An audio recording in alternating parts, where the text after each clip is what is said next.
lands where demons rumble and heroes rise from ash and flame. A shadow walks with perfect posture. They call him Sir, what's his name?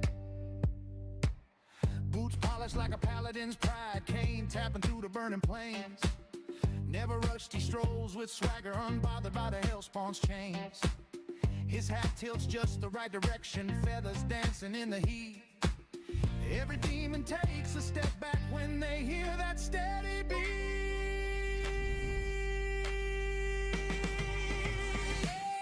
Oh, the dapper man of Diablo, he's smoother than enchanted steel. Monsters tremble when he buttons his coat. For styles of weapon he can wield, the angels whisper, the demons blame, but none forget, Sir, what's his name?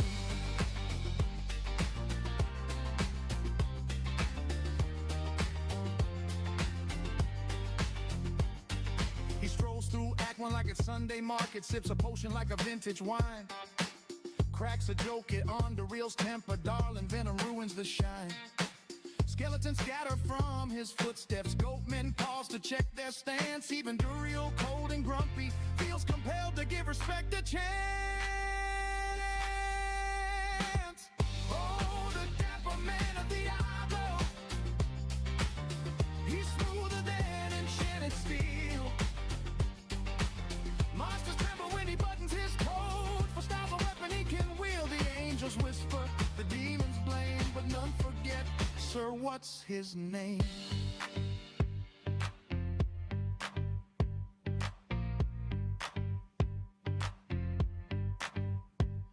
When the world stone shakes and cracks and sanctuary holds its breath, he twirls his cane into the darkness and says, come now, let's dance with death.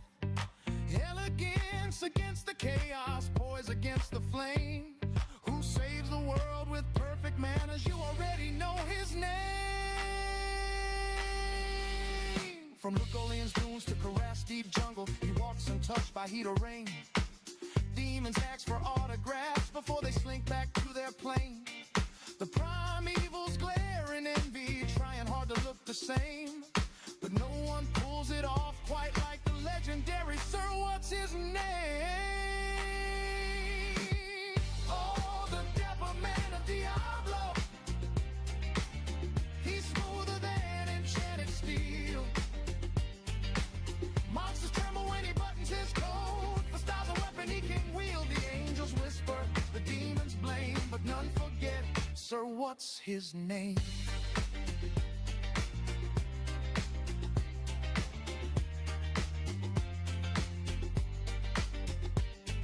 He stands at last before old Diablo, fire swirling at his feet. Yet he simply dusts his shoulder, looking flawlessly complete. Your terror, he says, is lovely, but darling, chaos needs some flair. And with a bow he ends the battle, leaving polish in the air. Oh, the dapper man of Diablo, the hero wrapped in timeless style. Through every realm his legend echoes, stride by stride, mile by mile. Even heaven sings his fame, the unmatched Sir, what's his name? So raise a glass in every tavern, let all of sanctuary proclaim, no demon, angel, king, or traveler walks finer than Sir, what's his name?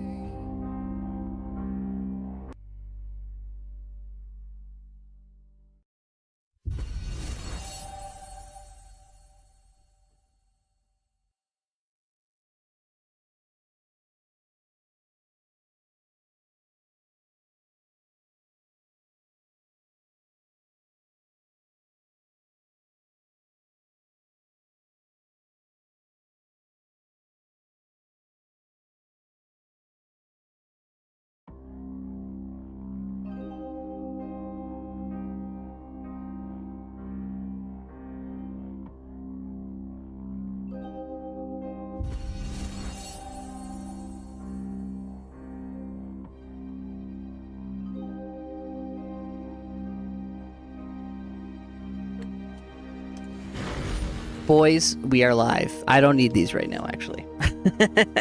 Hello, everybody. Welcome, welcome. I'm actually here, and I'm actually on time this time.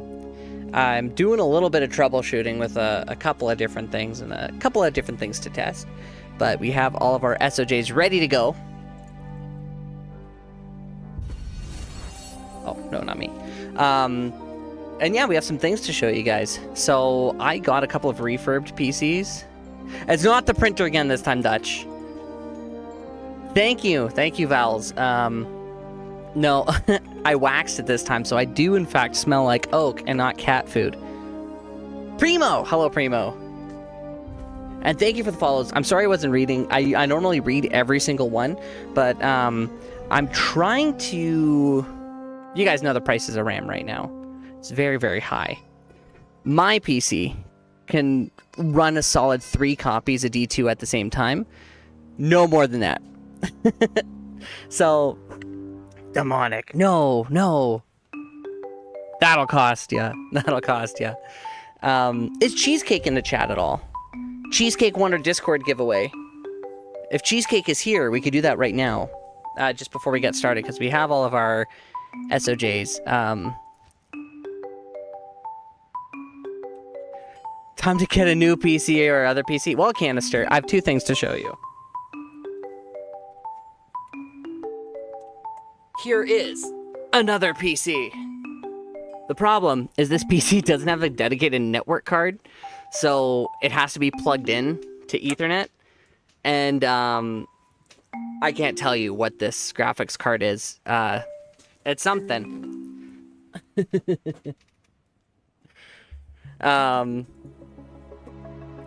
Say g'day. I know I want to. Of course, g'day. G'day, everybody. Oh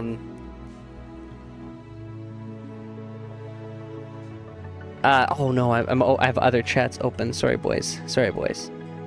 Good day. So that one can run a couple of copies, probably 2, maybe 3. I used to work at Geek Squad back when Future Shop was still a thing. And this was probably the worst and hardest PC for me to figure out how to fix. It got to the point, for anyone familiar with like the basics of computer engineering, it was refurbed twice. They didn't reset authentication between them. So the password was the previous owner's previous owner with the previous owner's email. It was all jumbled up. And then even when I could get through it, I couldn't access BIOS because BIOS didn't exist. So I actually had to take out the card, and then there's this little battery. It's a CR2032, and I had to take it out. And then I had to take out it's the password bypass relay. It's the tiny little blue guy that connects the password to the PWDRS or whatever it is. And I had to do that while it was unplugged to fully reset the BIOS, and only then was I able to recover Windows on it. But anyway, my goal is to eventually have it where I can have 8 accounts, where I could run 3 on my own, and then 5 on others, so that I could host P8 games myself. You lost me at the little blue guy? There's a little blue guy in there. Because I think it would be cool, because unlike, I don't know about you guys. Do you guys have 7 friends? Don't lie. I'll know if you're lying. It's hard to coordinate 7 people to play at the same time. And even when I'm trying to... Friends? Okay. The chat seems pretty unanimous. Run solo games. I've been doing a lot of solo grinding. I've been working on that Herald project, and the number of... We're at like 6 or 7,000.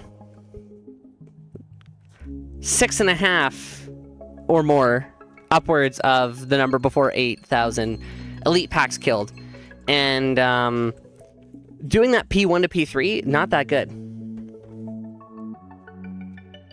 Consume keys to change player settings would actually be pretty good. Hello, Super Chef. Good day. We've upgraded Super Chef in the chat, everybody.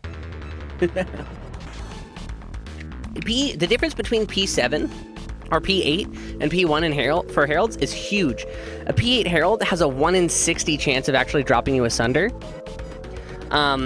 We've killed way more than 60 Heralds, and we've been running largely P1 to 3, and we have not crossed that line at all. I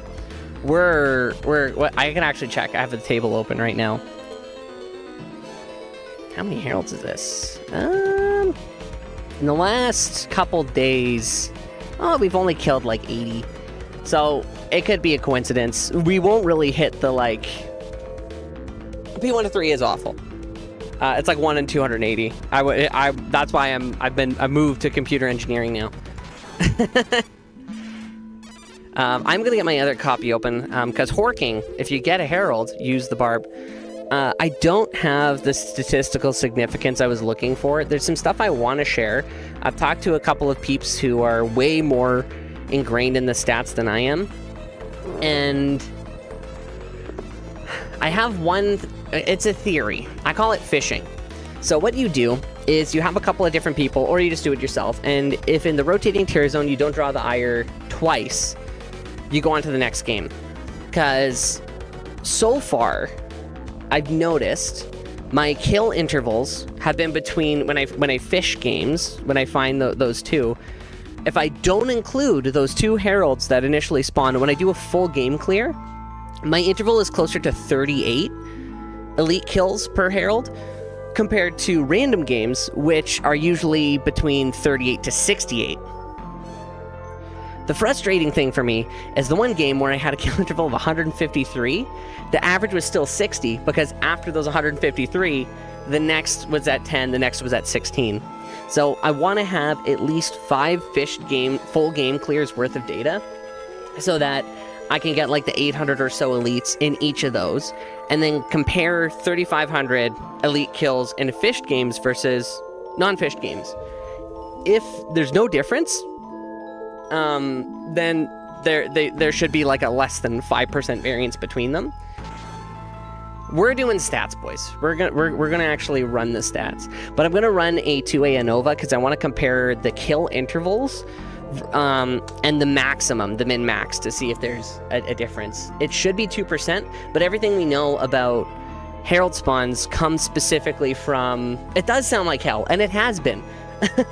Comes from desecratedzones.json, which is a single-player file that determines basically everything.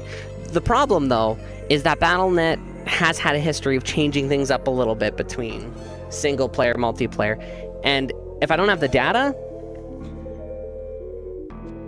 Junkie, yeah, Horking is the key to doing it, because you massively increase your chance of getting one. There is something where if the Herald is T5 and it doesn't drop a Grand Charm, you have a higher likelihood of getting a Grand Charm if you Hork it. There's a lot of peeps in here, so you guys probably know way more than I do. If anyone knows how the Hork math works... 5 heralds in Act 1, so that's the thing. But it's like, does the average make sense? That's where I'm... If the math isn't mathing, then I can't say it's a thing, because I don't want to be like, hey guys, I got lucky twice, and therefore it's good. My screen hasn't been changed. I'm bad streamer, boys. Bad streamer. And it is time. It is time. Oh. Super Chef's already here. He knows. He knows what we're doing. He knows we're using his loader. Okay, everybody. Hold up. I will sell. I'm not hacking. This is D2 loader by Super Chef. It's I used to use the Project Explorer. Yeah. Softcore Ladder America's Hell game. I used to use Process Explorer, and it took me like forever to try to get games going. The right now, actually. The walk is right now. Sorry, you guys didn't see what I was doing on the side while I was yapping. I was actually getting these ready. Clone right now, boys. Clone right now. It's right now. Right meow. So make sure you guys are in your games. You'll see it start upgrading.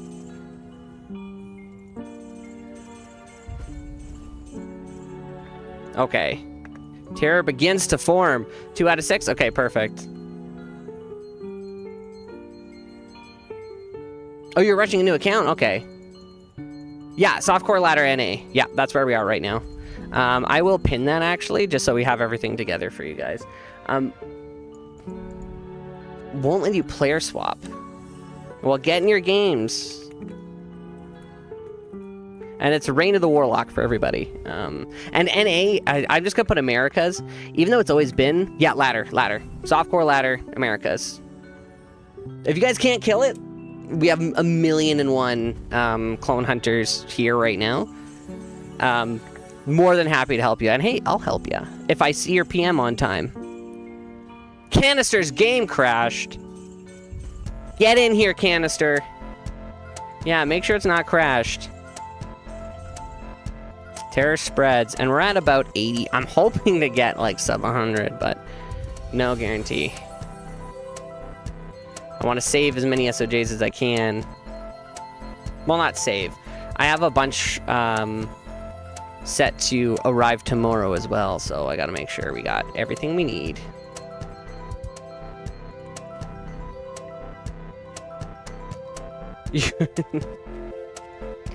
Let's see, what do we got here? Hey, Fifis, welcome back. I haven't seen you in forever, I think. Okay, 70. I'm hoping sub 100, boys. No, wait. That's 90. That's 100. So we're already past 100.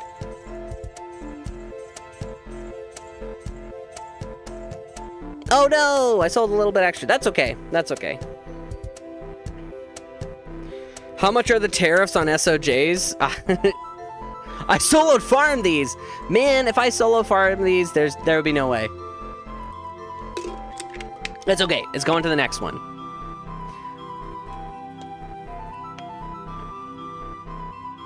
How did we get them? Where did they come from? We traded for them with our vast amount of wealth that is now gone. A lot of people... So here's the thing. Some of the SOJs we will get, free range organic. Only the orange ones are certified organic. We'll trade with peeps on JSP. One person will be like fresh SOJ, and then we'll trade for it. And then there's usually someone who's selling them at a super cheap rate, and they have a lot of them. I cannot verify that they are not blood SOJs. This one, the orange one. See, like the little orange jewel boys. Is this a DEI walk? What? Oh, boys. Okay, I gotta go get some chicken. I do exclamation point enter as well. I'll kill off this clone, and then, I don't want to spoil what we're getting, but if Cheesecake is here, I'll show you guys what we're doing.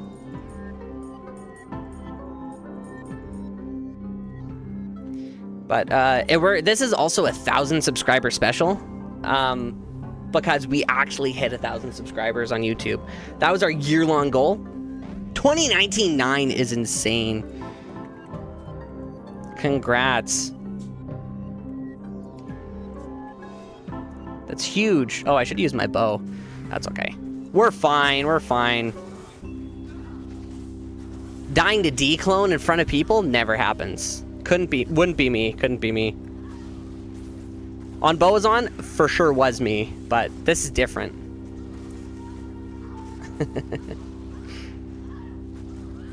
1818 is really good. Last season, our luck was not with us. We have 2 clones to kill. So fingers crossed it all works out. We're lagging a little bit here. Let's see what we got. 16, 10, 10. Okay, well, if anyone wants a 10 XP, Sir1 password Sir. There's a clone in Arcane. Okay. Game name and password don't match. What did I put the password for this one? Oh my gosh.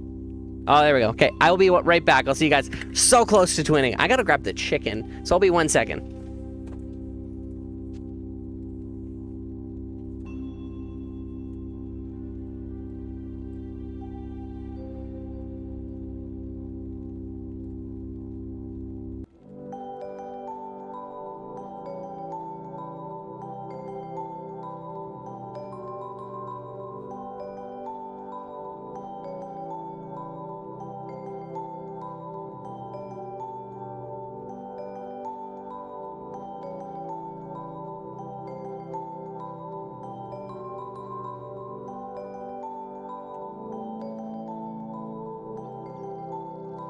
And that's the second. That's the second. If anyone needs help, we got 23-ish minutes. The oven. Chicken from the oven. A perfect Annie? You actually got a perfect Annie? I could check the value right now, but they're worth quite a bit from what's my my understanding is they're worth quite a bit right now.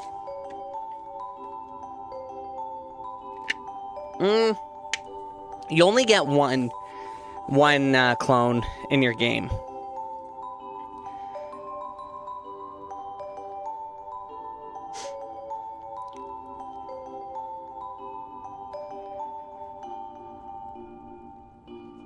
Let's see.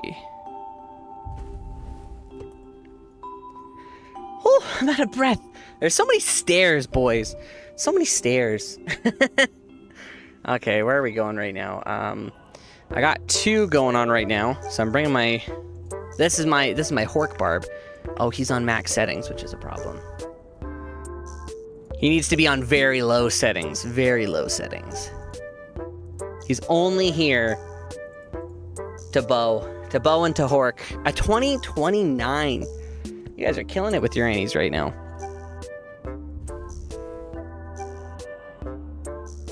Oh yeah, moving off the center screen. I could do that. No, that's good. Any feedback that you guys have on the overlay or anything, let me know, cause I will. I can adjust that here. Let's see. A little bit higher, better. Let's see. It's been moved. Maul on Twitch. Yeah, you missed the first one, but there's one more. Set to background instances. Oh, that's smart, actually. You know what? I appreciate that. Honestly, I've been cleaning it up a little bit. You know what? Anytime I get any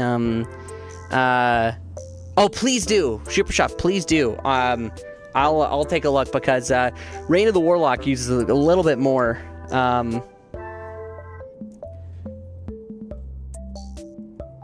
It's more important now than ever to get these done. How do you know your pizza can only 3 clients? Well, it used to be able to handle more, but I also have 3 clients. So I've had the opportunity to test it. And I could probably try to push it to more, but while streaming is what I should have added as like an asterisk. Blank, thank you. I love your overlay. Particularly Farm Demon because you forgot to. Oh no! Oh, Bertrand, I'm so sorry. I'm so sorry. His Farm Demon. He didn't have the points, so when he lost his Annie, he lost his Demon. I'm so sorry, man. No, thank you guys. I had to get all this set. Sorry, I am working on the overlay on the side too, so I'm actually gonna get this going. And then we're gonna kill a P2 clone, which I don't think makes much of a difference. Yeah, the 15 clone already happened. We're gonna do the next one in a minute here.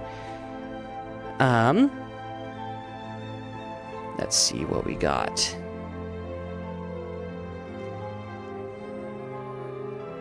Three times today? Oh no. Okay, well the first one's just an accident. The second one, that's on you. No problem. There's more coming. So let's kill this guy first, and then I'll yap for the next 20 minutes until it's clone time. How are the clone hunters doing? I know I was like a couple minutes late there on the sales, but if you guys need a little bit more time to catch, then let me know. I've killed P8 clone with this guy. Don't ask me why. Someone had loaders in their game and they needed clone help, and I showed up and I didn't register that it was a P8 clone. So that's the gamble there, WoW, Arlegan. If it rolls perfect, it's going to be worth a lot more. If it's unrolled, it all just comes down to the luck. Your value could be way higher, could be lower. You're not really going to get the best value on an unidentified charm now. 13, 16, 7. Damn. If anybody wants it, Sir2, password X, I think. Password 1. There's an Annie here. Which you can have. Ramblin', you were in a nightmare game? Damn. Don't worry, there's another one coming. I'll check on Clone Hunters and see how things are going. Oh yeah, if anyone needs help, pretty much everyone here is a... if anyone needs help, pretty much everyone here is a verified killer.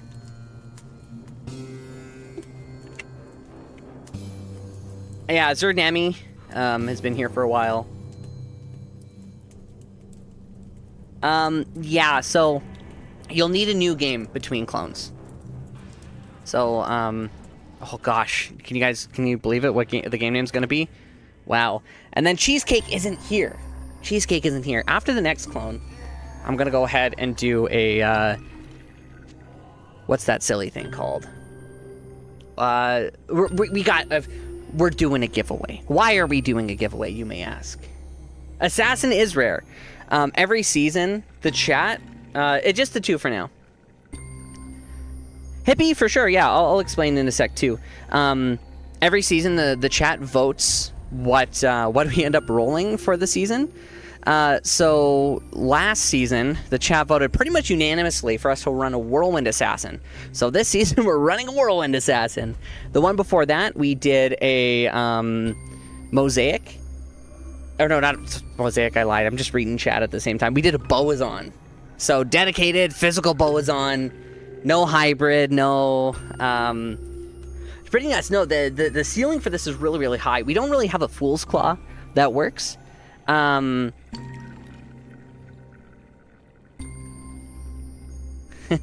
Oblivion, you're right. I said no giveaways last time, but we're doing one anyway. It's because we hit 1,000 subscribers on YouTube, and that was a huge, huge thing. So, spoiler, we're giving away a Jaw If Burr. Or, yeah. We're giving away the runes for Enigma. So you guys could take it, do whatever you want with it.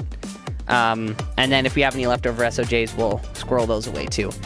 But since we don't have a strong Fool's Claw, we've been, we were lucky enough to find a pretty decent Jade talent, and it's the mana that has been really good for us. We did start off as a Trapsin at the very beginning, and that was just a matter of playing a Trapsin. You know, I'm gonna move that a little bit higher. Now that I'm actually looking at it, I do appreciate your guys' feedback on the overlay. We found a lot of Jade talents. I've been really lucky to just, like, find them. And I think the problem is nobody picks them up. I'm the only one who picks them up because I'm looking for a slightly better one. I think we're doing pretty good. Here, I'm going to...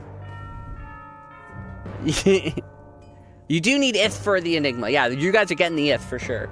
Enigma's going through, you're getting the IF. I don't have an IST to give you guys the legendary IST, Jaw Istber. So, we have 15 minutes. I have a story to share with you guys.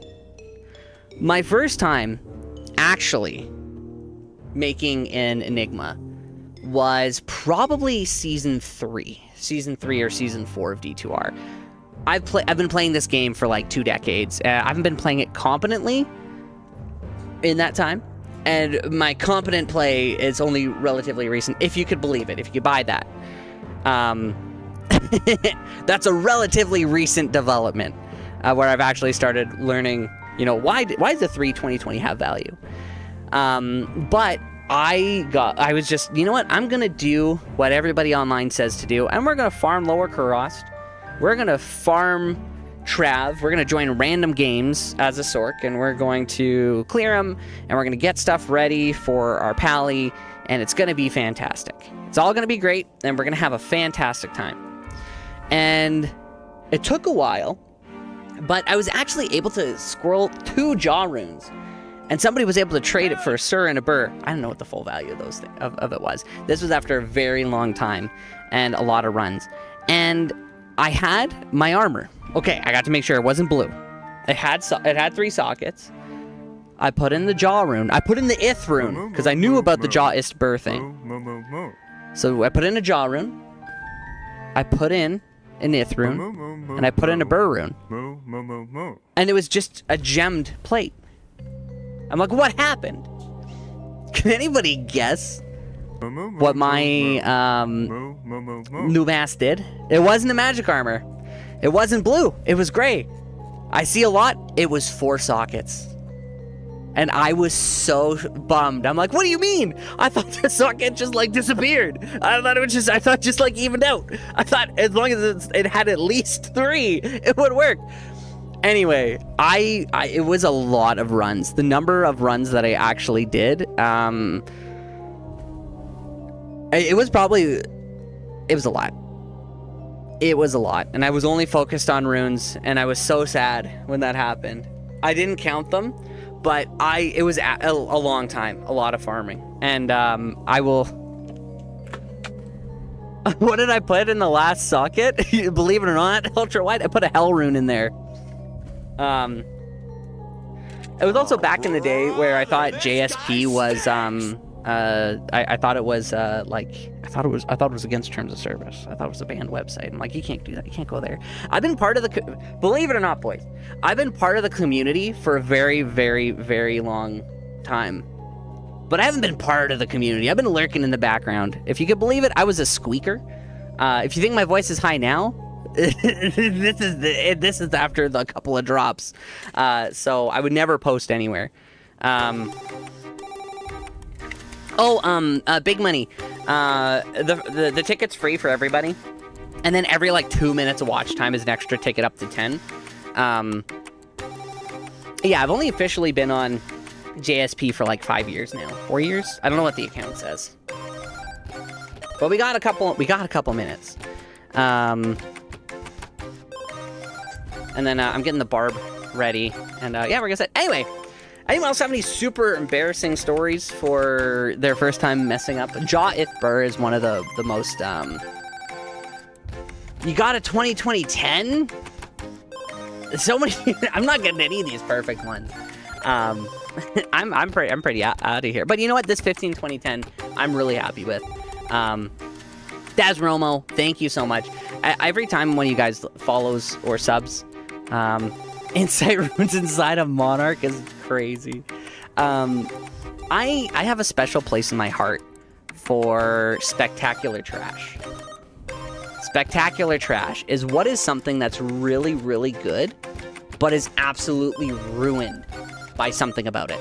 So, day like 1 of season, you find yourself an arachnid mesh. Temporary use, obviously, for a little bit, but it's just kind of funny. It's like, wow, an arachnid mesh, I can't believe I got it. And then you look, it's like, oh, it's ethereal. It's just a little bit ruined. Oh, no, never. No, never. Nothing against TOS. I think I've showed this a couple times. We have 10 minutes, so we got some time.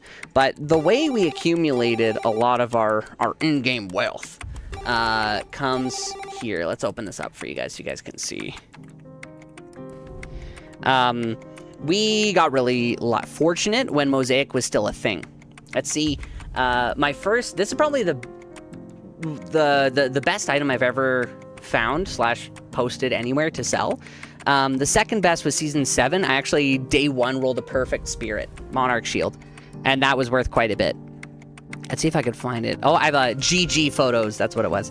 So I found a very, very nice Mosaic base, and I'm actually just going to share this with you guys. I have a cool integration, so it'll pop up right on screen for you in a second. Come on. There we go. Screenshot. Snippet. Okay, I guess we have to save it to our screenshots folder because that's not working. Is that working? Come on. Oh, it's because I'm clicking. Oops. Let's unselect this. Now it should work. Come on. Where's our snipper tool? It's not working. Okay, well, our screenshots tool isn't working unless it's up here on the side. Ah, here it is. It's our snip and sketch tool. If you press Windows Shift S, you can do a little screenshot. I have it programmed so that anytime it's saved, I get to share this with you guys. So this is a claw that I found. I didn't find it like this. The base was a 3 to Phoenix Strike, 3 to Claws of Thunder, 1 to Death Sentry. Greater Talon base. Hot base. I posted it as a price check on season 11. And immediately, someone commented and posted and said, I will give you 3,500 forum gold to sell me that base, no questions asked. Well. No! We got the chicken run. Okay, we'll do the chicken run immediately after, Oh, wait, this is the different chicken. This isn't the same chicken. The stickers are clearly working, everybody. That made me, a lot of questions. A lot of questions came up. So, with the questions, someone else messaged me immediately after, and they said, do not sell that base for any less than 10k. They said, roll it into a mosaic. They said, get the runes, roll it, make it a 15-15, and don't sell it for any less than 10k. So that's what I did. I used all the forum gold that I had accumulated from Albion Online, which I sold silver. I was a silver billionaire before I quit the game.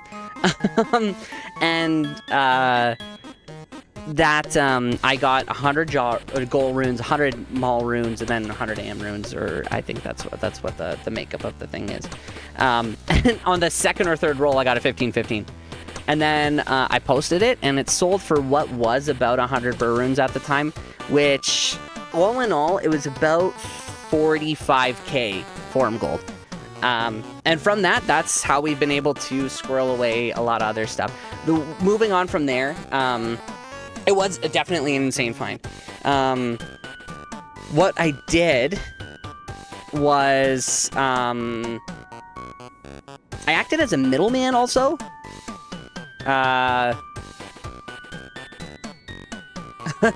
Failing the enter. Okay, if you're failing the enter, it's probably because you have too many tickets. Here's what I'm gonna do. This is actually the best way to go. Points, add 3,500, all. There we go. Or is it give points, all 3,500? Oh, sorry. Points, add 3,500, all? It's one of those. Now everybody should have, like, more than enough. Oh, no, is it give points? Patrick knows. Patrick, what is it?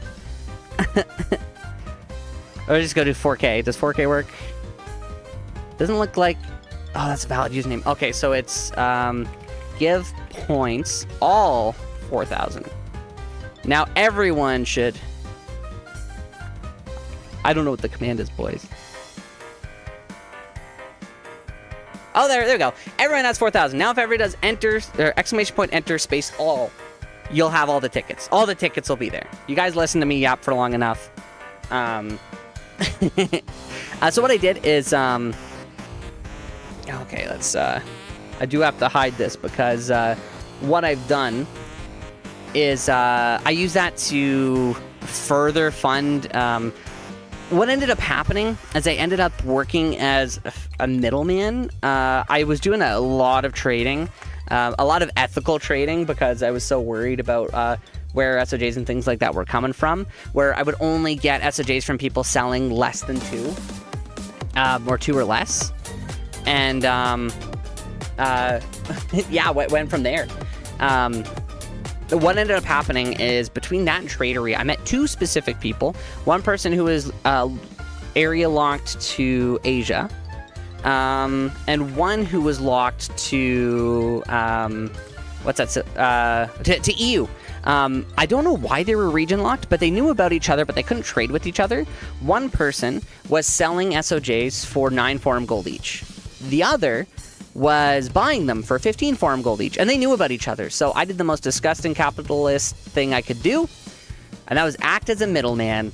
That's what I did, and that's how I was able to maintain pretty much 40,000 forum gold plus on JSP for all of season 12 and season... This is season 13, pretty much all of season 12.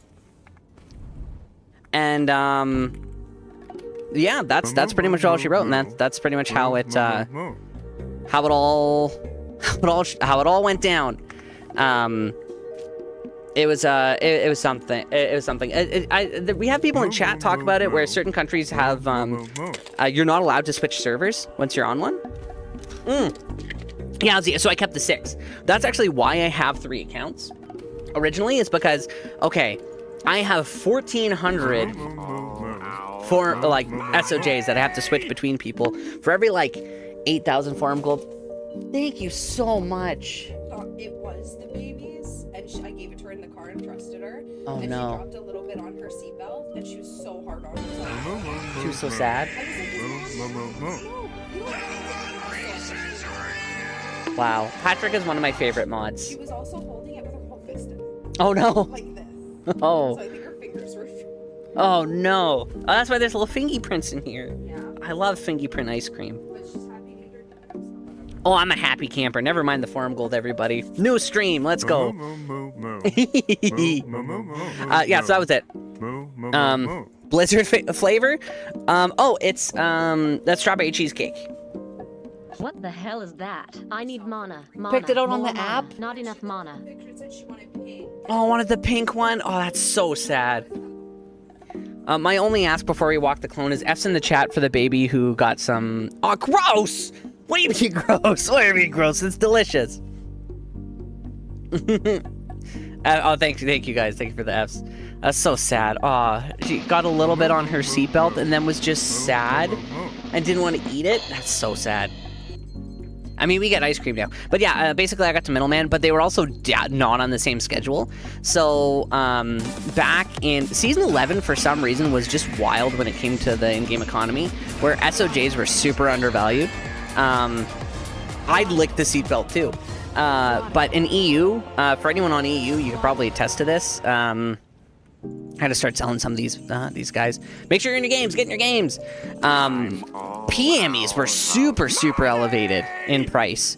There's like Istrun for SOJ was pretty much the regular. But then between like Asia, it's like you got one Istrun, you're getting 40 PMEs. So I was just running them in between. Oh yeah, I'm Sir What's the Name TV on Twitch. Also, Junk. Am I not seeing the YouTube chat? I just re-authenticated my stuff. Atma doesn't get any? No, of course not.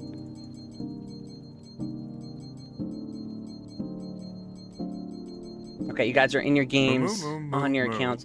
Let me check. I am checking. Yeah, we're on Twitch too.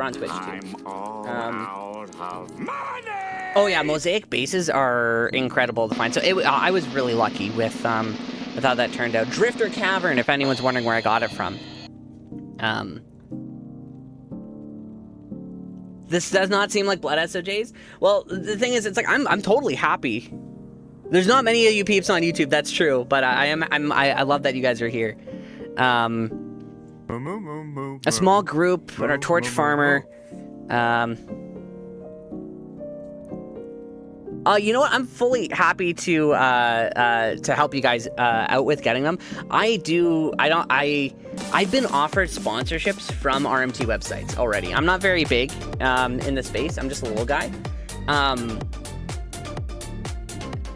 The see-through UI in game. I'm not sure what you mean the see-through UI. You mean the overlay? Well, wait, overlay maybe. But I've already been offered them, like gambling websites and stuff like that. I have ADHD, if you guys haven't surmised from the last million streams, and how I get super easily distracted. I'm going to sell 60, and I'm going to pause for a second because I did not get my second game up. I'm only on my one. But I have really bad ADHD, and this was a problem for me for playing things like Apex. Hover the item?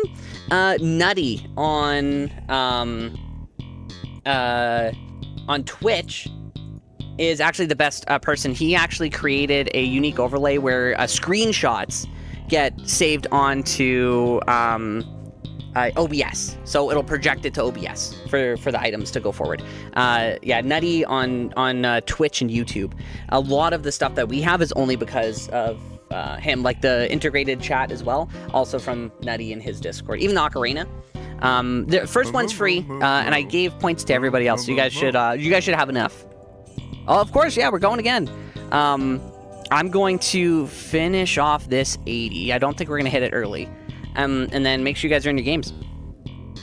But yeah, I do appreciate it. Yeah, the blood SOJs. I'm not a fan of it, so it's there's a love-hate relationship with it.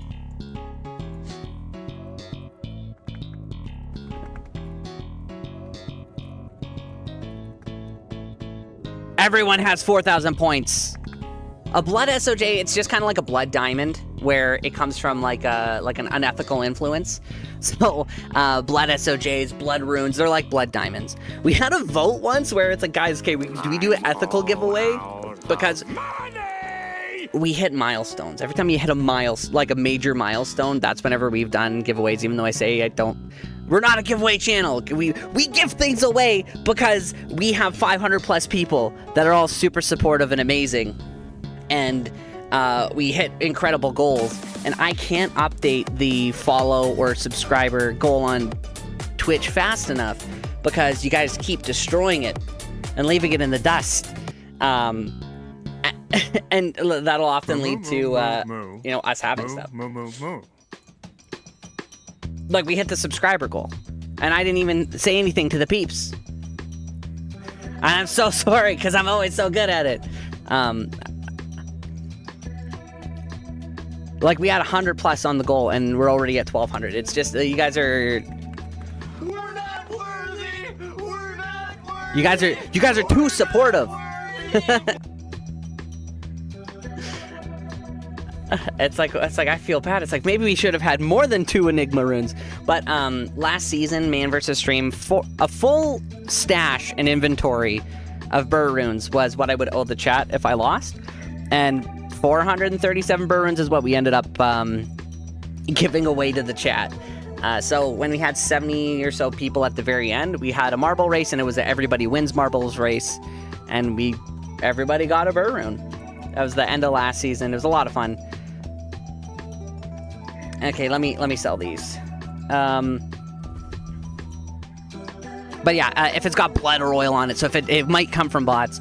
If I buy a Stone of Jordan from one person selling like, I just found this and I don't need it for my build, chances are they did bot for it. You know what? That was really good. That was really low. Yeah, X-Murray got a burr from it. We had an ethical giveaway vote for you guys. It's like, okay, guys, we'll do an ethical giveaway. Only stuff that we found this season. So we had a low rune in there. And we had a couple other things in there.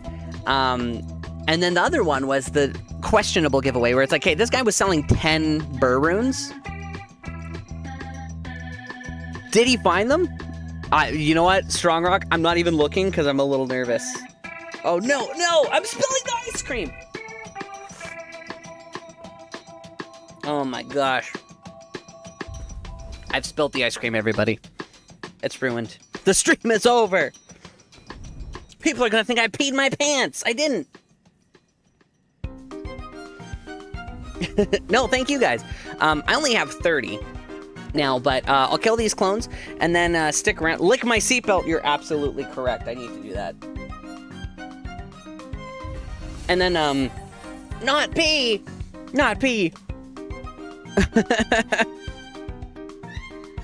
Okay, guys. Yeah, we'll kill these and then we'll do the drop, and then we'll give one of you guys this Enigma. Enigma runes. The base is all on you. It's all on you. Okay. Where do we kill him this time? I think we stick with the classics. Big upgrade? Oh, perfect. It's all about the base. Hey, if you don't have an Enigma, and then you do have an Enigma... Someone on the YouTube chat said, don't trust anything this guy says. He doesn't even have an Enigma. And I'm like, man, he doesn't watch the stream. We could have an Enigma if we wanted to. The reason why we don't is because we are running a Whirlwind Assassin. And we desperately want... Oh, I need to get myself my stuff. That extra fortitude damage. The Enigma privilege. It's like he showcased not having an Enigma. You know what? I could showcase my hacked single-player character that kills anything and turns it into a camel. We're just here for a good time. We're just here for a good time. You know what? At least they didn't tell me to start smoking, because that one cut deep. For anyone who wasn't here for that.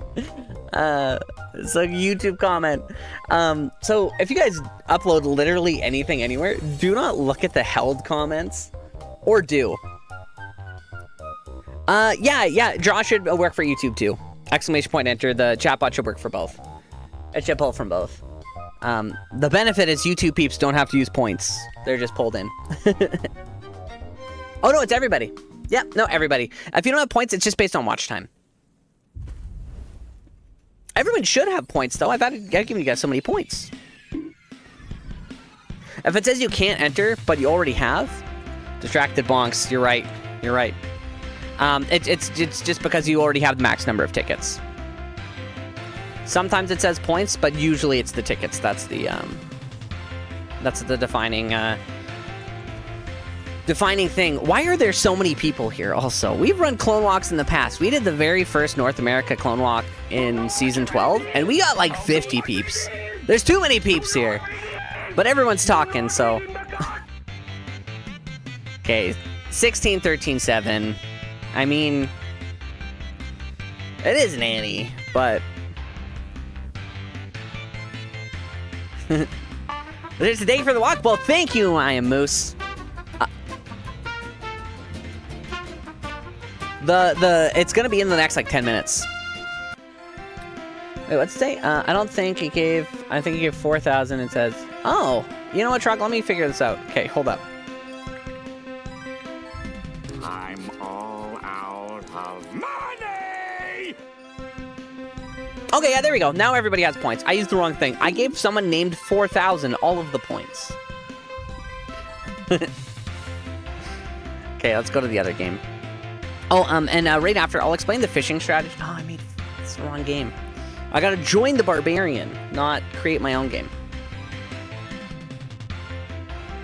And tonight, I'm gonna watch the Super Chef's video on how to lower the FPS and set it as a background, so that I can run more copies. Solo W! Hello. He's in my game. Hopefully he didn't take my Annie. If he did, well, he cracked the code. You just count up a little bit.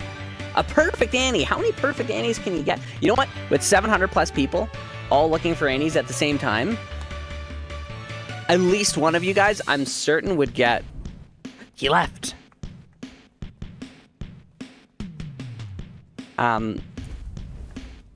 Would get a, How many of you guys joined this game? Hold on. Wait a second. Was there a pass around this game? Oh, yeah, there was. Okay. Some of you guys joined this game. It's crazy. Well, if the clone is gone, then the clone's gone. Sulavu is what they say. Oh, no, he was here. Okay, you guys were just hanging out. Okay, hello, everybody. You can if you want. I mean, I don't think I'll need help with this guy. Oh, guys, it's a P3 clone.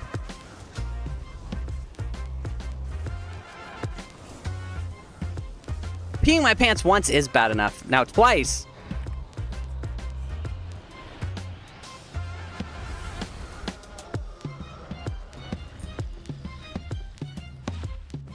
$14, $15, $5. You know what? The funniest thing about that is if you would have taken the 15, 20, 10 when I dropped it, it would have just been funny. I wouldn't even be mad. I'd be like, yeah, you're right. It's 1 in 500 still. Okay. You know what I'm sad about? Not a single person got an imperfect Annie. You wouldn't do that? I appreciate it. I appreciate it. If anyone else needs help, go help them.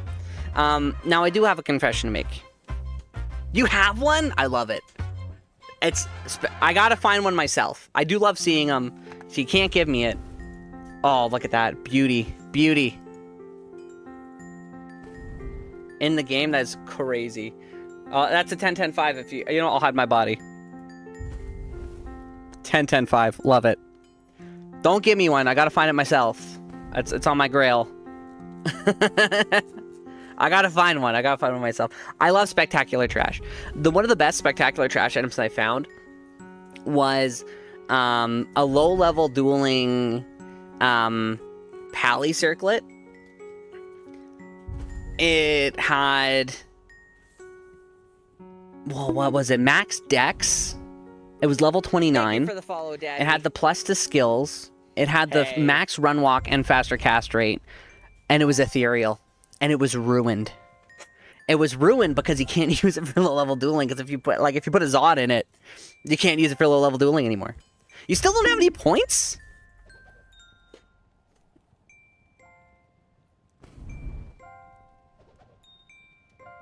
A great man once said you're not cool unless you pee your pants. You know what? I didn't think about that. Did you find a bunch of Annies? Man, I hope one's 10, 10, 10, 17. That looks like the one we just found. 10, 13, 8. I'll do it. I'm taking a look at this claw. You know what? That's a pretty good trap by S claw.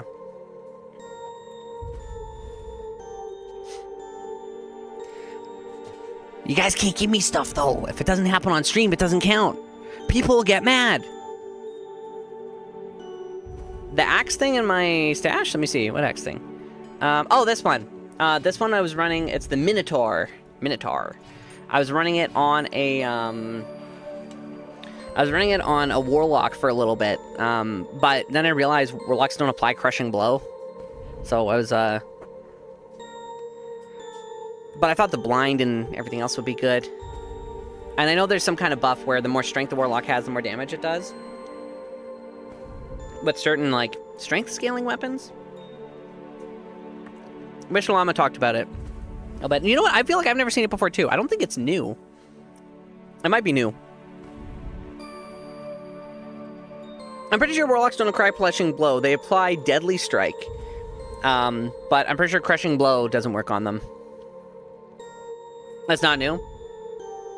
It's a feature. Yeah, Deadly Strike they'll apply. So that's why, like, the Atrioc Needle works. But the other one doesn't.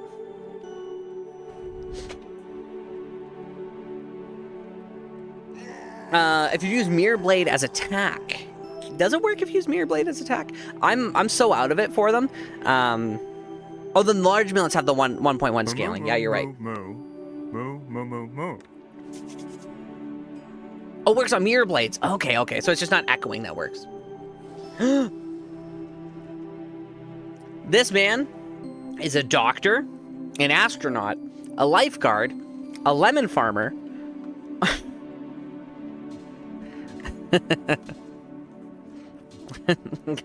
Gonna leave it there.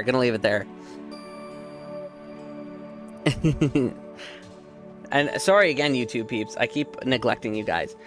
Did blinding work? That's a good question. I don't know if blinding works. 10, 20, 11 possibilities, not 10.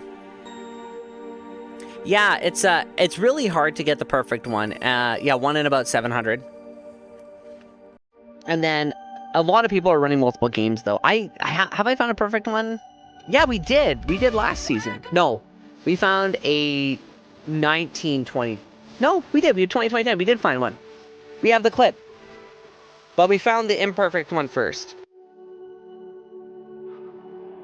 I don't have any room. Sheev. 14 all res, 9 lightning steal, magic damage reduced. I don't have any room. I can't take it. Plus, I rely so heavily on the Cham. They can't be frozen to free up the ring spot. I'm still using a Raven. I shouldn't be. But without further ado, I gotta do the thing. I'm holding a lot of garbage. One of these is, yeah, some of these don't actually fit into my my breakdown. I normally have TPs, but I gave them to somebody on a someone who's TPing for us on a with the Bale Terror Zone. But let me do this because I tend to yap too much. And I tend to forget things, but I gotta make sure I actually get this out of here. So, we hit our year-long goal on YouTube, which was crazy. Right? It's crazy. My thing that I said is, you know, I'm gonna try to take YouTube a little bit more seriously whenever I'm making content and videos, and even improving audio and stuff like that. I'm taking your guys' honest feedback and making things a little bit better. And between that, the last video did really, really well. And I'm really happy with it. It was the one on saturation. And I'm working right now on a breakdown of every single zone in the game, including Herald Spawns. Again, it's for EKPM. That's what I was working on. Elite kills per minute. What is the best routing that you could follow in order to maximize your elite kills per minute? And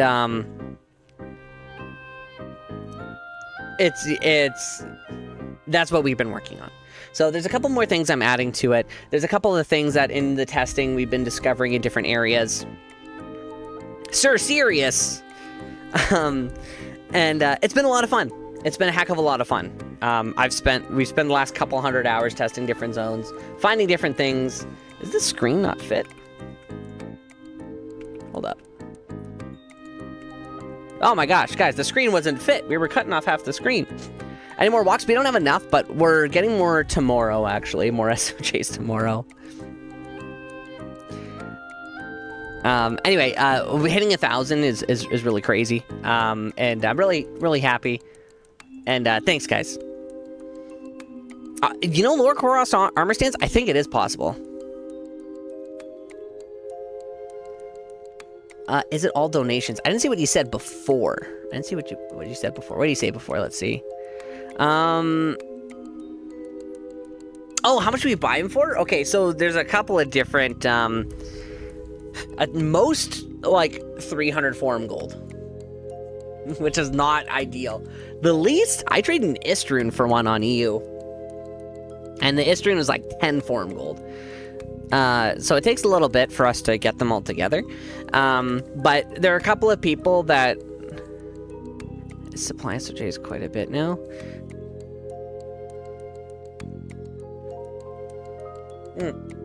We have gotten lots of donations. Diz, do exclamation point enter. If you get any kind of feedback, you're in. Yeah, 30k farm gold for a walk is nuts. Last season, it would cost us about 1,200 farm gold for a full walk.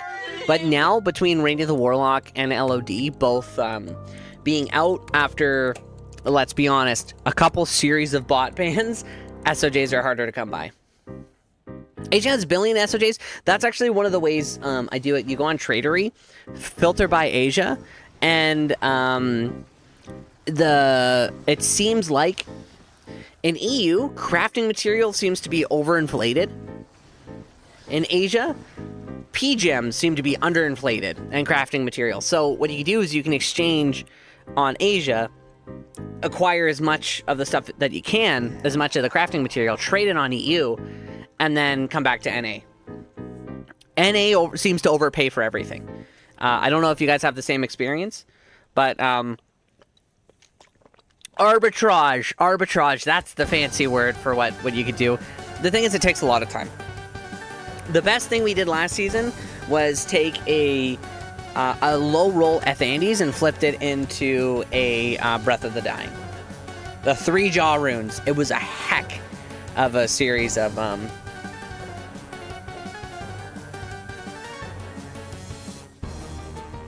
You missed the declone? You're tied to IP? Oh, yeah. When it was tied to IP, there was a way where after the clone walk, you had like a gap or a period of time where you can what's the center business about? It's we're doing a little giveaway. So for one of you guys, what is this?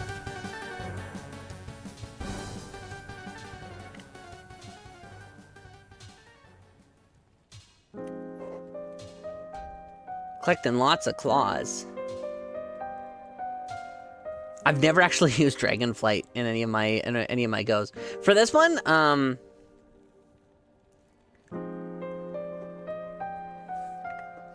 no, don't need any of these bad boys. I need to farm Fire Eye quite a bit and hopefully get some stuff from them. It's 3 a.m. for you? It's right now. It's right now. Let's get a couple drum rolls in the chat. I got the screen open and we're ready to go. We're gonna have the stats. There's no bias right now for for subs, non-subs, so it's everybody is entered. I gotta make sure I'm entered into it. I'll always play for the most recent supporter. We have over 400 entries, over 1,400 tickets. The giveaway officially between YouTube and Twitch is closed. And the winner, Blundercat 477 with a 0.07% chance to win. Blundercat, are you here? Are you here with us right now? That's crazy RNG. That's such a small goal. Hello! He says, yo, Blundercat has been pinned. What type of dog is this?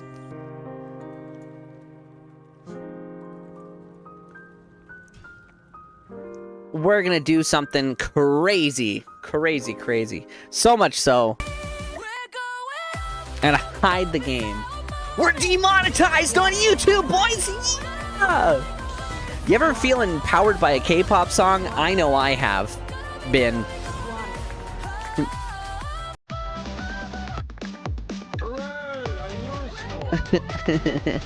I'm gonna send you a message real quick, Blundercat, and then you can come join this game and get yourself your Enigma runes.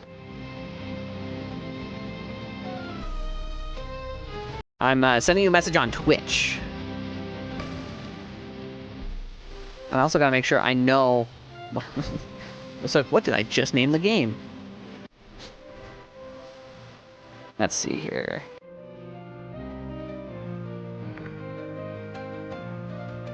Let's see.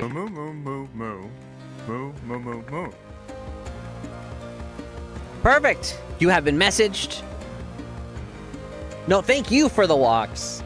I couldn't have done any of it without you guys. All of this pretty much started out because I streamed to literally nobody I need mana. for More like mana. 8 months. Not enough mana. Nobody watched the coding content. I used to also not. If you guys go to stream, Sir7, it's not Sir7.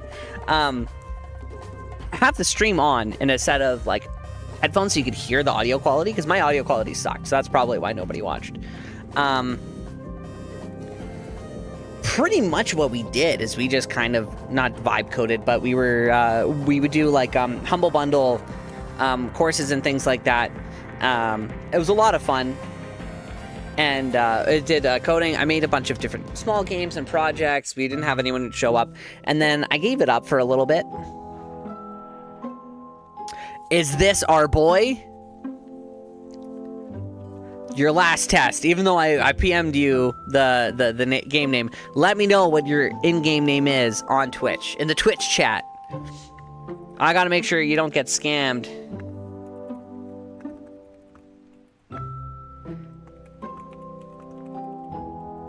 To get away from software engineering, that's totally fair.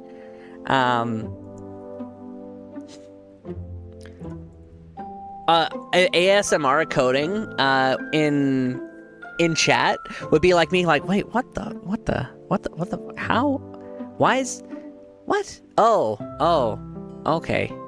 Wait, what? And it would be like that for like 4 hours. Why isn't this working? Oh, this is why it works. Wait, it doesn't work, but it's broken, but it's working. That's pretty much it. ASMR coding. I'm not very good at it.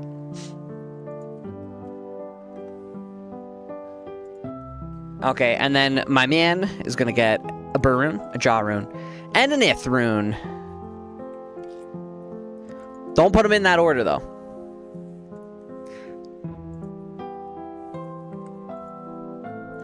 No, that was it. We'll do another one in a couple days for sure.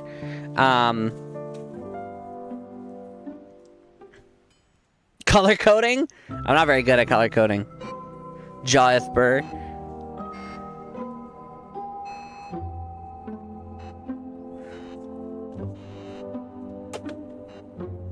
Oh, thank you. Oh, okay, let me know what you, Blundercat, Let me know what your in-game name is in the Twitch chat, just in case. Because weirder things have happened. We've had people crack the code before.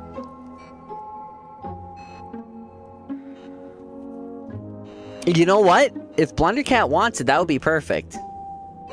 The ist is for the magic find.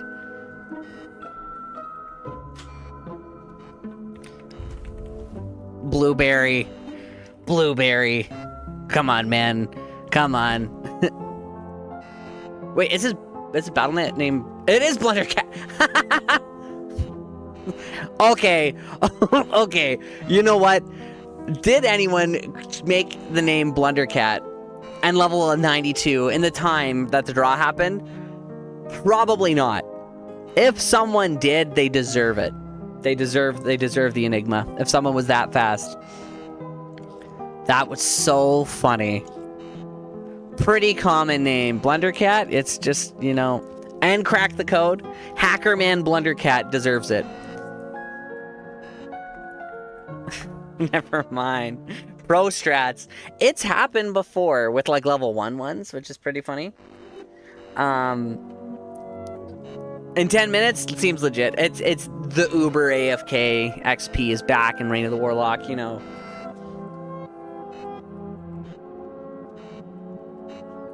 Chaos Speed 11. Yeah. It's that that modded P15. I know that P1500. Tinkle Drinker. Thank you, thank you. The G-Ubers. I found out about the G-Ubers was a thing shortly after it was already banned. And guys, I've been slacking because I actually have a heart rate monitor that I'm literally wearing right now, and I forgot to turn it on.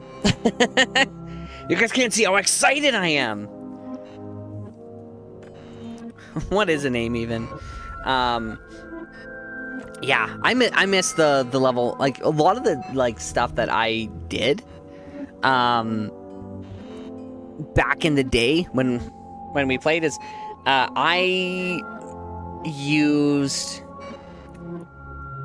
Hero Editor and tried to make the most hacked character I could.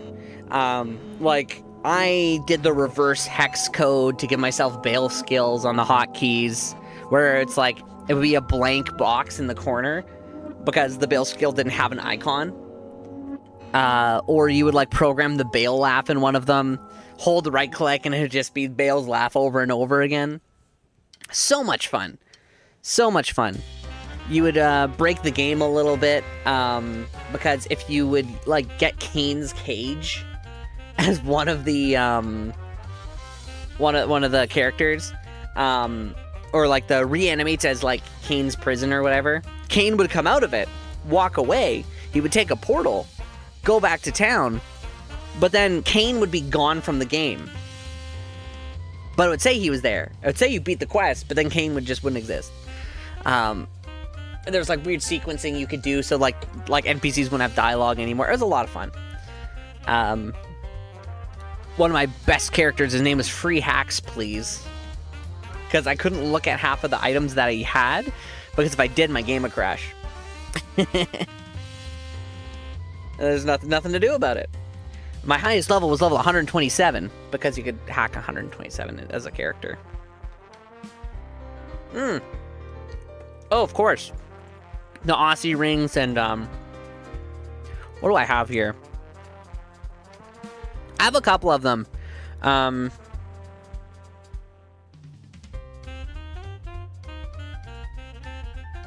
Oh, yeah, the huge armor. Sorry, smart detection there, Sheilin. It said, it said, it's like, is someone doxing a phone number? And I'm like, no. Auto mod. Okay, when we were we're still new. We've been streaming since like August. Oh, I was on a story before. Late one night at the end of August, I was like, man, maybe I should stream. I don't know. It's like I haven't streamed in a couple months. And then I was told, yeah, do it. And it was like 2 in the morning, and I did. And you know who showed up? I'm like, I'm gonna actually play a game.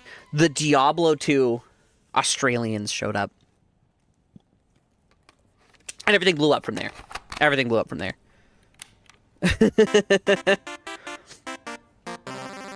I have a couple. This is just like a hacked character you can just download. This one's really tame compared to what the old ones were.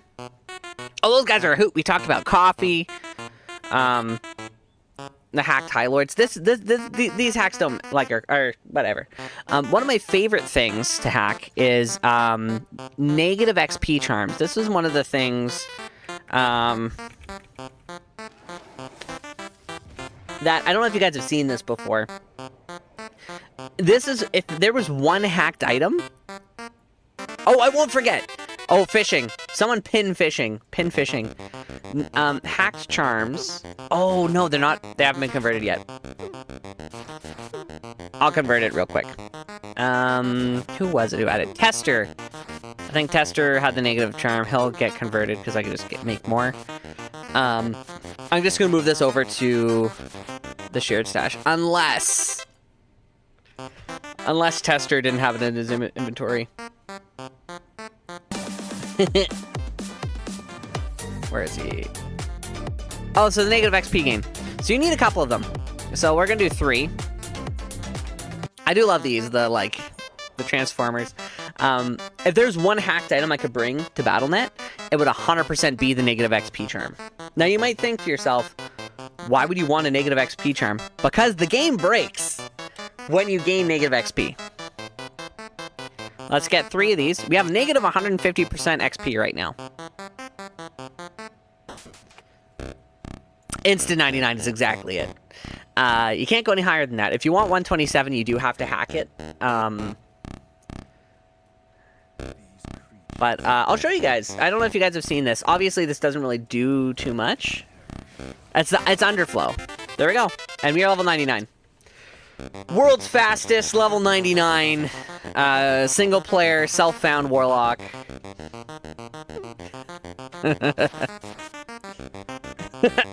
Level 99! It's the underflow. The game's not coded with hard caps, so yeah, if you were to somehow get negative charms, it just brings it down. It's hilarious, yeah. It makes it to the most positive number. And you can't get any lower. World record.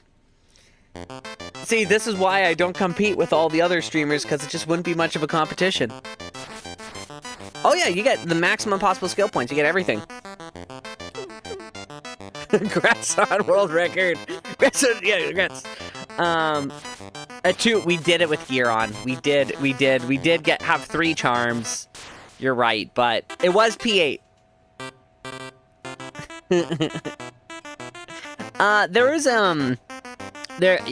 Hero Editor doesn't work really on Reign of the Warlock anymore, but there is like an in-browser editor where you could like make your own charms and then instantly create a save character that has them on them now. I haven't really explored it too much. Oh yeah, the OG ones were crazy. I do have a speedrun planned. I've been doing it, but it's crazy. If we hit some of our huge goals, we'll do it. It's called No Stone Unturned. No one's ever done it before. Part of it, you start off with the slowest possible character. I'll do fishing first.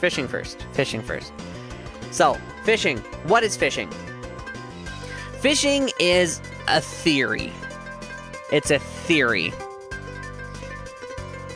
I haven't been able to validate it 100% yet, but I've just recently started collecting more data on it, and this requires spreadsheets, boys. So if anyone here doesn't like math, don't worry, me neither. We've been working on a couple of different things. So, seed types.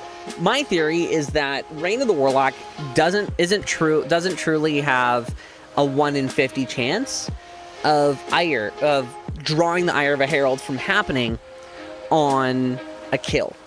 My theory is that it's actually in a range, and that the game has very specific peaks in order to create the illusion of it being 1 in 50. Congrats, Thunder! Fresh Burr Rune! That's not based in oil.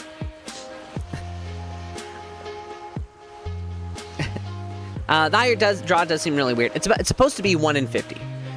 My theory is that it isn't, but the game simulates 1 in 50 between games, so that it seems like it might be. I didn't articulate that very well. In random games, we have different level elite kills, different averages for how long it takes for us to draw the ire of a herald. In our first tested out game, we had 4 as the lowest and 74 as the highest. Between the kills that we didn't get, we had a kill interval of about 1 ire drawn for every 68.5 heralds or elites that we killed. So about 1 herald for every 38 elites. We had another game where we drew the ire of a herald instantly. Instantly we got one, and then immediately after it was 116, which created just about 50%. But then it was 23 and then 9 to bring the average down to 33. We had one game where we killed 51 plus guys and we only got it at 7. And this is a fished game. We drew the ire of a herald at 7, 11, 23, 8, and 4. I have other fished games that I didn't include in the data because I wasn't fully recording, and I'm not going to give you guys data based on things I think I remember. I need to track it live. Now, this one was about 1 in 10. And that's pretty good. Why is it 1 in 10? My theory, and this is based on a strategy that we've kind of come up with after about 150, 200 hours.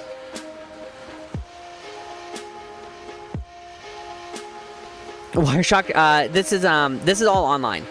This is online. I'm manually tracking everything. So everything's getting uploaded onto like a sheet because I do have like some other sheets that I'm working on. There's the public one everyone can see that's getting published and updated. And then there's this one. I haven't uploaded all the data from my Excel sheet over yet. But okay, what's fishing? We did this test in a group. We had about 4 or 5 of us. Each person hosted their own game. We all went to the rotating terror zone and started clearing it. And counted the number of elite packs that we killed. If the ire of the herald was drawn twice in the rotating terror zone, we all went to that game and we terrorized the game. When we did that, anecdotally, which means we don't have the stats to support it, but just in our experience, we got a maximum of 18 heralds in Act 1 alone. We drew the ire of the herald 18 times, which is a statistical anomaly. That never happens. That's way too high. You don't get numbers like that at a 1 in 50 unless you're cheating or something else is going on. One of the things that possibly tipped this off is that in drawing the ire of a herald... I'll go back to it. 158 elite kills for us to draw the ire of a herald on one game is really high. You get a statistical significance at that when you're testing that something is wrong, that this is not truly a 1 in 50 if it's above 143, and we got 158. So it's like, okay, to me that tells me it's like, is it the code that's wrong? Maybe. Or is there something else happening in BattleNet that shows that there's peaks and drops in the game where you have a small chance of getting a really high game or a really small game?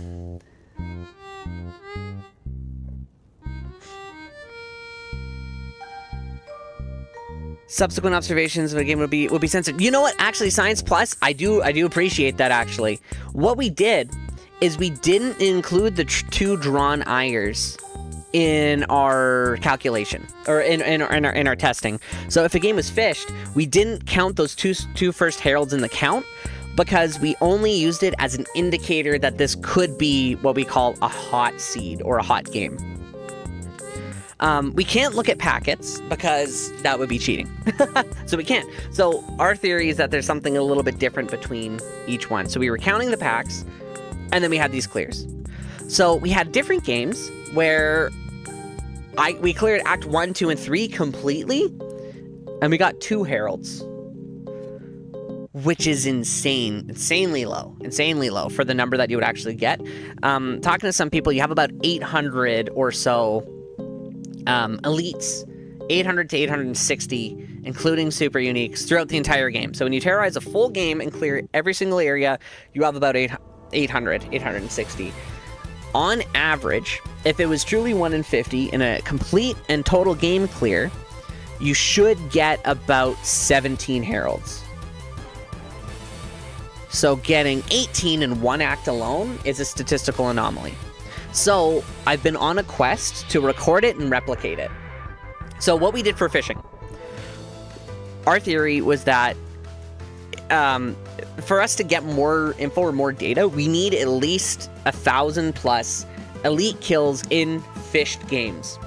So in a game where we go to the rotating terror zone, in this case it's cows, and we kill... Is it cows or is it Bloodmore right now? Oh, it's Bloodmore. Okay. And if we draw the Ire of a Herald twice in the small rotating terror zone, our theory is that the seed is elevated. So because we drew 2 very early, we would consider it almost a winning or a boosted seed. So what we would do is once we hit that kind of green flag, we then start counting after that. The reason being is if we get the early indicator and then we count 1,000 elite kills after, and then we have a random game where we count 1,000. A random game is any game where you don't get the Ire of a Herald drawn twice, and you have 1,000 and 1,000. What is the average between the fished games and the non-fished games? Random games is about 1 in 50. So far, in our testing, when we've managed to get fished games, I gotta tell you guys, it's like 1 in 18 or so games fit it. We gotta avoid the gambler's fallacy. So if you're wondering why we don't include the first 2, it's because, hey, I'm gonna play every single slot machine in the world, and if I win on this one right away, I'm gonna start counting from that 1 win. You're already starting at a bias. You're already pushing things to the side.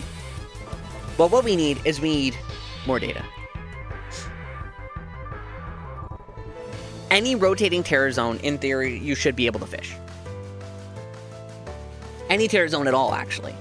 You may not exactly draw the Ire of a Herald, but the idea is that if you draw the Ire of a Herald twice, the seed is working in your favor. Part of the reason is the likelihood of that happening is really low. Generally, it's 1 in 50. Very few terror zones will give you that chance. We're working on a couple of other theories. Pending how our data collection goes, if it turns out, oh no, these are just really lucky games. The seed's not being manipulated. There's nothing being changed. It's just sometimes you have a game where you get it lots, and that's pretty cool. It all comes down to data. I don't like the idea of, hey guys, hello the entire Diablo 2 community, I'm gonna lie to you directly in order to get views. Nah, man. Hey, the Diablo 2 community, I'm gonna do the excruciating thing and farm dead areas for as long as possible until the math says I'm either this is right or wrong. We need the effort and the proof, the testing. The proof is in the pudding, and I'm making the pudding, boys. And if there's no pudding, okay, we have a different idea. That's the thing. That's why we're doing it based on we're checking based on averages, and I think those 1,000 plus will tell us. Which makes for better clickbait. There is a different theory, a way of making your herald farming better. So don't mind me. Just I'm gonna play this this guy just while the we're going to Act 2, everybody. I was gonna show you Bloodmore because yeah, the terror zone just switched. But what you want to do is you want to stick to peripheral areas. If you don't have a shard that you're using to terrorize the whole game,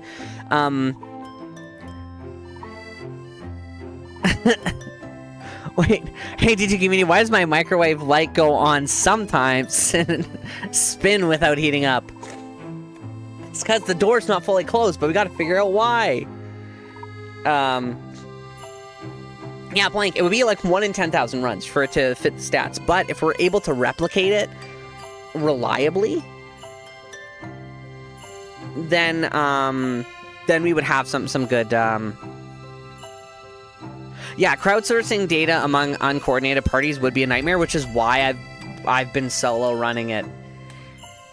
Because I know what it's like to be on the verge of thinking you found something, but if you're contributing to the scientific community, or in this case, the D2 community, useless data is still great data.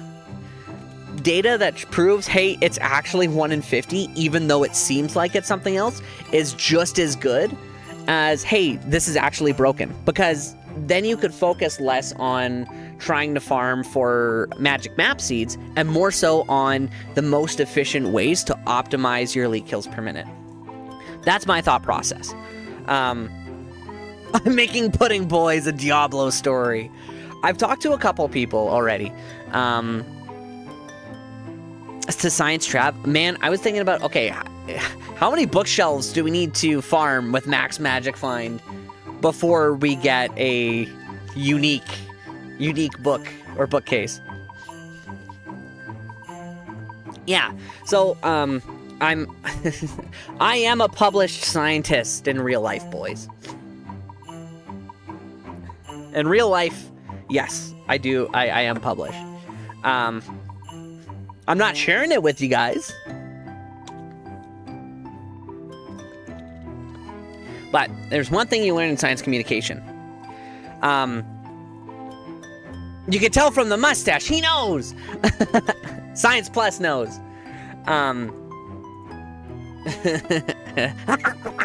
We're going full evil mode. It explains the mustache. We're published. We use our patents for evil. We don't have a patent. But there are temptations in the scientific community when it comes to want something to be like grandiose and special and new. Quitting the PhD, man. If you want to eat food, don't go to grad school. That's the advice I got from my organic chem prof.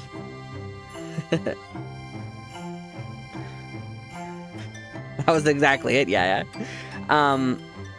Code, that's your life. You know what? I would love to pick your brain on C++ because I am hot garbage. But I do have a code template document where I have not color-coded it yet. But I have tags for how to do different things, different mistakes I've made. C++ tickles the ADHD, like hyperfixation urge in my brain, where I could just spend like 2 hours trying to figure out why my character's not moving, just to realize I did something stupid, and then go back to it. You're Java master. Oh, Java! I went like Javelin.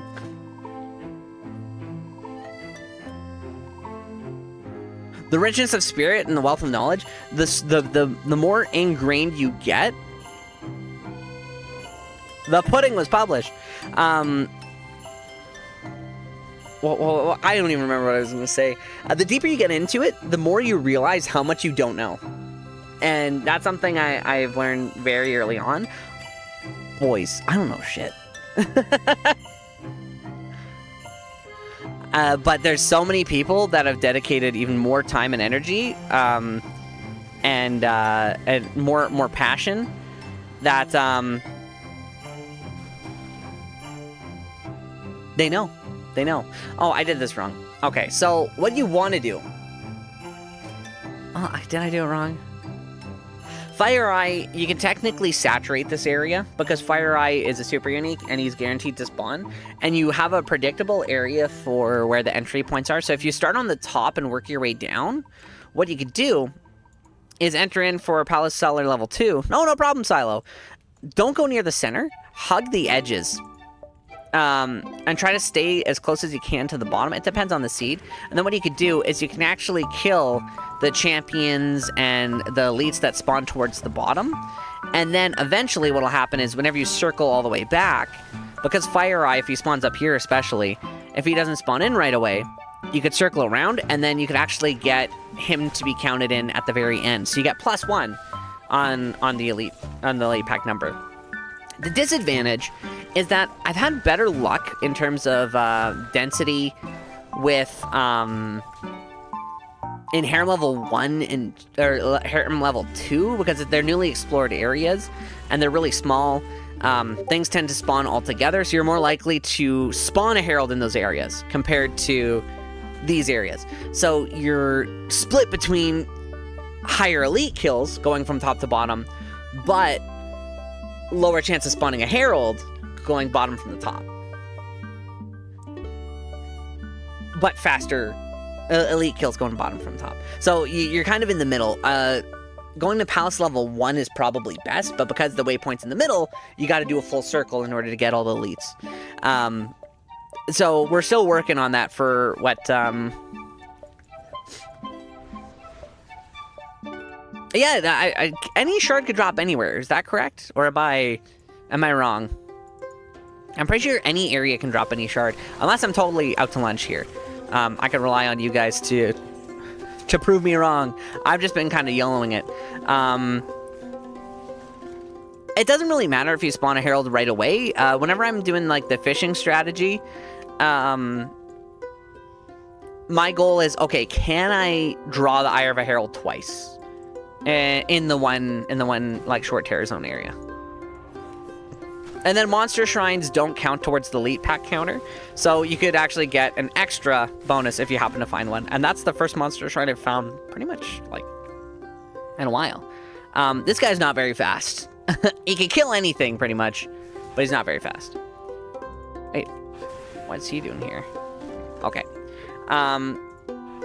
60 western, 6 northern. I think I got more northern than anything else. Western's been really hard to find for me. I think I've just been burning through them too fast. But I'll switch over to the... Yeah, no, I've had a really tough time finding the Western shards. I think lately in my last, like, 10 runs, I found, like, 2. Yeah, this is pretty much my shard pool right now. And I used, like, 3 of the northern shards already. I had 5, but I've been starting just, like, cooking them for the testing.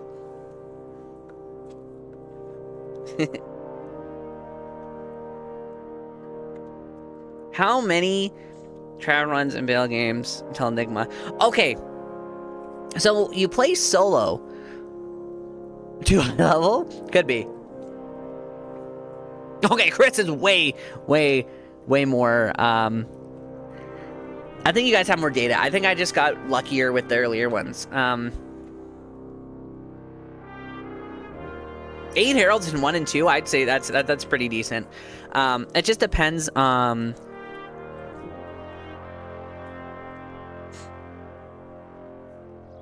yeah, pretty much.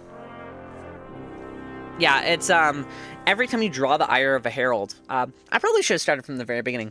If you draw the Ire of a Herald, when you explore a new terrorized area, or get close enough to mobs, each mob has a 1 in 100 chance, pretty much, of spawning as the Herald, or spawning as a Herald pack in that area. So, if you go to an area that has really, really high density, and it's terrorized, you're more likely to have those mobs become a herald. What I'm gonna do is I'll show you guys here. So the Bloodmoor is just an easy way to kind of like showcase it. Okay, you're in the Bloodmoor. What do? Do you follow the road? And you're farming for heralds. Let's pretend this area is terrorized. The answer is no. You want to leave as much of the middle unexplored as possible, because the herald checks happen whenever you enter new areas. Explore new areas with mobs that have not been fully registered yet. Elite mobs will only spawn in the areas you go first. Actually, this is a better place to...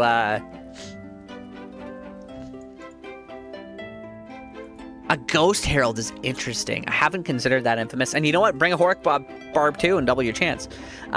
Arcane Sanctuary is the perfect showcase. You can have up to 9 elite packs that will spawn in the Arcane Sanctuary. Now, what's going to happen? One of these will have the summoner, and he's going to eat up one of those pack numbers. Are we going to get 3 here, 3 here, maybe 2 here, 1 here? No. We're going to get 7 to 9 here.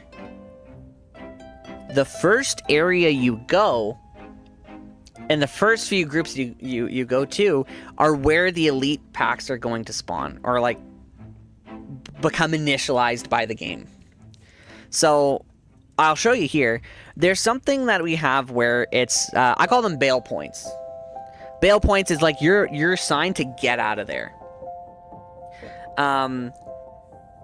Yeah, that's exactly. It's front loaded. So the first place you go is where the most of them are going to spawn. So the question you should be asking yourself is it worth it? Okay, if I choose this way, I'm going to get 7 packs right away.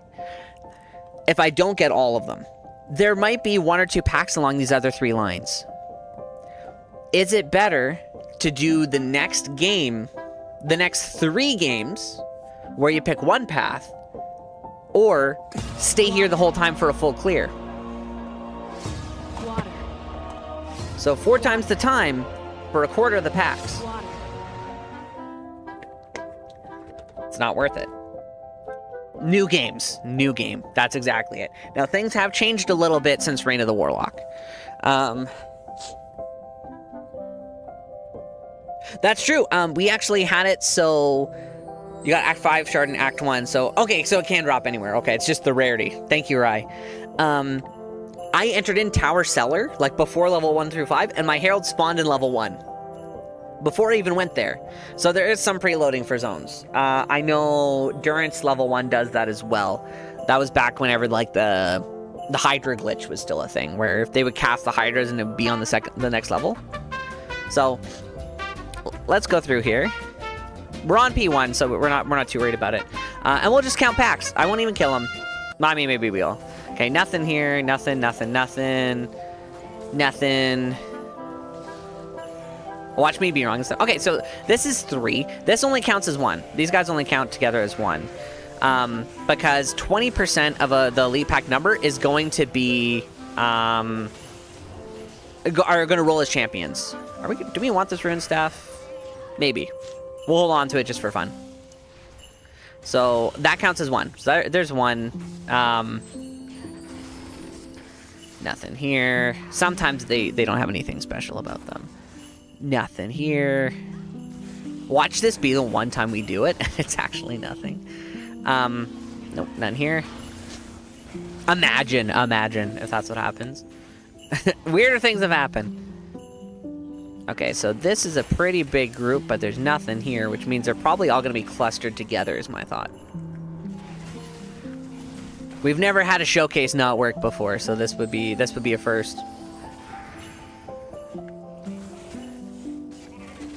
Oh yeah, we'll forget the middle. Those guys were all regular though.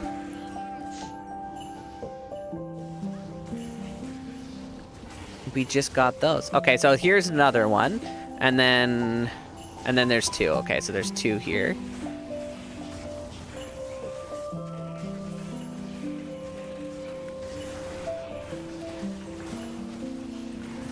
No, don't die, my XP. Okay, so we only got 3. So this time around, no, it was only 3. Only 3 there. Yeah, so I'm going to check the ledge. So it probably means we were just a little bit too close, or the packs are just right around here. Because the first little bit, there is a 3-pack rule too, where you could go and check like the first 3. No, these ones too. Okay, so it's just this is the first time we've ever had a showcase not actually work. I'm thinking like we'll go around one of these corners and it'll just be like a bunch of elites all in one spot. No, not this one either. Or something else is going on, because the max is already set. Oh, here's a pack. Okay, is that there's 4 altogether, but so again the champs only count as 1. So that was that's 4 here. So this is the 4th group. And then, nothing on this side. Boys, that's never happened before. 4 arcanes, clear, not a single layer. First landing leg of each map, that's one of the strats too. So we got 4, so that was half of the map's elites already. Chaos is good. You can have up to 11 packs plus the 3. You know what? Tal's Chamber is actually one of the better ones. Water. I will drink the water. Thank you, thank you, thank you. Water. Water. I always check for bow sticks. Cows is awful, like 4 packs. You can have quite a lot. My usual rule for cows is that if you don't find a cow in 2 screens, take off. 2 screens, nothing. No, nothing. Get out of there. I forgot my Annie, so let's grab that. Okay. Oh, so Catacombs. If you guys are farming Catacombs, your best place to draw the Ire of a Herald. Obviously, the jail. Jail doesn't count. Catacombs level 2 is a great place to go, and the Cathedral is a great place to go. One of the best places to spawn a Herald is level 1 or 3, because level 1 and 3 have a lower density, so their elite packs are more spread out, and the highest density between 1, 2, and 3 is level 2. So if you go to level 2, you're more likely to draw the Herald Ire initially, and you have a higher likelihood of spawning it in 1 or 3. Because they're less dense, but they have a higher monster number. So the proximity between packs is bigger in 1 and 3, but they have about as many monsters. So because there's more monsters, you're more likely to spawn them there. So if you guys are terrorizing a full game with a large group, the strategy that we've found has worked the best. You know what? I don't know where to go spawn, actually. It's clear the Canyon of the Magi first, and then all of the tombs. You got 4 to 6 packs per tomb. Do all of the tombs. You're more likely to maximize the amount of Ires that you could potentially have, and then go to Act 1 and clear it. Save the Den of Evil for spawning the Herald. The reason why you want to save the Den of Evil is because only 1 elite can spawn there, and that's Corpse Fire. So save the new area with a lot of monsters, specifically just to spawn in the Heralds. And that's exactly it. It's effectively a dead area. It's supposed to... This is where the code is wrong. For all the OGs, pretty much everything we know about the game, from desecratedzones.json to level.txt from LOD, comes from single player. I'm bringing up the mini water bottle, boys. Water. Water. Thanks, JTB. I'm so thirsty. And I'm supposed to stretch. There's holes in my armpits. And level.txt, the Den of Evil is supposed to have 2 to 4 packs. I repeat, the Den of Evil is supposed to have 2 to 4 packs. It doesn't, because the entire area is quest linked. Oh my god, my chair's off. It's quest linked, it's broken. Because you get the like, this cave has been purged of evil.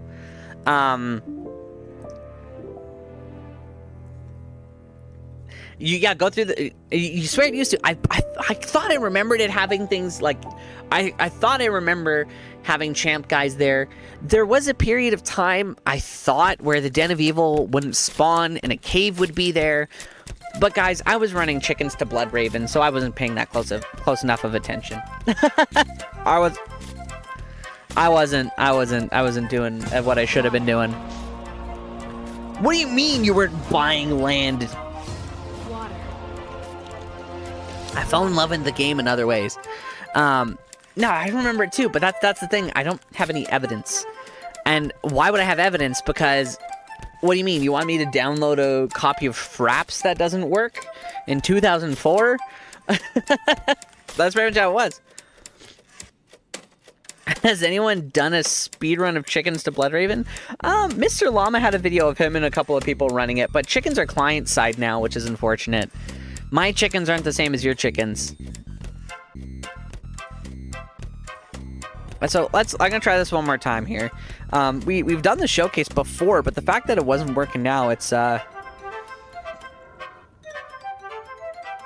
makes me feel like I'm the chicken conspiracy. No, it's true. Join a game with anybody else. Share your screen, and your chickens will be in different spots. Actually, this I don't like checking these bottom corners because sometimes they link up, and you'll spawn things over here. The chickens are alive. They're client side. They used to not be client side, but I can't remember what it was. There was something where if too many people joined a game, there would be too many chickens. I don't know exactly how it worked, but okay. So there's one bad boy. Let's draw the Eye of a Herald twice, and then do our fishing. Why is he not dying? Is he stone skin? Yeah, he is. Okay, we're gonna check the middle right away this time. Okay, so there's... Okay, so that's 3 groups altogether from that last one. You love it? You know what? You guys voted for it, so of course I'm gonna keep it. I'm gonna keep on doing what we're doing. And, you know, you've never tried the build? Me neither. This is one of the cool things about, like, the community and the streams and such, is that when you guys make me play something, I'm like, why would I play this? Okay, so that's 4 now. Okay, so we're already at, like, half the packs that we can get in this area. I'm gonna... Where's Emilio? Why isn't he helping us? There he is. No, where is he? He's got a Reaper's Toll, so he could actually help us kill this thing. Oh, wait, there's another here. I thought... Oh, there we go. His name Paul? Emilio's doing useless stuff. I learned more about the game. I wouldn't know that, like, the magic, like, max damage attack, like the sharp Grand Charms of Life, or actually have value. Warlock does make the game feel a little bit different. I do agree with that. So there he is. So there's another one. So there's 5. Come on. Come help me kill this guy. Or did we already get it? Yeah, we already got the ghost. My demon is pretty broken for sure. Okay, so now we found the summoner. The summoner automatically eats one of the spots, so he will count as 6. He will, if we haven't... And we drew the Eye of a Herald at 6. That's actually pretty good. It's a pretty good sign. It's not the be-all, end-all sign, but it's one of them. So what I'm going to do now... Yeah, 6 games. 0 Ires, yeah. I'm going to keep going through. I don't want to spawn it in here if I can help it. I want to show you guys where I usually go, and it's usually Harem level 1 and 2. The areas that have okay density, but not a lot of, not a lot of spawns. I'll show you. Like, they're basically as close as you can get to the Den of Evil in other areas. Okay, so that's 7. So there's only 2 more elites in the rest of the game. Like the rest of this map only has 2 more. So am I going to spend the rest of the time farming those? Definitely not. Now, this is where we could change up our strategy a little bit. Rather than looking to farm those 2, we could do a little bit of running around and try to spawn heralds there. I'm not going to. I'm going to do top bottom. Because I'm going through multiple zones, and hopefully we'll spawn them in there. A question, I may have an answer, or I may not. But if the question is good enough, it will inspire me to find out the answer for you.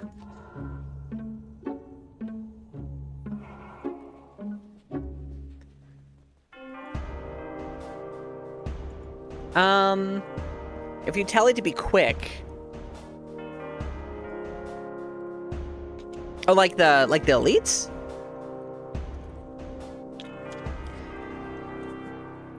As long as you get there fast, it'll count. The past 50 games have been gems? Oh, wait, sorry, I should have just opened up this big.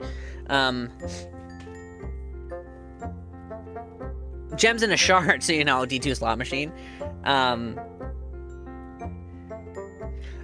Well, yeah, we don't like the cookie cutter builds either. Everybody can run a Nova Sork. Few people will choose to run a Whirlwind Sork. Oh, if you leave them alive. That's a good question. I don't actually know. One thing I do know is that I've been AFK in a game for 20 hours. And I drew the Ire of a Herald. Then I went to a different rotating terror zone, and I spawned the Herald right away. So even if you draw the Ire, it does not expire, at least for 20 hours. Kill time doesn't matter. That's just about your individual efficiency. It's, as far as we know, it's just the kills themselves that matter. So we're gonna run through this a little bit. Okay, so we got a Herald hunting us already. Level 2 is good. We discovered a new area. These are all mobs that haven't been registered in it yet. Let's just hope it's not, let's hope it's thorns. It's thorns! I hate thorns. It's, when you're running this build, thorns is the worst thing it could be. But we do have a general strategy for this. It's pull them away or turn them against each other. So there's the Herald of Fright. If we get the Herald of Fright by himself, we can make it work. Get them to kill each other. That works too. Emilio usually dies here. If they kill each other, they tend to go pretty fast.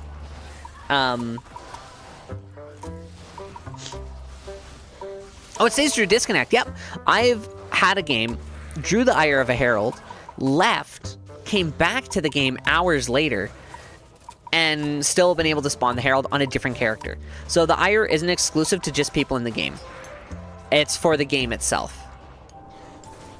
So if you're like, I'm having a tough time beating this guy, switch to a different character. As long as the game's open, it'll still work for you. I don't know why I don't have a lot of mana, though. I Stone Skin, too. That's like one of the other worst things it could be. But these guys all have Crushing Blow, which is great for me. So hopefully they just take down his health enough. This is one of the things I really don't like about this area. Yeah, you can do that. Yeah, absolutely you can. The ring's bad. And then bring a Hork Barb is usually my recommendation too. I usually only look at Horking whenever it's like level 3+. But Cold Plains is actually a good place to highlight too. I'll show you guys.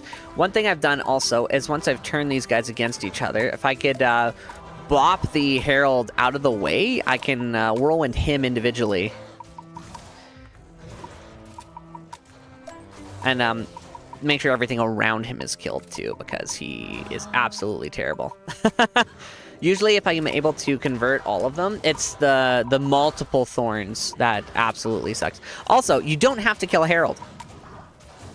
You can skip it and just wait for the next one. That is also an option. Not what I want to do. But it looks like these guys might kill him. Because the problem is with playing this, it's like a Whirlwind Assassin or Ghost.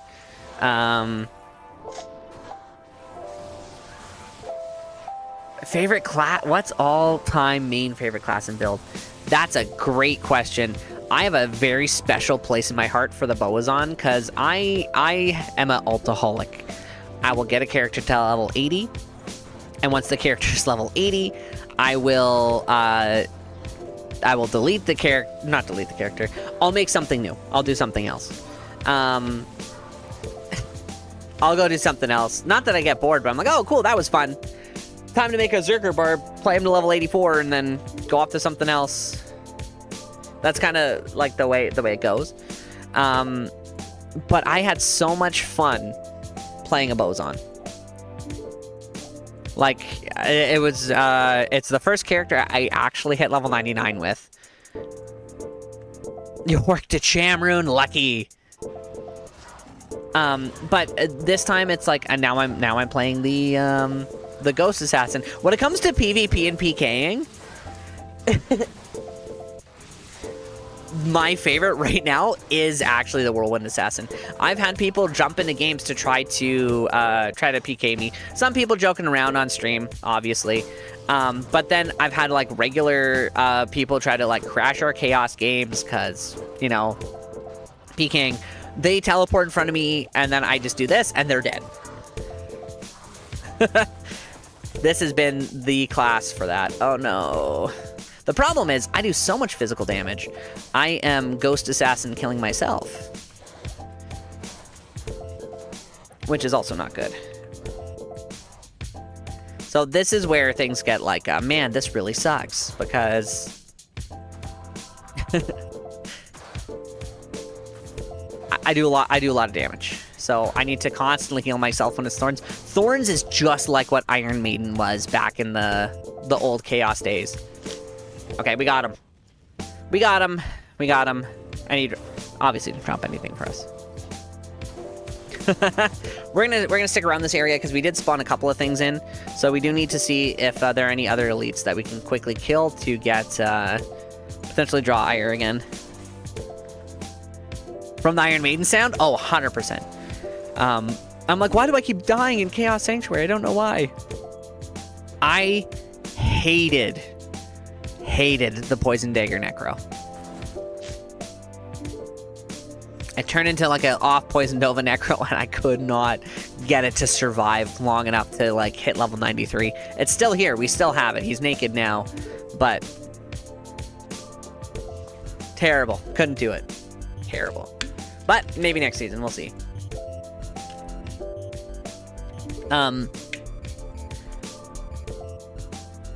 Cold Plains. I'll show you guys this one. So you're farming heralds. Look at these little guys. Look at them. This is a bad sign. When you spawn next to a camp, it's a bad sign because Bishy Bosh may... Yeah, he's right here.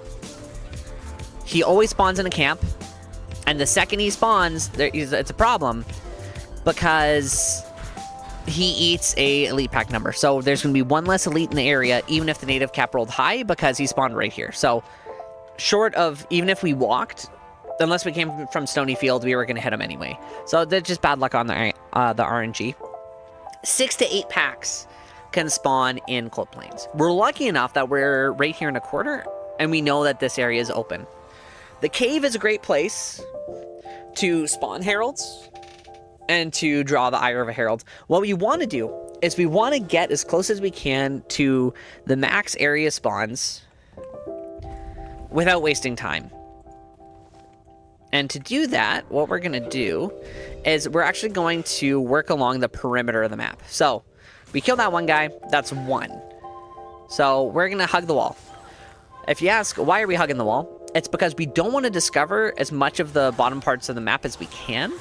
We want to stick to the upper corners. We want to leave most of the mobs that aren't elites unspawned, because they have the chance of becoming a herald if we draw the ire. If that makes sense. Hopefully no running, no running. So here's 3 already. Because again, you're right. I can't remember who's at it. The game is front loaded. So the first areas you go is where the elites are. Were the elites just going to be here the whole time? Well, if you go along the road, you have twice as much distance you'll need to zigzag in order to get everything, which means more regular monsters are being loaded in and not going towards the count. Eating chicken. Unless you're at the beginning of the stream. I don't know why we were talking about chicken.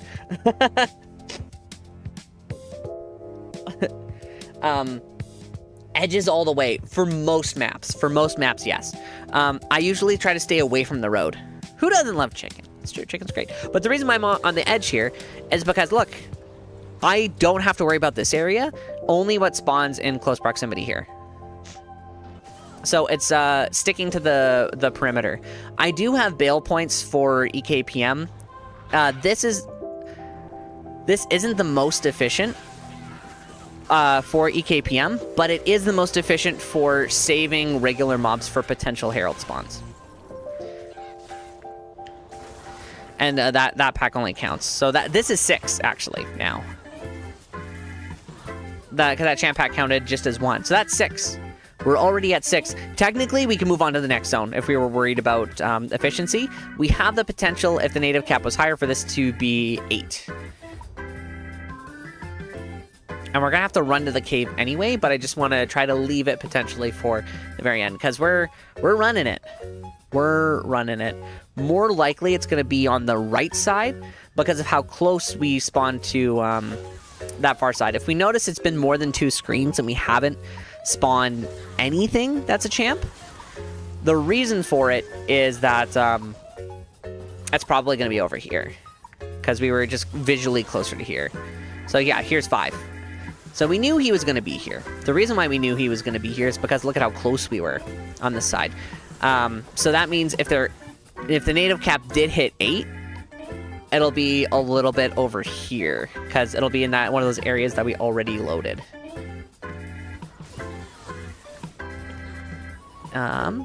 Or we just got a native cap of 7. Happens. So there's not really much for us to do in this area, and we're not going to go off or load on to the next thing, so we're just going to run right to the cave. Now that we've already hit what our max would have been, we don't have to worry about zigzagging or exploding different areas. See how many people were in this group? This was a tight group. None of them were elites. Chances are, if Bishy Bosh wasn't right on our spawn and he was somewhere else, this would have been an elite group. But now we're in the cave. So that's kind of the strategy. We aren't going to zigzag or search everything because we know what the native cap is, and technically we exceeded the lowest of the native caps by 1. So the time that we would spend there wouldn't be beneficial to our efforts, to our exploration. The cool thing is, champion packs. Each individual champion you kill does count towards that. Each one is 2%. So when 20% of all of the packs that you come across roll as champions, and you have up to 5 of them, it's just an extra little bonus for finding heralds or anything else. Is there an easy place? K-Chill, there is an easy place. And it's on our Discord. And I also have a link for you. I'll send it right away. I'm constantly uploading, and I'm constantly changing this document every single day. I'm uploading the Herald, the spreadsheet of destiny, the Herald farming strategy and immunities. You're going to find a lot of these legacy sheets of like how many elite packs in every area. Most of the ones online are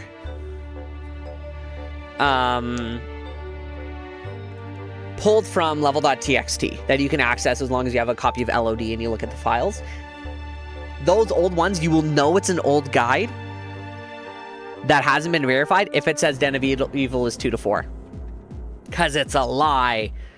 And a lot of them online say that because people haven't actually done the testing. That's the only thing that really separates us from a lot of the legacy builds is we have run each area hundreds of times in order to maximize saturation. Ghost Dance and Elite Packs, if you're doing the full game, 100% do the Ghost Dance.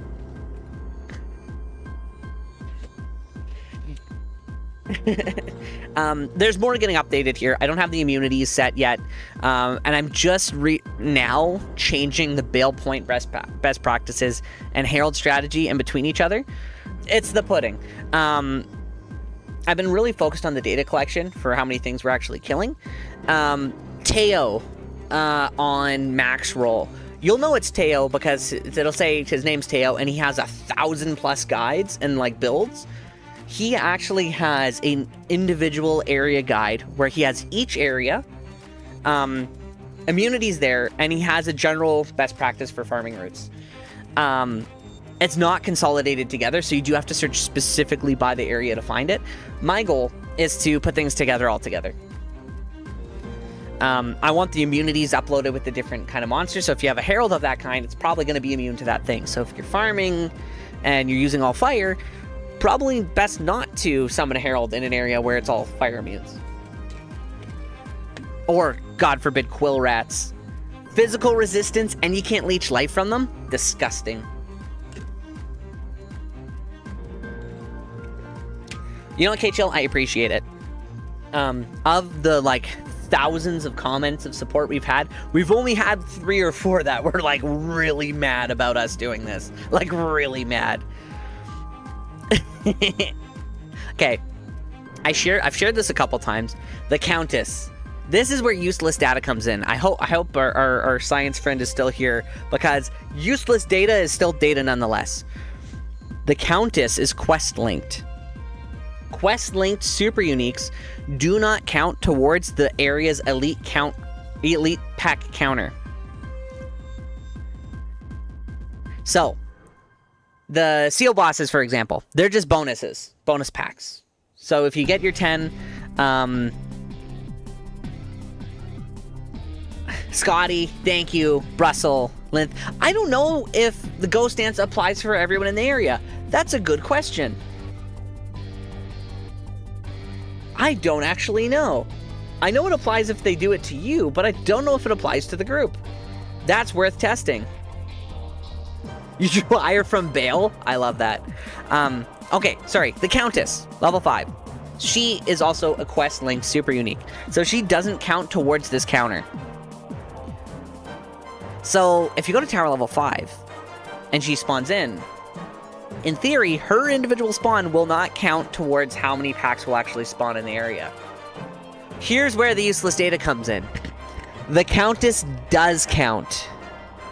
I repeat, the Countess does count, but not in the way you would think.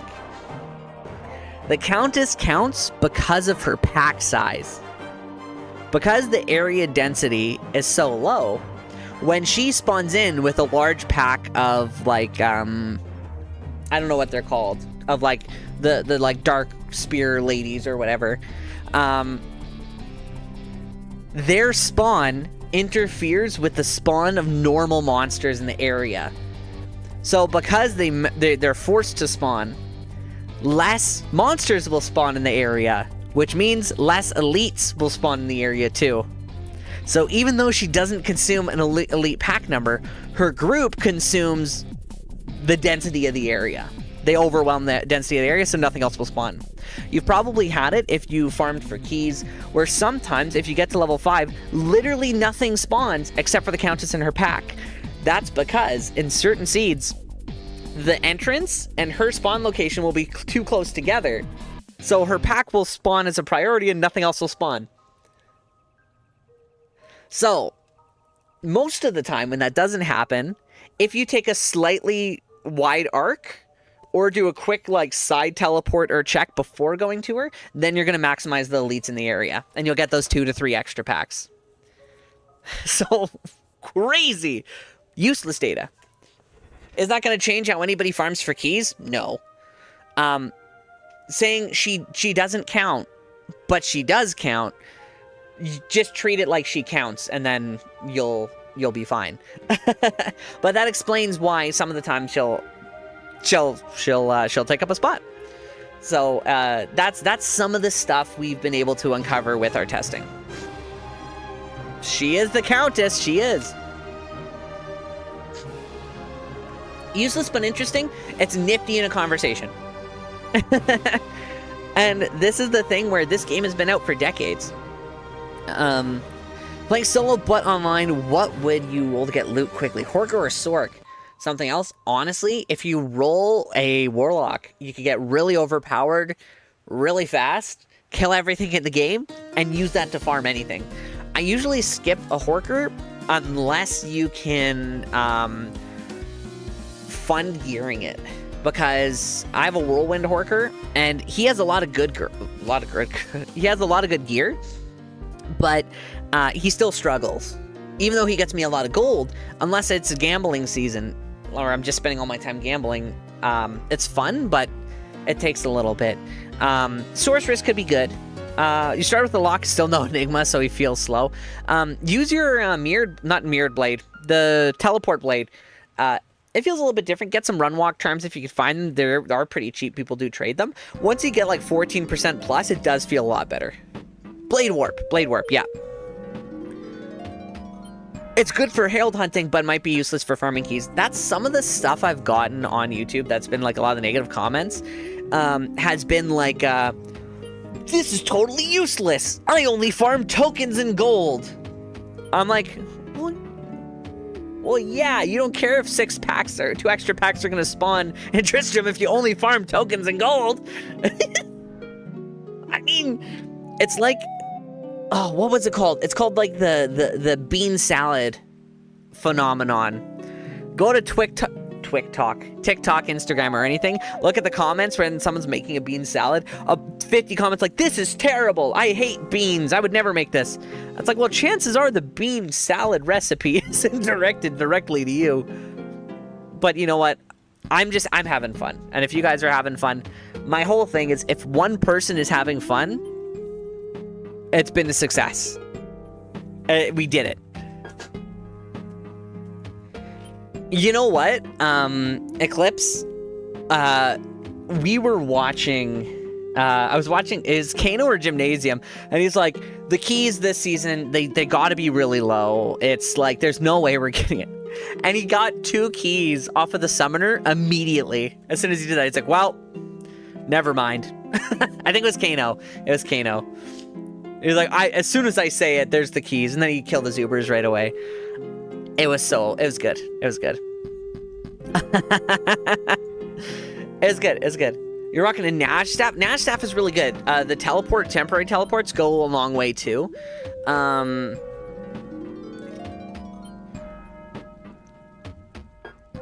Oh, it's yeah, Blade Warp, or Teleblade is like really bad on console, I can imagine, because it's hard to aim.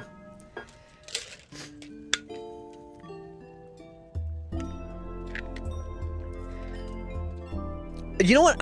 My intent is to hit 99 on this character and then start speedrun the game, because I've been doing goofy stuff since day one. And Oblivion, yeah, Ghost Dance testing would be the way to go. If it does apply to everyone, Mr. Llama, when he did his early testing, he used a mod to have negative magic find. And then with negative magic find, he was still finding blue items that you wouldn't be able to find with negative magic find. The target snapping, yeah, it's like, okay, time to throw my teleport blade at this guy. But if you don't have Enigma, don't even worry about it.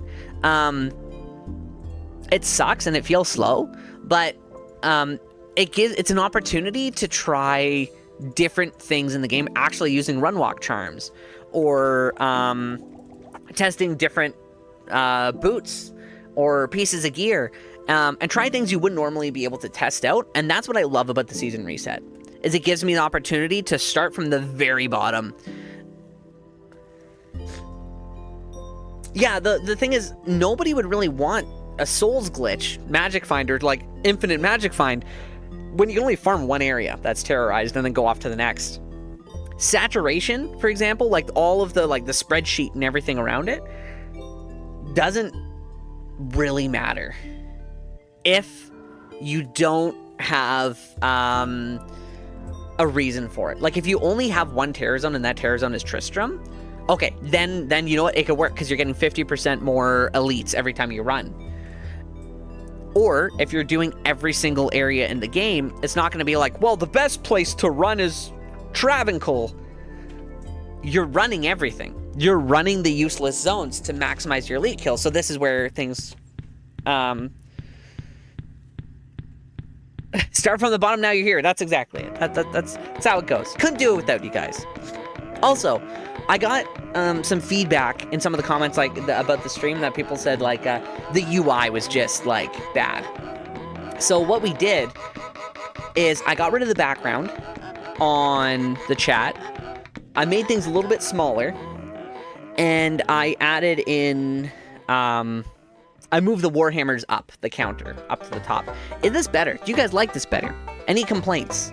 Because my goal is also to make the stream a little bit better every time we play, so that it's better for you guys. If you guys want to see our old UI monstrosity, It's something like this. The blue. How do you fit all this knowledge in my head? I tend to I know a little... What's the best way to articulate this? Chris, I am both smarter and dumber than you could ever imagine. Never estimate me. You'll probably be wrong.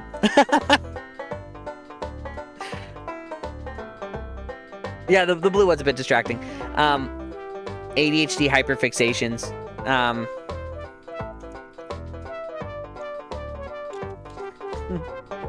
Sorry, Johnny. You got auto-modded for saying MF. You're allowed. You're good. You're good.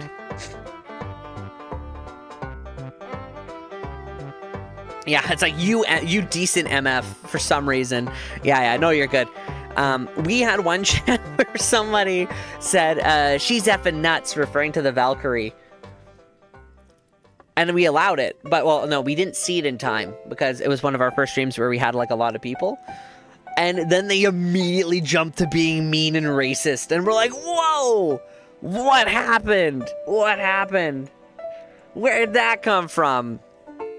And then it turns out, oh, you got auto-modded by one comment that we didn't see. Racism is a big jump, though. They said my entire personality was my stupid effing mustache, and it made me a little sad. Critical support to Autobot.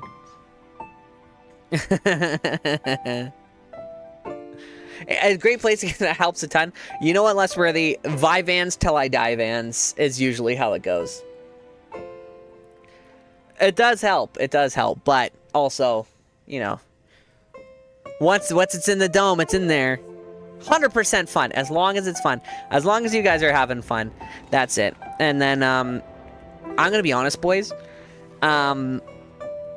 If we didn't have Twitch or YouTube or anything like that, I would 100% still have these spreadsheets made. I just wouldn't be sharing them. If I showed you guys like half the spreadsheets and things like that that we've made, my Albion Online spreadsheets for crafting, there's a reason why we made over 1 billion silver playing Albion. Carrot farms till I die, man. The secret, if anyone here is an Albion Online player, horses, tier 3 horses, do make money, but you have to sell it immediately before the bandit event. If you use focus, yeah, it can work, but save your focus for refining. And remember, you don't lose money unless you sell at a loss.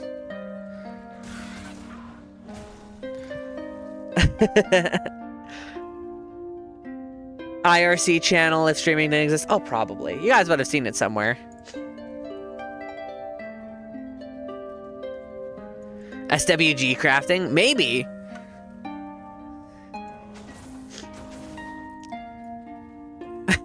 Is it worth it? The short of it is no. We did that last season. We rolled 800 plus. No.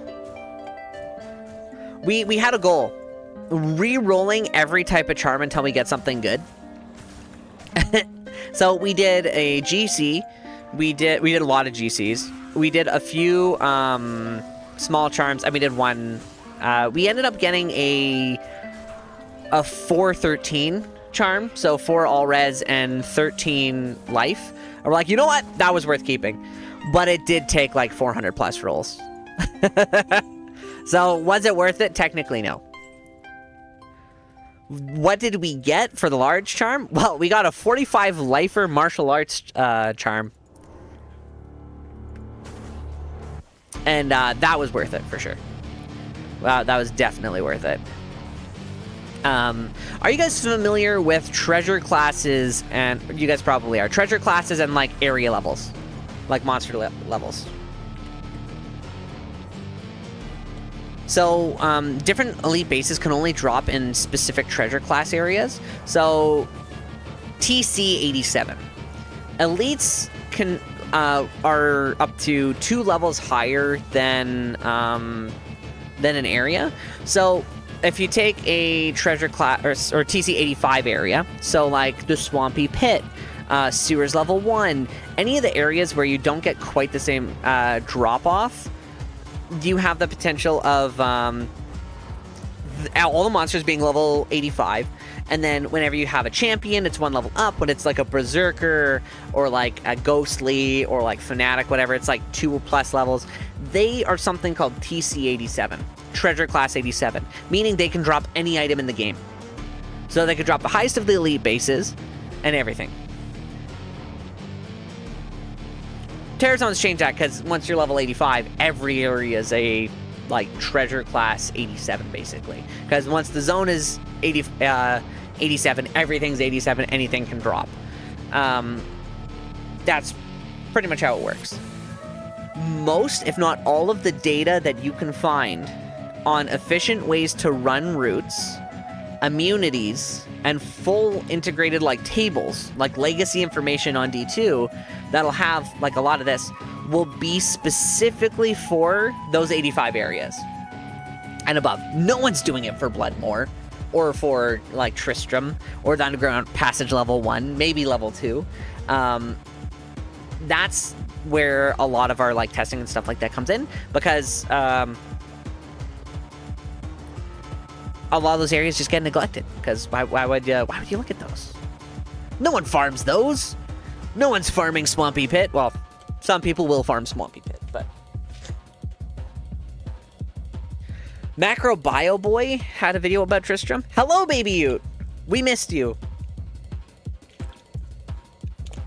There were some videos a couple of years ago where people talked about different areas, but they seem to just get deleted or disappeared. There were a couple of videos that had like 1,000 views from like 2011. It's like the account's been deleted. Welcome, Baby Ute. We missed ya. Thank you for the ice cream again. Thank you for the ice cream. It's an ongoing joke in the stream where I'm married to one of the mods, and anytime it comes up, it's which one? It's like it's always not the most recent mod. Why is the heart rate up? Because I was gonna wear it today during the clone walk, but I was wearing it the whole time, but I forgot to turn it on. You guys get to see how excited I get about all this. Oh, updated Ariat Summit for D2R. You know what? Amazon Basin and Mount Ariat have some updated information, but a lot of the legacy uploaders I don't think have, Scotchy, I'd have to triple check. I believe it's any 91 and above. Oh! Hey, cool. Look at that, boys. Lightning Sork Monster Charm. We're rich. Can we trade this for an SOJ? No, we can't. No, we absolutely cannot. But, you know, it could get us a little bit on the way there.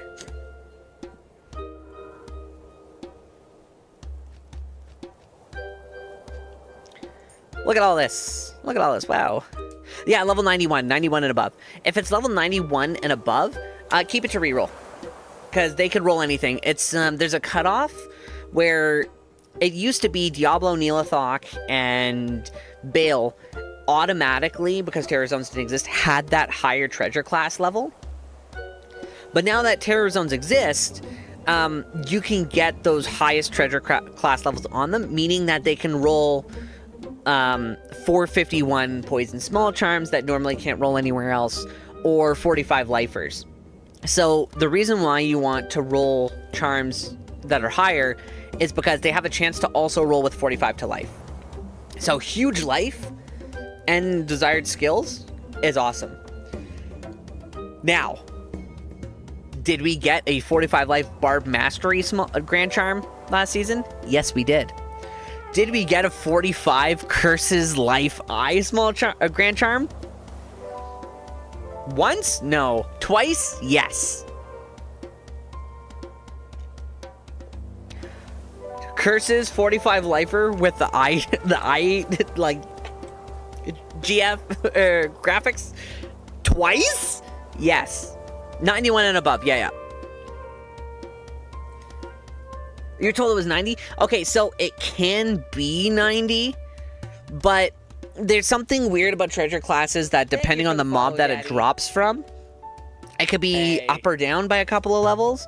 My understanding is rerolling does not change the eye level, because I've re-rolled Grand Charms like 60 times and still rolled 45 life on them. Re-rolling using Peace Skulls for rare items will decrease it, but the other ones are fixed. Only took you 400 rolls. You know what? If I let's do I have one that I was re-rolling earlier, but I haven't been rolling it very often. It's a silly little lightning one that has like nothing except for lightning. Where did I put it? I hope I didn't throw it out. I don't think I did. I might have thrown it out. Oh no.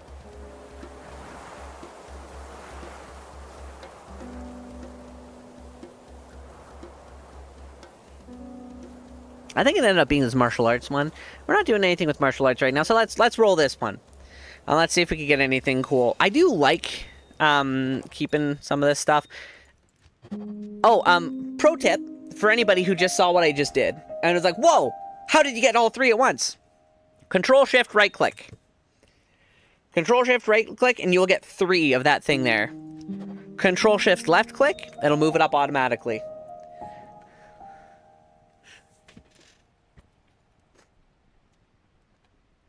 Uh, 94 in a terror zone. GC drops 1 to 2 cold damage. Who do you call? The police! And then you re-roll it. So for anyone who didn't know that, I hope I saved you some time. And I hope it made you extra happy. And if it did, well, hell yeah. Now you know. How did I discover this? I didn't. I was watching Cooley. And he was doing this. I'm like, how are you doing it fast? How are you doing it fast? Tell me now, Mr. Streamer. He's like, oh yeah, it's just a shortcut. And I'm like... He didn't tell me what the shortcut was, so then I looked it up from there. Does it say in the tooltip? Where? Where is this tooltip? Oh my god, Contra here can read? Where's the tooltip? Where's the help button? Hover over the gem. What gem?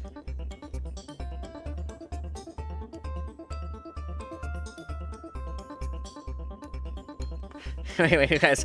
Wait, what am I doing? Wait, what's going on? What am I doing? Hover over the gem? Oh, I have tooltips off.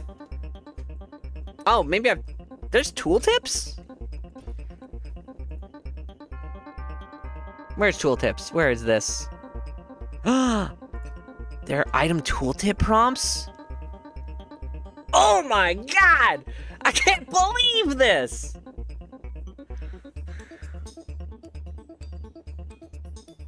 There's tooltips? Well, I can't believe this. Yeah, it has to be in the queue. No. Now, does it work with runes? Thank you for the follow, Daddy. Thank you for the follow, Daddy. That's because his name is Dad D. We got more quality of life. Guys, the problem is normally we can't read, but there's tooltips. Oh my gosh.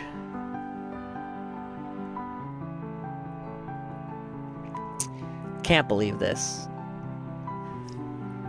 You mean this game has instructions?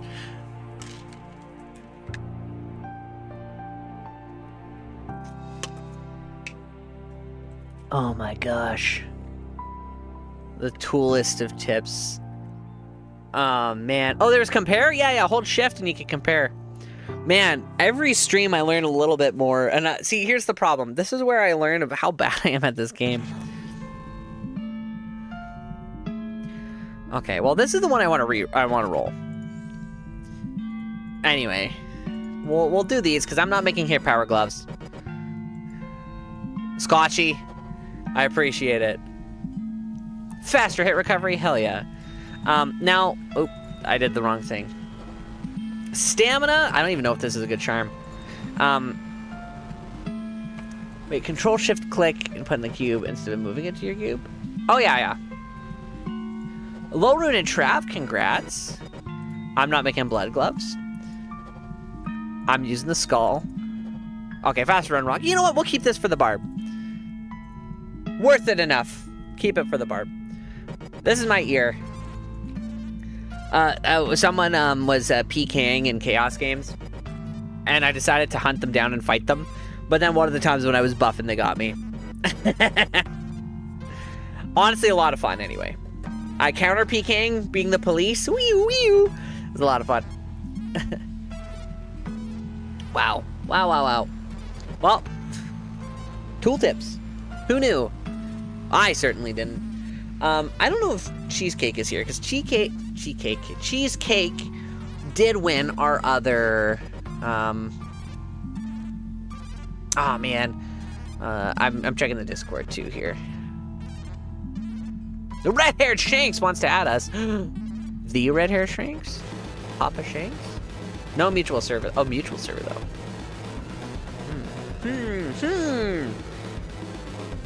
Boys, this is absolutely wild. I can't believe it. Thank you for teaching me. Now that I know, we will make sure. I'm actually gonna ask if Cheesecake is here.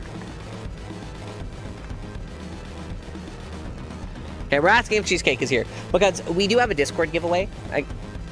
Because we hit a big goal, it does not tell you the shortcut in console. Oh no! So it's just oh, it does. Sorry, I just got your messages too. So console does tell you.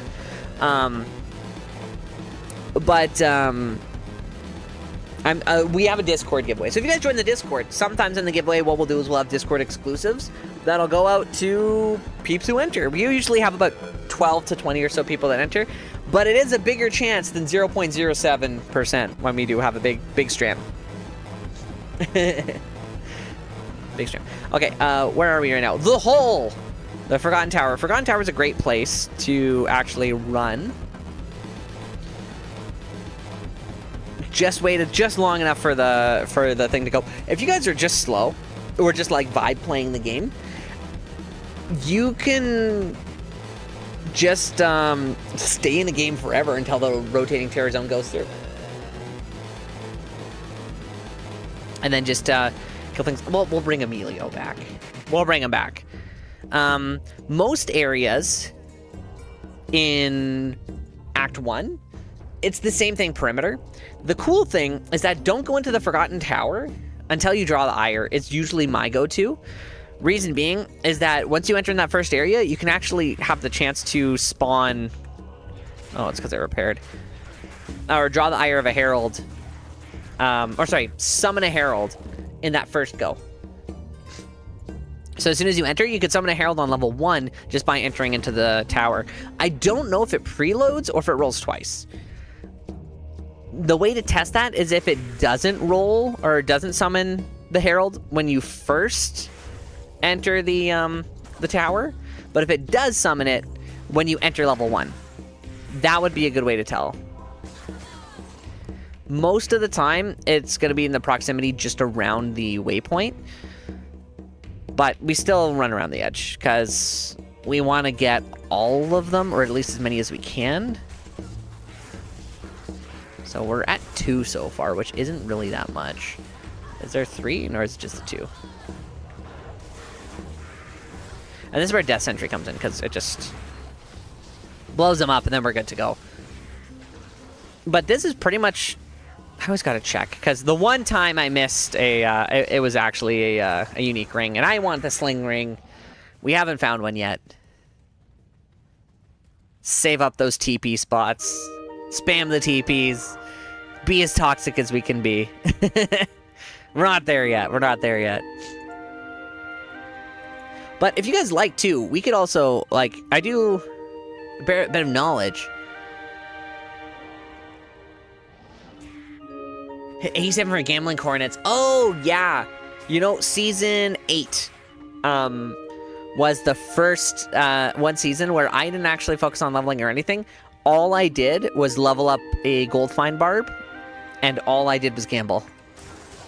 And I didn't even really gold find at all because the grinding glitch was still available. So I would watch one episode of Dragon Ball Super, and by the time I was done, I'd have 10 million gold, just manually doing the quick sale. That's actually part of the reason why the servers crashed so much, is there was a large number of people that were in that season using scripts to fill up town with as much gold as possible, and that was actually slowing down the game. We could belt 4 TPs, that's true. That's true, and save even more space.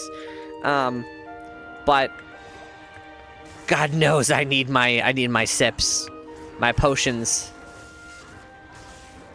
These guys are doing a lot of damage. But now they're gone.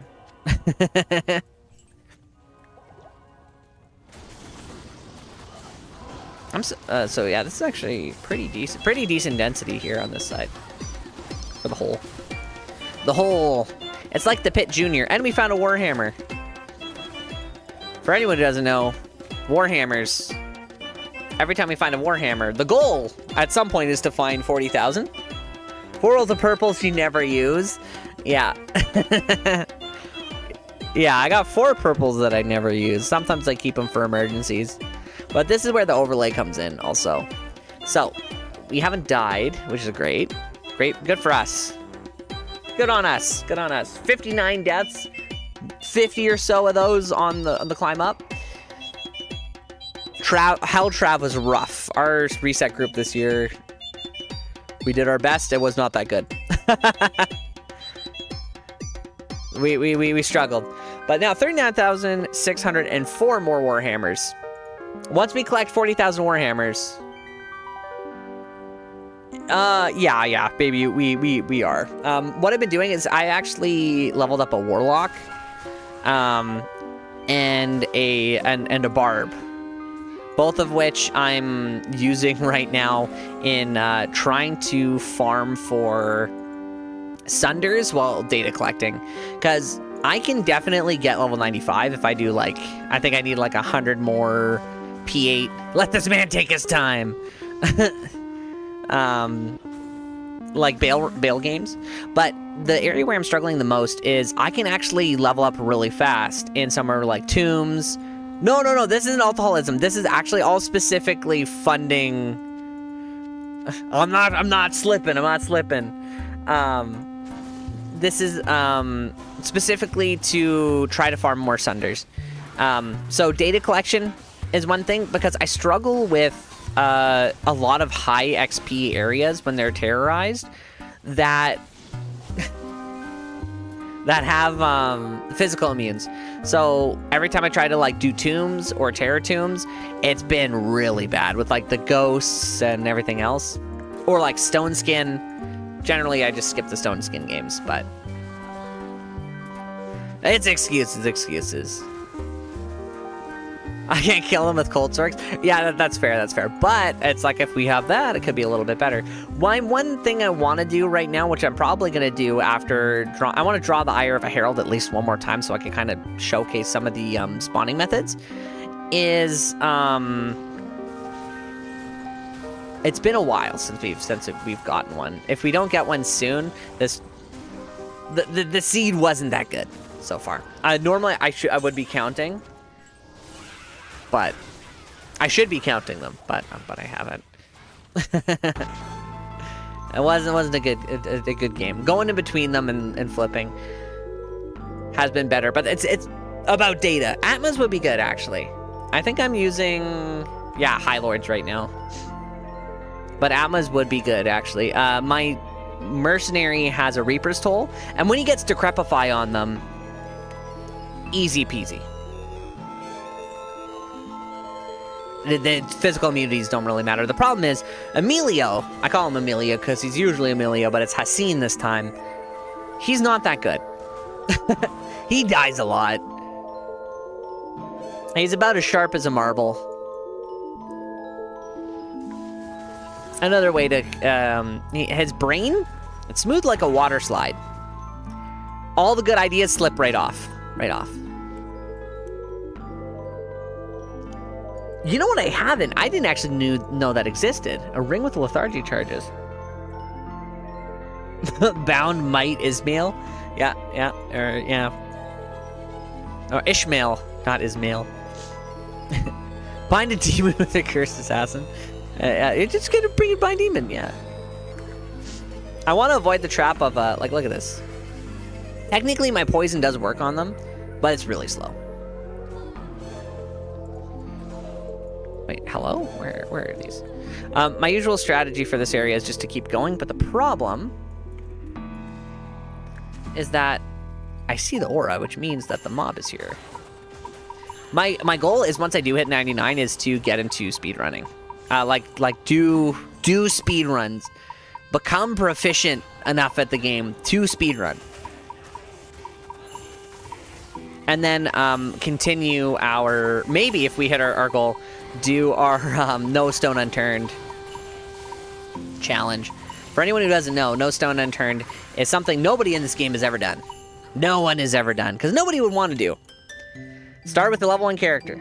Every area of the game, no area unexplored, no shrine untouched, no well unsipped, no barrel or interactable item left around. Kick every barrel, all areas explored, the full game, all in one game.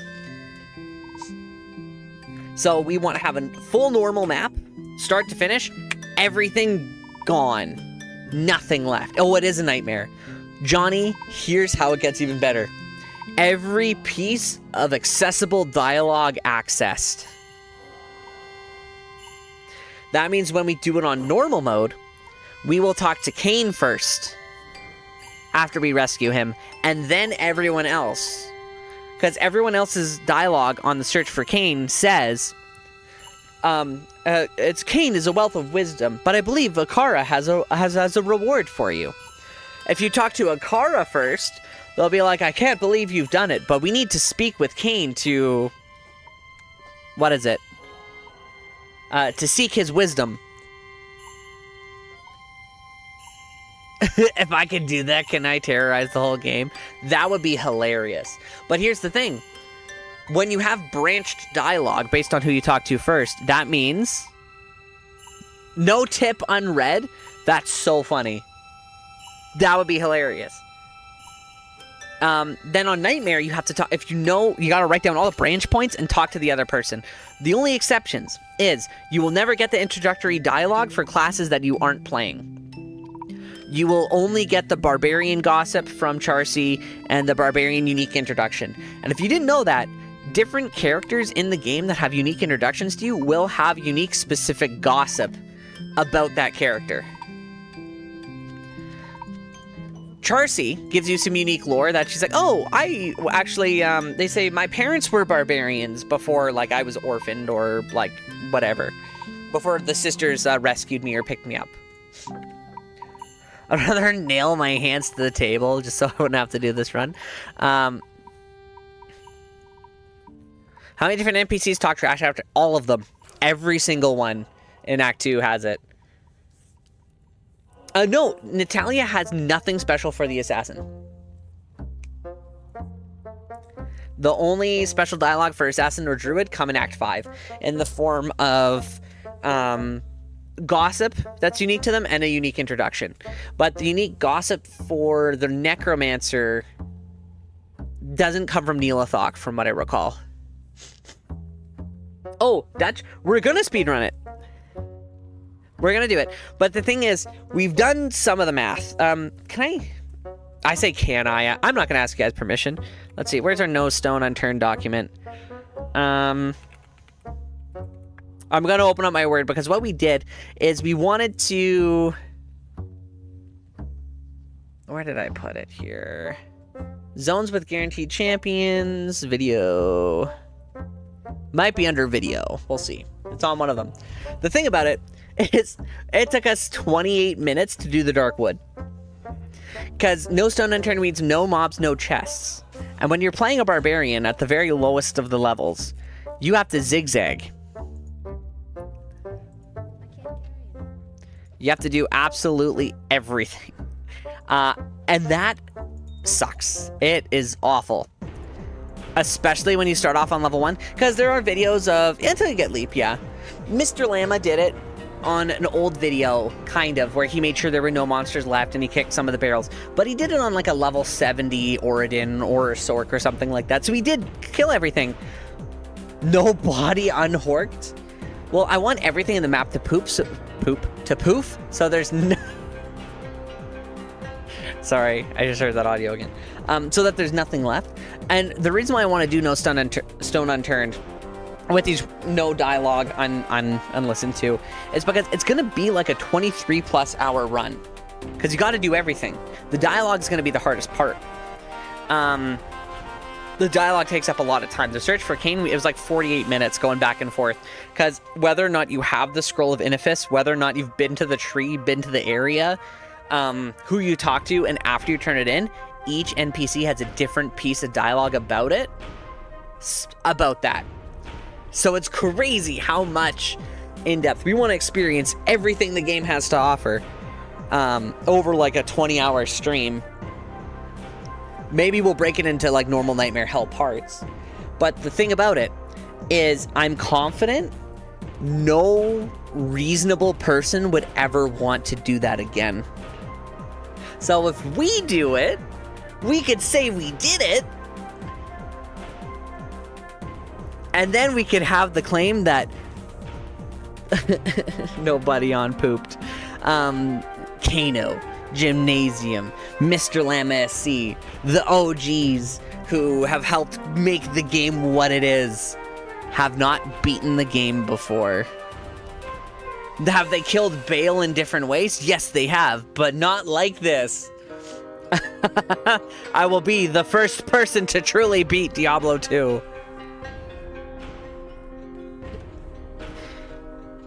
I touched everyone and everything.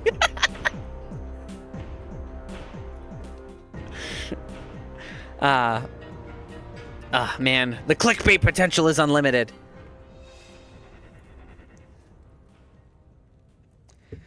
Is there a reason Trav gives you? No, there isn't. I don't think so, at least. Million view video right there. Yeah, and it would be quite something. But that's the like after 99 grind is the goal. If you do everything, do you unlock Act 6? That's a good question. No one's tried. Level 1 Ubers with only full... You know what? People have done it. I don't know, what is the lowest Uber kill?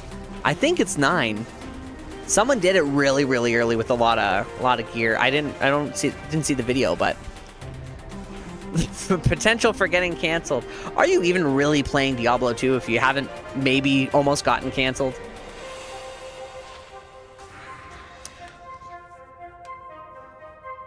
Pierre? Is that you?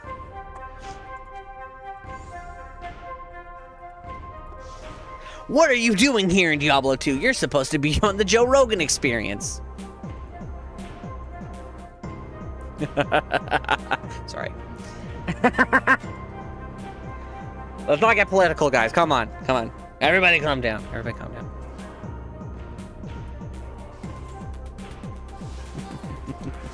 Sorry. It's my Canadian humor shining out. Okay, but I will keep clearing this. But that's no stone unturned is what we want to do. I want to keep doing, like, I want to keep playing Diablo 2 the way I've always played it. With spreadsheets to show how optimum things can be, but still doing the silly thing. We're writing the data, or we're showing and highlighting some of the best ways to run different areas in the game. The most efficient, the most statistically significant. Yet, you will still see me check hidden shrines and kick the barrels. You'll still see me yapping. We may know what the right thing is, but we haven't broken our bad habits yet.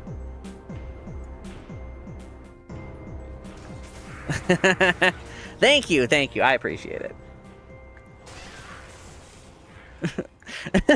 We're going to scientifically prove what we shouldn't be doing. We are going to prove that we are a piece of shit mathematically. It's hard to outdo degeneracy, boys, but we're gonna do our darndest to have the right information out there. We'll see. We'll see. You know what? That's the thing. So, JT, the grubs. The grubs, the rats. I don't know if you guys know. You guys probably do. There are rats in the game that you can step on. There's a problem, though. There are rat nests in the game that cannot be accessed. We're going to step on all the grubs in, like, Duriel's Tomb and all the ones that we can. But I'll see. They're easier to see with classic graphics, but we're going to do a little check and see if we can find a rat. But there's small little pieces on the end of some of the tiles where you'll see the little rats run into, and they can't be accessed.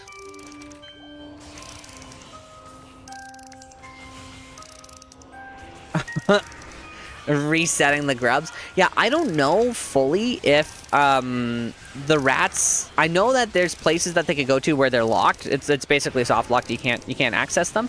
But I don't know if the grubs respawn. Like, see these rats? They're easier to see in classic graphics, but I just stepped on two. They make a little squeak sound. But some of the Reign of the Warlock critters have not been fully animated or updated. Some of them have been neglected.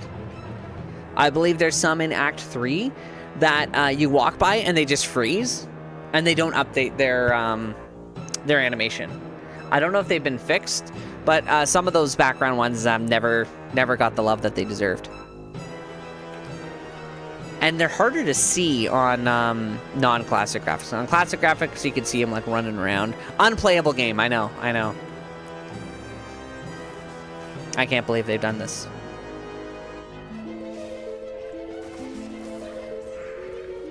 So you can see the Countess also, she spawned on the far side, so she didn't, she wasn't close enough to, if she was like right here, and if this was like the vertical one, where it's like closer to the top and there's that open area around, and she spawns towards the bottom, then everything else, they wouldn't spawn. Then the Den of Evil is like this little bat guy. He's there. There is a way to have like an explosion or have him get hit where he dies. You can't step on him, but there's certain particle effects like Blizzard or like Nova, I think, that stops them from moving. But there's ones that you've probably seen in Act 3, like Lower Kuros, where it's like the birds or the parrots, where they'll freeze in place and they won't move. They're dead, but they just haven't changed from their idle state. It's hard to see the rats with all my auras. Yeah, so there's that guy there. And that's the thing. If I come back here in like a little bit, will they respawn? I don't know. There's more data that's required for them. Uninstalling as we speak. It's a small indie studio. They need all the love they can get. Gotta support the little guy. Wait, why did I take my torch out? I just didn't have my torch on me. Crazy. New player, uninstall. Stick around just a little bit longer. You don't have to stick around for too long. Stuck in the beta. I haven't been to the Bloodmore yet. I'm going specifically for rats. But what I'm going to do is when we do no stone unturned, no stone unturned, I'm going to try to kill as many of them as I can.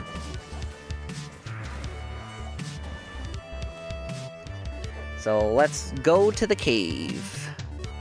The Den of Evil. I think I passed it.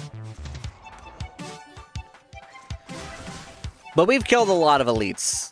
We haven't terrorized any acts, which probably would have been the better way to go. Unplayable. We'll do a new one.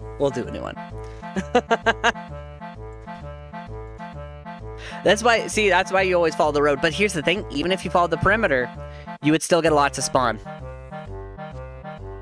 Oh yeah, the Souls trick works on ladder. Let's see. Okay, lightning enchant. Okay, I'll be right back. I have to go to the washroom, boys. Terra's on advice debunk. Okay, I'll be right back. 1 sec.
Do I have a good Hork build that's my go-to? You know what? I used to run Zerker Barb. I've run it a couple times. Right now I'm running a Whirlwind. Do I even have a game name? I don't. Okay, well, let's get a game name on. Can't join with my Horker. Even though he's my friend, I don't let him join.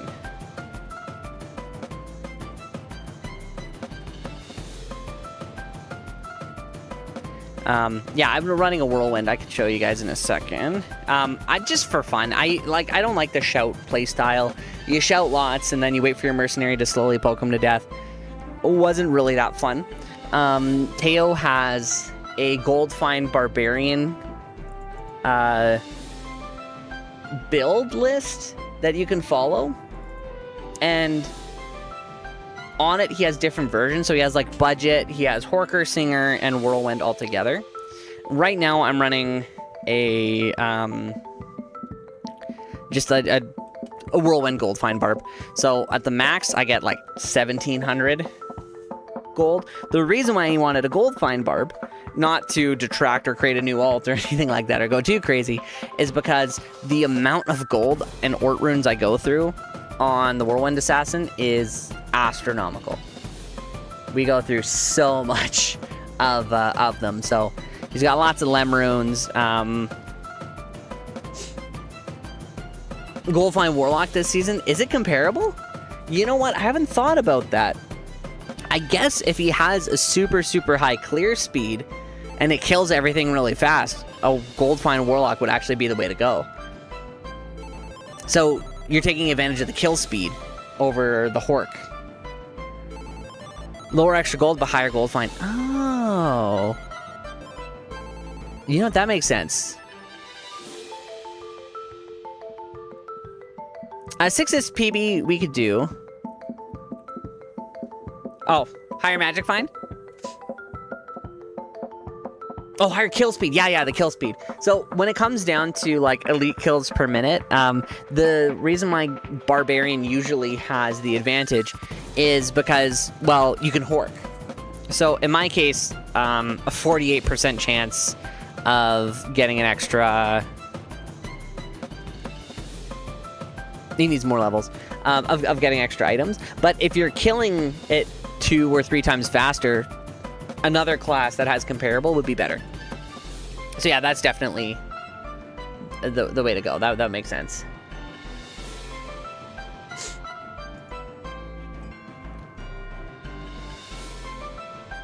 Oh, where the Merc or the Eth Reapers? I don't think I have an Eth Reapers. What do I have on this guy? Oh yeah, this Merc is just like the quest Merc. He has nothing. It's slow and gets old. I used to have one where I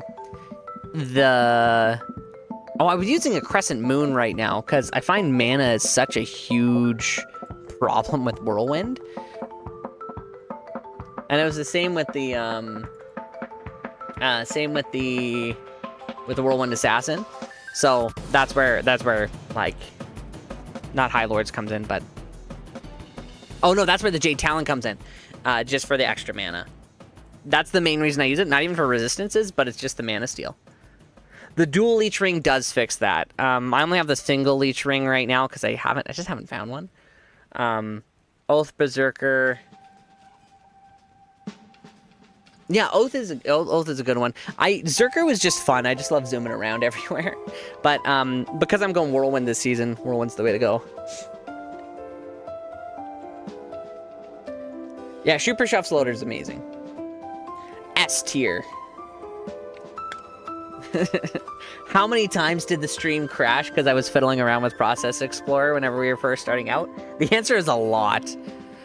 Oh, go to sleep, Dutch. Yeah, have a good one. And we'll see you very soon. Thanks for coming. Thanks for hanging around. Thanks for sticking around. Thanks for lurking. Stone Skin. Oh my god.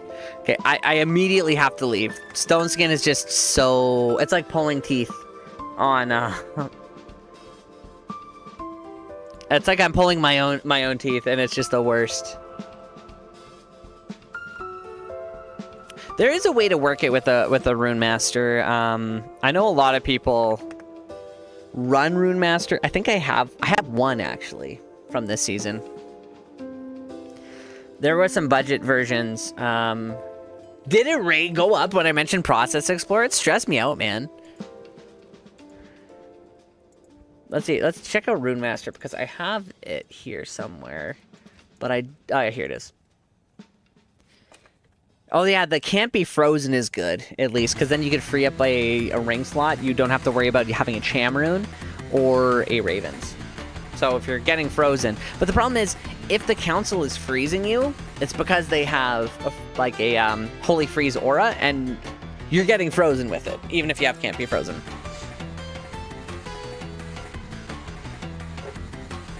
You know what, Eclipse? I don't even need them.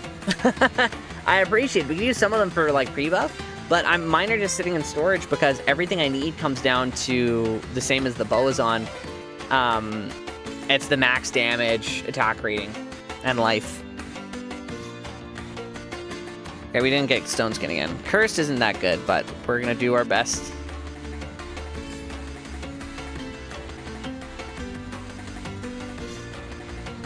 You could throw it on the ground, man. I do like it is great. They do work really well. But if I'd have to talk to Caps if it's 4+ that I'm looking for buff claws, or like 5. It just has to beat out Heart of the Oak or Spirit on the buff side. Oh, I'm bugged. Damn. There's some way to undo it. How do you do it? Oh, okay, there we go. Just a switch. We're good. 3 2020s, basically. Yeah, the 3 2020s at home, the Sharp Grand Charms of Life are really good. And I know I do have a Barb here. We're going to skip them. Because switching screens is lame. Why would we do that? You can make a Traps in. I don't even know. Has anyone hit level 99 on Assassin yet? I think there might be one. But I think Assassin's largely been a neglected class this season. Because everybody is running a... what's that silly thing called? Everybody's running... literally anything else. An Ethrune Master. Well, I take it, but my guy's running a double grief right now, so... So you guys keep it. You guys keep it. Yeah, they removed Mosaic, so yeah, nobody's running it right now. They're 8 level 99s. That's actually awesome. I think we still have a potential to, like, get pretty high up. But it's just, I'm slacking on the XP. I was actually pretty much fresh at this level for a while. Pretty much all the XP that I've gotten right now has been from... Oh, you know what? That's smart. We could get 4 to 5 in Fade. And Fade's been pretty good, especially when we're running P8. I was running loaders before, but I've been trying to get these PCs online so I can run my own because I'd rather put the forum gold towards clone walks than getting P8s. And really, I could be running regular games, and getting like P8 doing like content with everybody else, but I've just been so focused on the testing. And also, when I do, you guys have been really funny. So, last season, you guys voted I play a Boazon. Physical Boazon. So, we had Strafe. We weren't picking up any loot. Now, we are rolling a Whirlwind Assassin. So, when we're spinning, we're not looting either.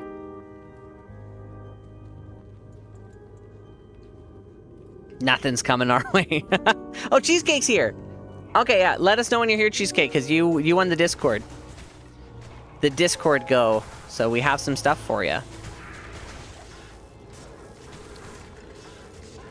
I was almost going to skip these guys, but yeah, Blade Claw's here. So we actually don't have too much left. I think, because it's Glacial Trail, Drifter Cavern does have a group of, oh, we got pretty lucky with these.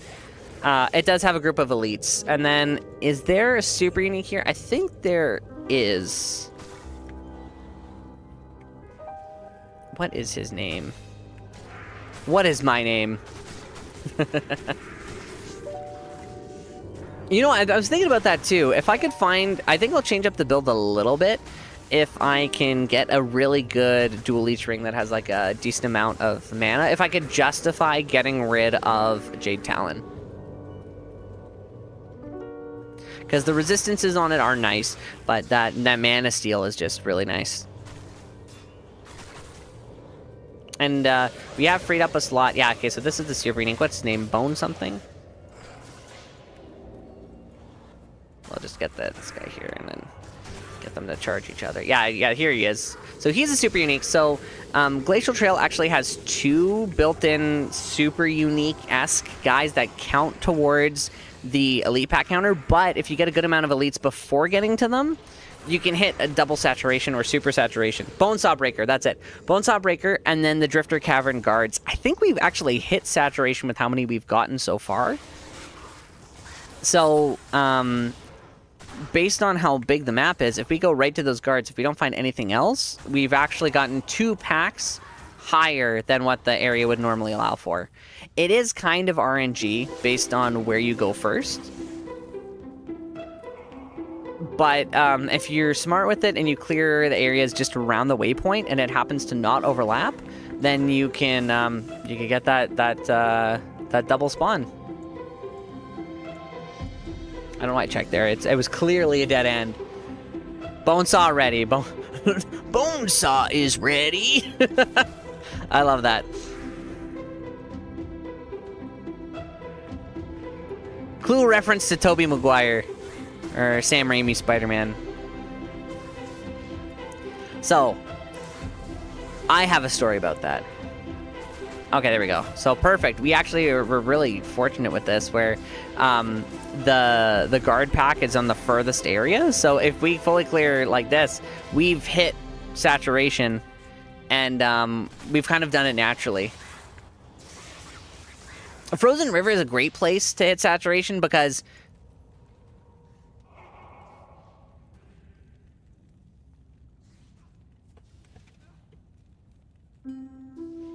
boys, where are the Drifter Cavern Guards?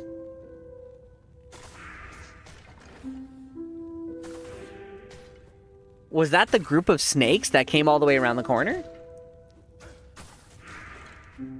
I've never had a map where the Drifter Cavern Guards didn't spawn. This is a unique situation. Because they count towards the pack limit, but they're forced to spawn.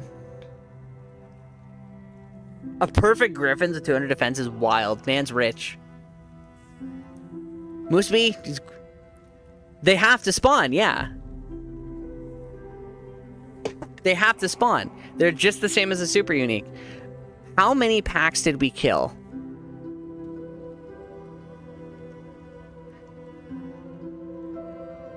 Every so often there's no waypoint. That's true. But that's what the tiles don't spawn. The tiles spawned. And they count, so they count towards the number, but any super unique or champion guard has to spawn. So this is just crazy. Because we've done the testing before, and we've hit super saturation +2.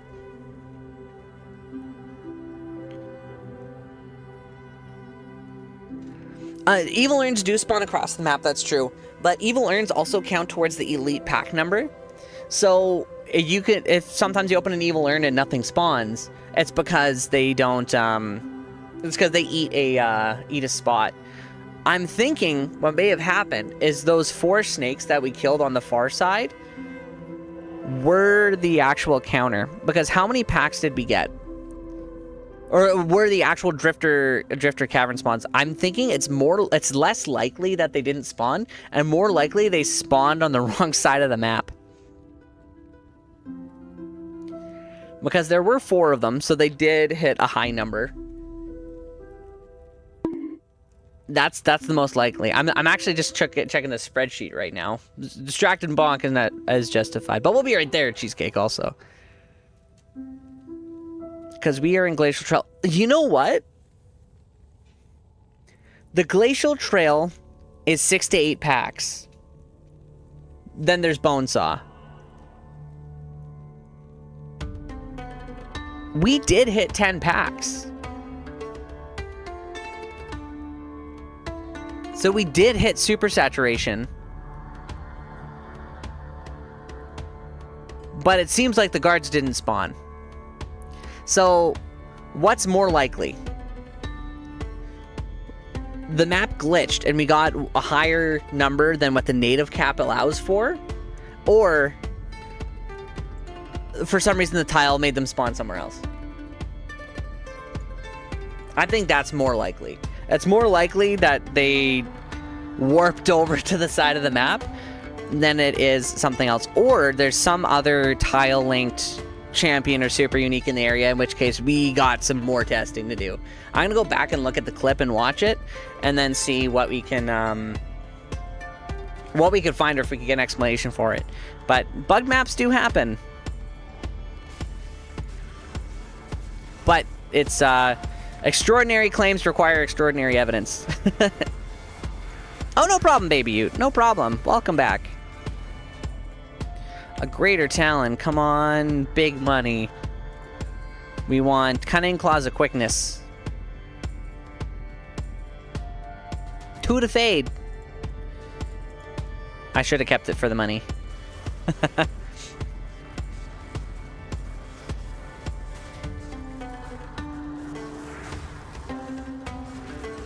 We came here specifically? Well, drunk as Jesus, thank you for coming. I'm here for you guys. Couldn't do any of it without you guys. If you guys didn't come around and say hi and inflate my ego, none of it would happen. I do love playing. I love chatting, honestly. I think one of the things is that when I'm deadlocked in doing like 1,000,001 runs for no good reason. Hello, Alvarez. Alvarez hit top 300 on hardcore Warlock. Hell yeah. Big ups to him. I'll do this mindlessly for like a long time, but it's just, I love yapping and I love chatting. So my streams are usually not the most productive, but I have fun. I have fun, and I think as long as you guys have fun, as long as one person has a good time, we're good. We're gold. We're swimming in water. Okay, we're gonna head over to Cheesecake, and we killed 14 elites. Nothing. Makes sense if it's still 1 in 50. The Canadian coming out, you get it. Okay, I'm going back to Cheesecake. Where are you, Cheesecake? Cheese.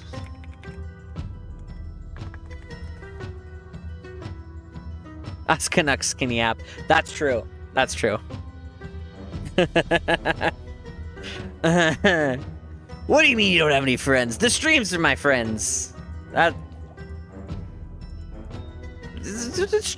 Stream peeps. I love the stream peeps. Oh, I'm digressing way back. I have been offered sponsorships, even though we're really small, for IRL transaction websites, and for D2 specifically, and for gambling websites. And because I have such terrible ADHD when it comes to, like, impulse control for loot boxes and things like that, I will never, ever, ever accept any form of sponsorship from any of those websites ever. You could offer me all the money in the world, I would not do it. No. I will play silly 8-bit Plinko with the boys. I will never put money on it Plinko with the boys. New here, show gear. Of course. We are playing a Whirlwind Assassin. We got a Chaos Claw. We got a Fortitude. We got a Chamroon and a G-Face, a High Lords. We're running a Jade Talon, specifically for the most important pieces, which are the Man of Steel. The resistances are just a bonus. We got some Gore Riders, a Raven Frost Ring, because we haven't... Hey, settle down, Canister, settle down. We haven't found another ring to put there, even though we have the Can't Be Frozen. We got a Dungos, mainly for the vitality and the hit recovery, and then we have a Life Leech ring. And then everything else is just round. We got a CTA with a 251 and a Monarch just for our buffs. But welcome. But Cheesecake, what did you win? Cheesecake wasn't here, so they didn't see what the other jackpot was. We hit 1,000 subscribers on YouTube. That is our 1-year goal. That was our full year goal, and we hit it on month 3. Our intent was to upload a long-form video every single month. We're doing more data collection for the next one, which is going to be a hybrid of heralds in every single zone in the game. A little bit more entertaining and efficient than the streams.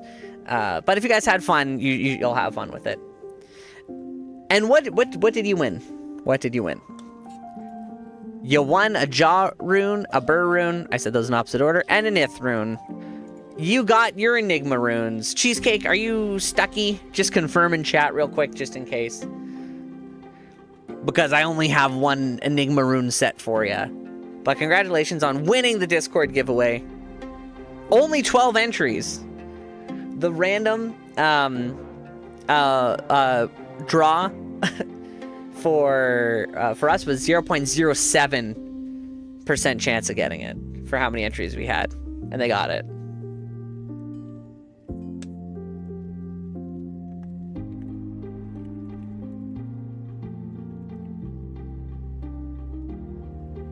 Just in case Cheesecake isn't here. Oh, yeah. I you know, I should just do the /who in chat because it literally says, it's literally right there. Unless somebody made a Battle.net account called Cheesecake.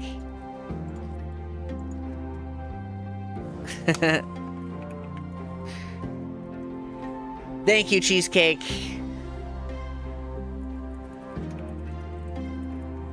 Congrats on the win. Cheesecake got it. Cheesecake got it. But now that's all our big runes, guys. They're all gone for now. We have a lot more SOJs to get for tomorrow. We did trade a lot of farm gold.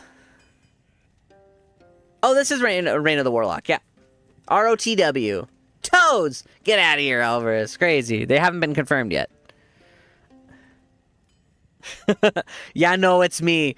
I saw the no, and then me. I'm like, oh no, it's not him. Strawberry cheesecake. We just had our strawberry cheesecake blizzard.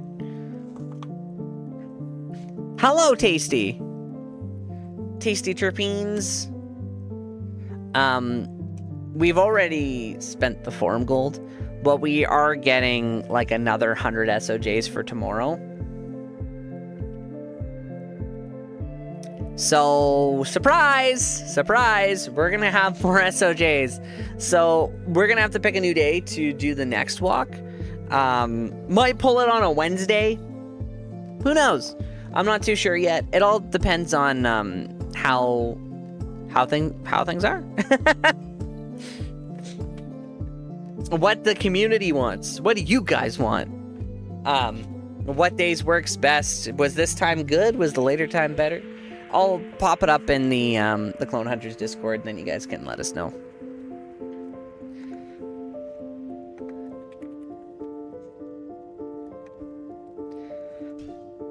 But we got some stuff to do. It's the farming has just been insane. But you guys have seen it's just like nothing. And then I'll get one where it's just like I get 5 heralds in 3 map areas. And that's where the fishing strategy comes in. Normally whenever I'm like doing fishing, this is what I'll do. I'll go right to the area. I'm going to skip most things. Are those at least community funded? Pretty much all those 30 are. The rest of them are personally funded. Farm gold funded. A bunch of item 0. Let me check the spreadsheet so far. How many heralds have I killed in the last like 48 hours?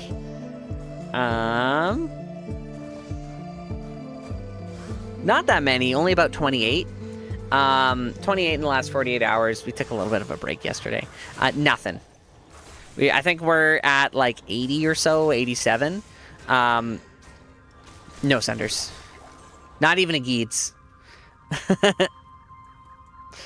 Once we get past the 3rd, one of my usual go-to is I will bring the Hork Barb.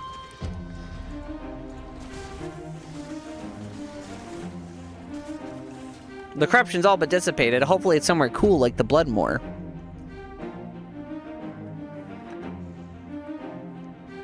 You found your first Sunder? What did you get?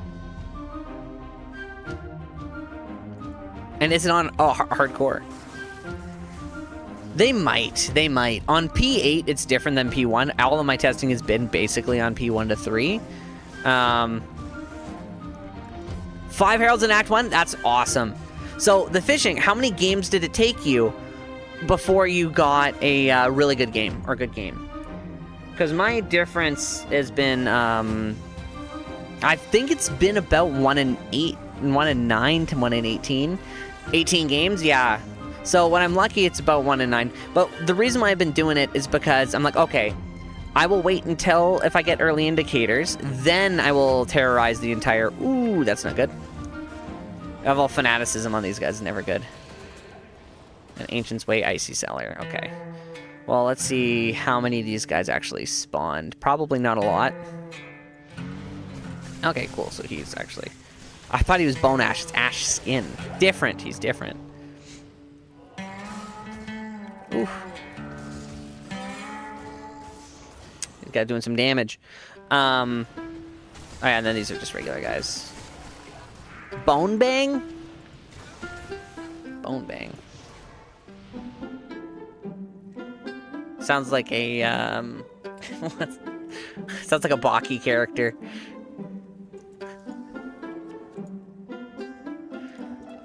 I am Bone Bang. They know me because what I do is I crack and dislocate my fingers so fast. It's an ancient technique. Creates a sonic boom directly in front of my finger.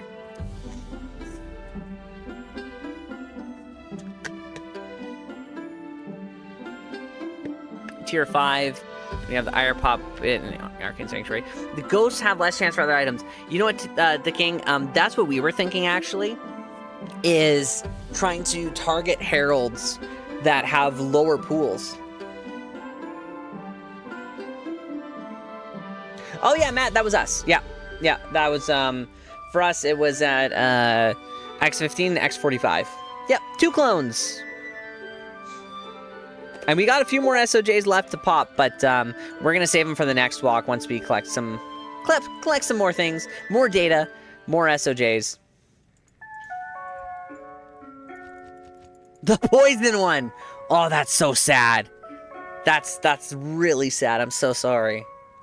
Well, if it makes you feel a little bit better, the one I need for my build is a physical Sunder. The one currently selling for like 9k Forum Gold. As much as a 32020. Yeah, that one.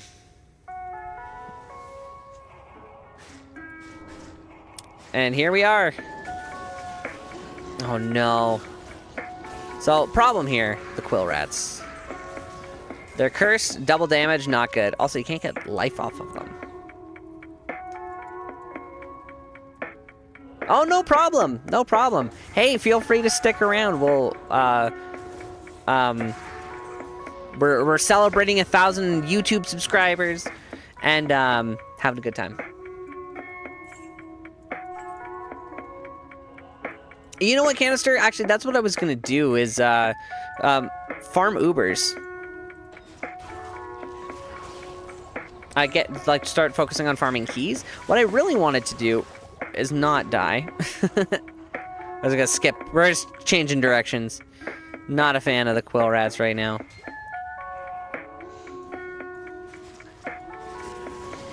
Farm Ubers, and then maybe if we can sell a couple of find, and then maybe sell a Warlock Torch. Go from there.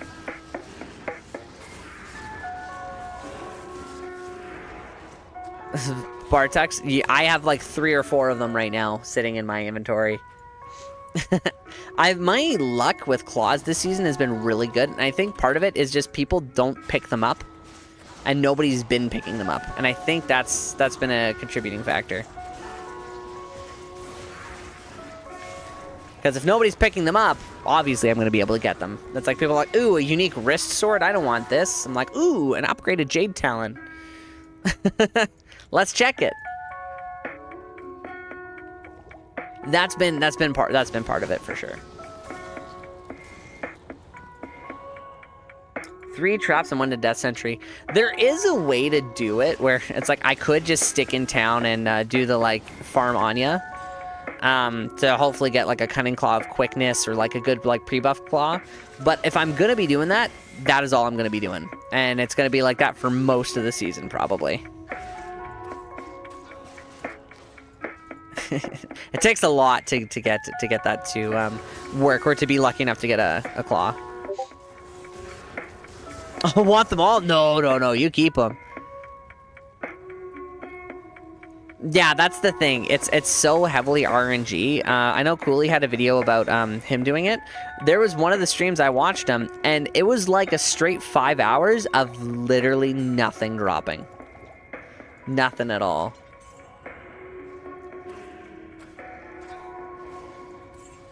And you know what? That's what I was thinking. Oh yeah. The physical Sunder, specifically the latent one, is like 9k Forum Gold right now.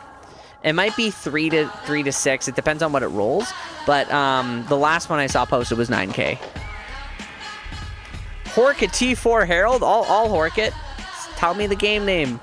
We're not getting very lucky over here, but we'll hork it. As long as you stay by the body, because it will, as soon as you go like 1 screen away, it'll be gone.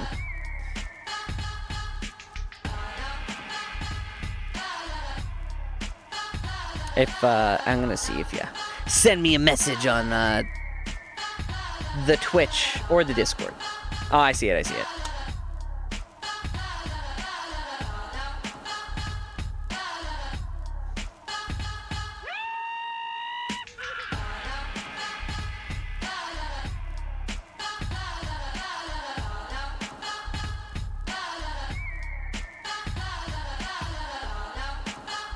Oh.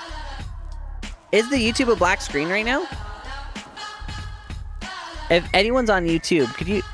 YouTube, I don't know why I said it like that. How's the game quality look right now? Because I got a message that it wasn't working. His body's red? Okay, perfect. The cool thing is, I should be able to see his, see his name.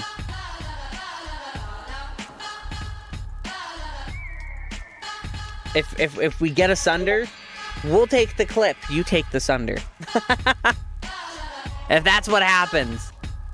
I know the odds get a little bit better with each level, but I think more likely our guy's gonna go, ugh, and then nothing's gonna happen. But we're here.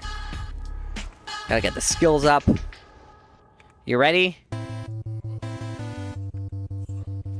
Nothing. No! He woofed! None have paid out? Yeah, no, that's pretty much how it's gone for us too. Okay, peeps. Anyone on YouTube, how is the video quality? Is it stuck right now, or is it? Because if it's one person that's having an issue, it might be on their end. But I'm here to check, just in case. Let's see. I'm so sorry. I wasted the hork. Oh, there's a significant delay. Yeah. I don't know why. But, yeah, YouTube does seem to have a bit of a delay. Our bitrate... Oh, okay, looks good. Okay, it looks like it's good. It might have been blank for a little bit, but... I wasted... Let's see. Okay, it's playing. Okay, thanks, guys. I do appreciate it. Yeah, the delay is something I've wanted to try to figure out, but I don't know what it is with YouTube. Oh, you guys couldn't even see because I didn't even switch screens.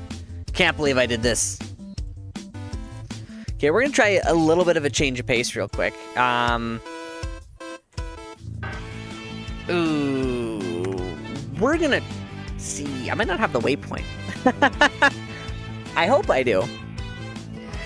I think YouTube has a process for verification where it checks for like copyright, and it does something else where I think it may use AI to check for like explicit content so it could very quickly ban. I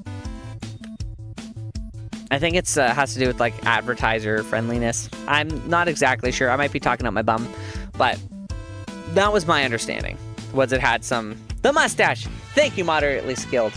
We are a little bit whack. That's why. They have to verify us. The green thing under the ring. The green thing under the ring? Let me check. Oh! Have you ever seen this before? This is a standard of heroes. You get it for killing Ubers. It drops with the torch. Originally, it was implemented as part of the Pandemonium event, but they never did anything with it. Required level 90, but it doesn't do anything. There was another item in the game where it was a monster banner that was also used this... the monster banner was originally in the game before the Standard of Heroes. Don't even worry, man. Most people haven't seen one of these in a long time, and it's like, can I socket it? No. What I want to see eventually is for the Standard of Heroes to have its own little spot here. Why? I don't know. But to use it for something. Never mind that. Bring back the herb. Bring back the herb. I want my bugged herb. Oh no. Is my face frozen? Oh boys. We're cooked. No. Here we are. Okay, this is the worst spot for my face to be. Okay, we're back. We're back. Oh my god. That's so funny. Oh man, that was great. That was gold. Is Emilio dead? Did I even have an Emilio? I think I did. Yeah, because he's got concentration aura. This guy was really easy to level up, obviously. 3 were like Uber cows. I would love to see Uber cows. Oh, I do have Ancient Sway. The clear speed with this guy's way different. I do love just playing the Whirlwind Sin anyway, but his clear speed is a little bit better. Especially when we're going for the counts. Okay, so that's 2. Okay, hold up. Could be a coincidence. That's 3. That's 3. Or no, yeah, it's 3 with these guys here. 4 with this one. So we got 2 and we got 1. So we're at 2 and then 2. This is how I do most of my testing. as I'll be running, and then I'll count how many packs I have to kill before I draw the Ire of a Herald again. So out of our, what's the boots? We're running Horizons right now. We got 12, 14, 24. I don't know if that's good. I've actually, for some reason, I think it's just a coincidence, but I found so much Horizons gear as a Warlock. Like, I've probably found the actual full set like 3 different times, and I've yet to find like a Tal's armor. I found Tal's helm like twice, but okay, so the Herald's hunting. Okay, so it's still 2. And of course, because I'm not playing the Whirlwind right now, it's not a, oh, it is these guys, though. Okay, so there's 1. 2 chests and an amulet. The chest, no, I haven't found I found the chest twice. I found Horizon's helmet and gloves the most. And I just keep going into regular games and dropping them. Like, my favorite game names, Act 1 is fun. Act 2 is poo. Those used to be the staple games. Those were the games where it's like you knew it was 8 peeps, just Mad Dog, slow running the game, and you had the best time of your life. Those are the games where you kill Diablo together and then you're sharing your Yahoo email address.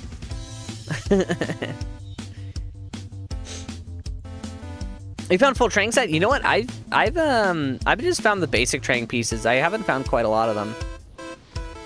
I don't think I found the armor this season either. I might have. I haven't been doing much Grail hunting, but I feel like we gotta. And based on how the season's gone, I feel like we're gonna hit 99 on the voice crack here, on the Whirlwind, and then we're gonna hit 99 on the Warlock. Oh yeah, you have multiple accounts for sure. That's why we have 3 accounts actually. 5 Horizons, gloves, 4 helmets, 2 armors, a book, no legacy. The legacy, actually the boots, I found the most of. I found like 4 or 5 sets of the boots. The armor I found the least. No, the book I found the least. The book, I lied, I didn't find the full set. I've only found the book once. Yeah, the book has been once. And I think the book is meant to be the lowest. Everything else I found, yeah, a couple times. Which is crazy, because you figure I would have at least seen 1 Tal's armor drop in that time. So if we can get another Herald,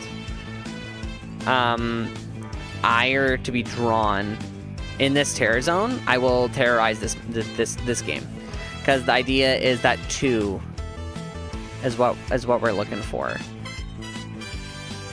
10 no boots still. Oh man, a lot of it, it's the RNG, but sometimes it feels like it's a little bit different. Because here's the thing, nothing is truly random. Like, if you have a playlist, they stopped using true random playlists. Like, if you shuffle your music, it's not random anymore. Because when it was random, people thought their playlists broke or weren't working because the same song would play over and over again. Or you get, like, the same song, like, 2 or 3 times. Well, the reason why you got the same song 2 or 3 times was because it was random. Because it would randomly choose between different songs in the playlist. So there's a form of RNG that isn't true, like random. It doesn't pull a random number, but it pulls a random number, but it excludes some of the numbers that have already been done in order to simulate randomness. I can't remember what the exact strategy is, but my impression is that they do that in Diablo 2. Some of it is based on game seed, but sometimes you do get super crazy loot seeds, or loot buckets. I've only had it happen 2 or 3 times where I have virtually no magic find at all. And I open a super chest, and it's all uniques. And then I'm like, hey, there's something weird going on with this seed. When DZ was here, we were testing. I killed one elite group in sewers level 1, and it drops a unique ring. I killed a second group, and it dropped a Tal Orb. I'm like, okay, this is an elite bucket. So I invited him. He came in. Then a Tal Armor dropped. Then an Andes dropped. Then a unique amulet dropped. Each pack dropped with one of these, like, chase items. And I knew it was one of those seeds after the first group was killed. And it's like, okay, was it a coincidence? Well, I've never had a game where I've invited somebody over just to, like, witness this with me. You found a Sunder in a fish game. The hardest part has been finding the fish games. The magic find I like to run with, honestly, pretty much 0. I YOLO it 99% of the time, but ideally, I want to stick around 200. I want to stick at a level where I don't have to worry about it too much. Right now, the Assassin is running at, so this guy's 190, 186. Yeah, I'll join you. Let me clear that. Save my demon. Yeah, we'll join you right away.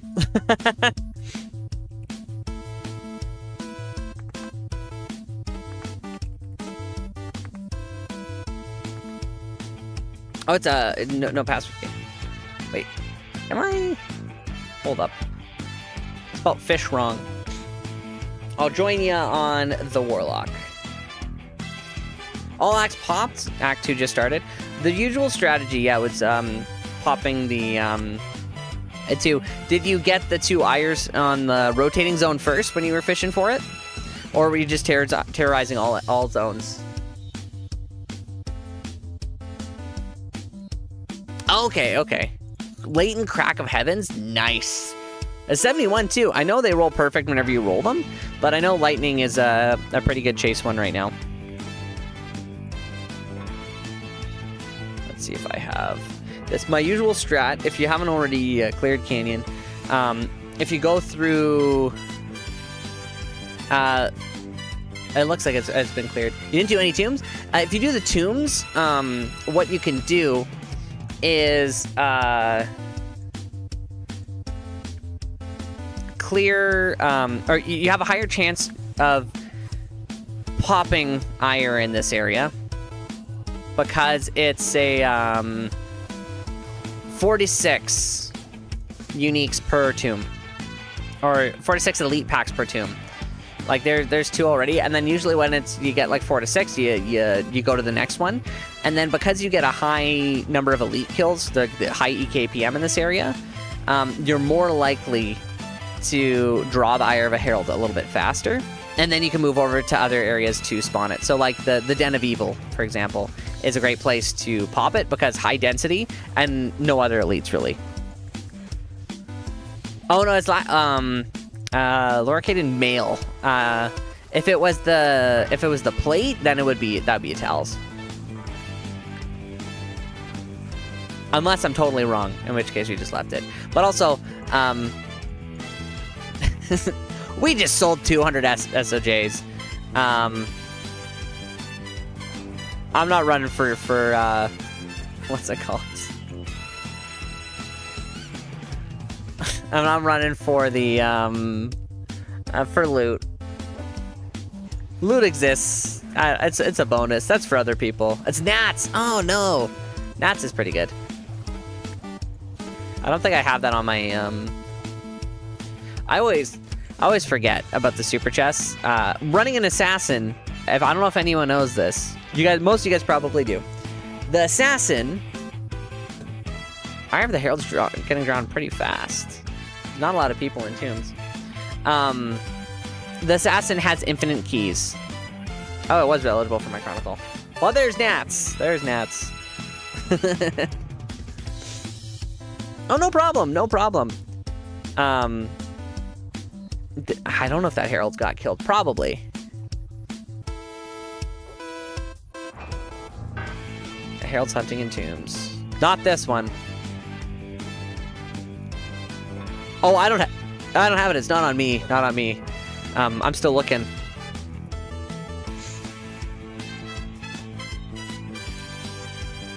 Load the game back up. You got 1 trap, 26 life. I'm the good luck charm. You know what?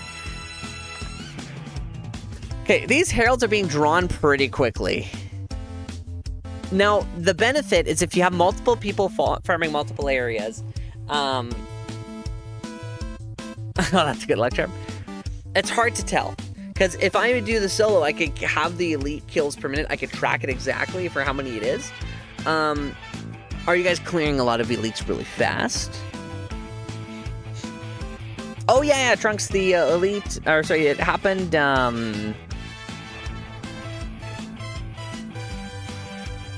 Oh, that inventory space bites lip. That's great. Thank you, I appreciate it. Yeah, we had 2 already. We still have about 30 SOJs left over, and we have a few more coming in. But we'll be running a new one probably in the next couple of days. So you guys are killing it really, really fast. Killing really fast. The strategy, find a fish game, is where the Ire of the Herald gets drawn really, really fast or in quick succession, generally twice. Then what you do is if you have 5 people and at least 1 Horker, each person starts on like a different act and starts clearing. And that's been the strategy for some people, getting like a Herald every minute and 15 seconds has been the peak that I've been able to see. Have I done it every minute and 15 seconds? No. But with a team, absolutely. Then they cleared Heralds pretty quickly. They got 2 Sunders actually in 30 minutes, which just goes to show for the luck a lot of the time. But why are we in the City of the Damned right now? Because I'm hoping to find a special tile to show you guys. There are some special tiles here where, of all the areas in the game... Oh, here we go. Here's the super unique tile. Yeah, okay, so this is an elevated platform. 30% of the time, I've found that whenever this circular arena platform spawns, 2 uniques tend to spawn on top of each other right on it. That's not every time, but the City of the Damned, because Act 4 has no subzones, they built a lot of the pre-subzone tiles for other zones that were never fully implemented. So Icy Cellar entrance, the Frozen River entrance, all of these entrances, like the center champions that are guarding Kane, all of these are areas where guaranteed champions will spawn. They are linked to the tile itself. So this tile likely was meant to be used for a portal location or for an entry point to what would be a subzone or a cave-like zone that would have its own guardian champions or would be quest linked in some way. They don't have any. If you've seen the Cathedral of the Damned, which has like it used to be an evil force, but the stained glass windows, those will always have a champion pack in the center that... Oh yeah, hork that if it's a ghost. Going to bed. Have a good night, Oblivion. Have a good night. My favorite Elder Scrolls game. Anytime. What'll happen is City of the Damned is unique in that a lot of the areas that should have been subzones that have guaranteed champions that are tile linked do spawn in this area. So there's a house like this that's a square that has 2 holes on either, or 1 hole on either side, will always spawn a champion pack. There's the Cathedral of the Damned, which will have a champion pack. There's a broken Cathedral of the Damned, so it's the same kind of large square, but it doesn't have the glass windows, will also always spawn a champion pack. Here's where this matters to you guys. These tiles are not mutually exclusive, meaning you can have multiple ones of them spawn in the same area. So the native cap, which is the normal unique spawn counter for the City of the Damned, is between 6 and 8. So there's a chance that you can have 6, 7, or 8 elite packs naturally spawn in this area. You can also have up to 3 tiles that spawn here, that have these uniques. You know the cool thing about that?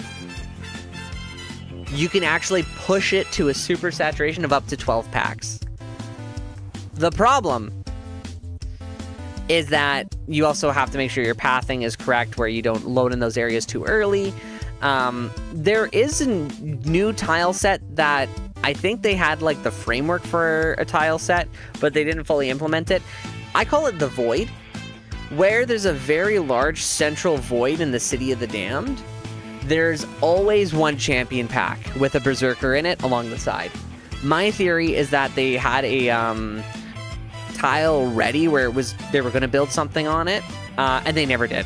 But they still implemented it by tossing it into City of the Damned. I'm going to see if I can get one of those tiles just to show you guys. The problem is we've done the math. What is the chance of you getting a... of getting at least two of those tiles spawning on the map with the native cap of 8? Can anybody guess? We've done it. We know what the math is. And we know what the math is because, largely thanks to Fatty180, he ran single-player City of the Damned 100,000 times. And collected the data on every single run. And this is not as a bot. This is over a couple of years doing 1,000 runs. Every, like, few days doing City of the Damned, running it. And collecting the data. And he has the data. In 100,000 runs, he did have a couple runs where he had 11 elite packs. The way he did it, oh, that means he got the tiles and got the routing done. The math is about 1 in every 6,200 runs will have that. We have a couple of times where we've done the runs and we've successfully gotten 10, but getting past 10 to 11 is really hard. So we've hit Super Saturation +2, Super Saturation 3, Super Saturation 4. That's where things get a little sticky. They get a little bit harder. It'd probably be easiest to do it on something like a Nova Sork and then just like start along the edge, go along the perimeter, and then hopefully find those tiles. So this particular tile does take one of those spots. So we would never get 12 on this map. This, I just call it Trapped Soul Cathedral. It's the same size as like a cathedral, has the same tiles as the Cathedral of the Damned or Broken Cathedral, but it just has trapped souls in the middle. It doesn't really do too much. We've gotten 10. We've gotten some of the tiles. We have not gotten the 11. But Fatty has gotten 11, and he's shared the data, which is crazy because he's like, wait, I don't know if that's going to be possible, but we were talking about it. And then he looked at his data. He's like, wait, here it is. Here's 11. Is 12 possible? Yes, it is. But it's going to be less than 1 in 6,000. Because you're going to have to roll one of those and then also get the other. Now, this is a bit of a void. We did get a champ pack on the side. But this void's not big enough to be the Berserker void. It's pretty wide whenever you do see it. Oh, maybe it is. Strangler? Oh, okay, no, it's just the champs.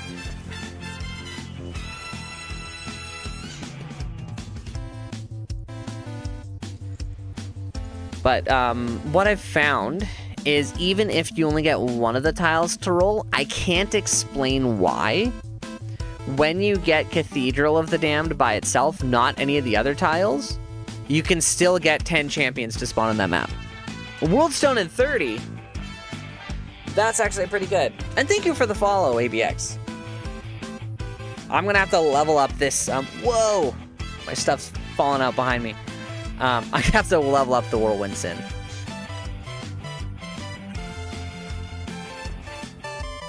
But your best bet, if you're not interested in fishing or farming like that, Great stream. Thank you, Mile High Dave.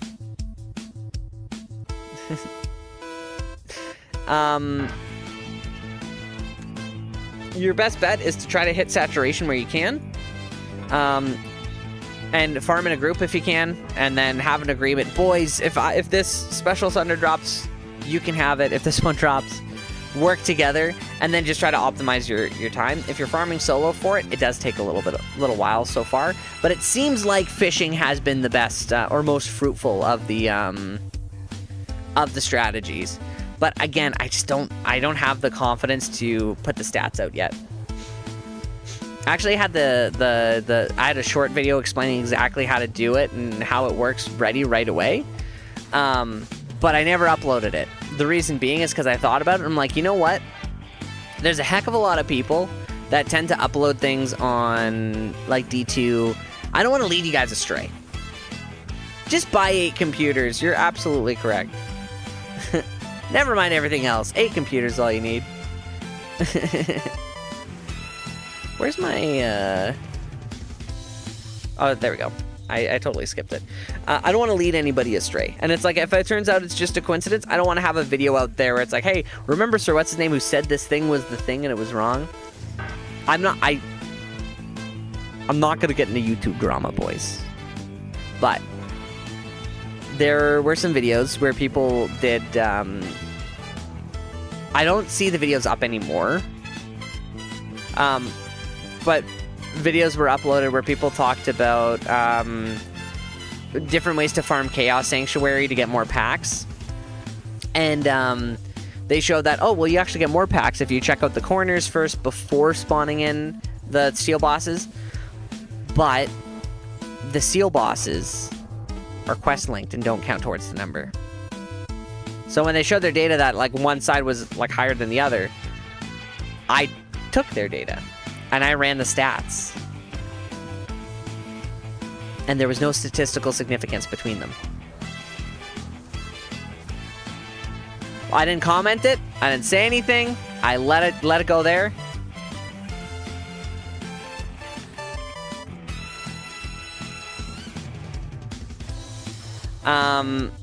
But that's the thing. I wouldn't want that. So yeah, it's super shove. Funny, right?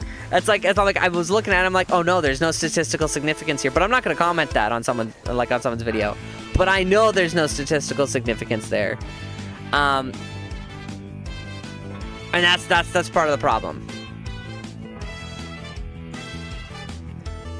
It does make for a good YouTube title. That's true. That's true. It's not uncommon, but that's the thing. I don't want to be there. I would know it's wrong, and that's a problem. Yeah, but I wouldn't want to lead you guys astray. So it's like I'm like, okay, we need the data. We need to know life degen this just enough. Socks clickbait. You know what? I'm gonna admit, our video title is. I don't think so. I think statues are static. I think Magic Find doesn't matter. Because if it rolls a statue, it's going to be a statue. It's just like runes. Magic Find won't matter for runes either. You know what, Super Chef? That's it. Extraordinary claims require extraordinary evidence.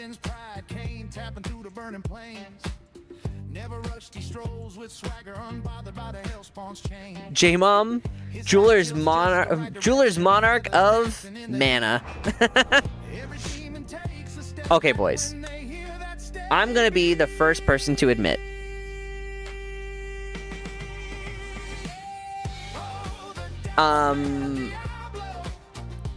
The video title is a little clickbait. Everyone on YouTube can see right now.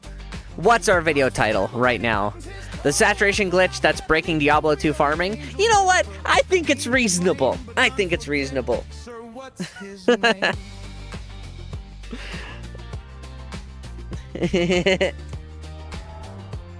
I think it's pretty reasonable. Breaking, that's true. That's true. That's true. Breaking is the key word.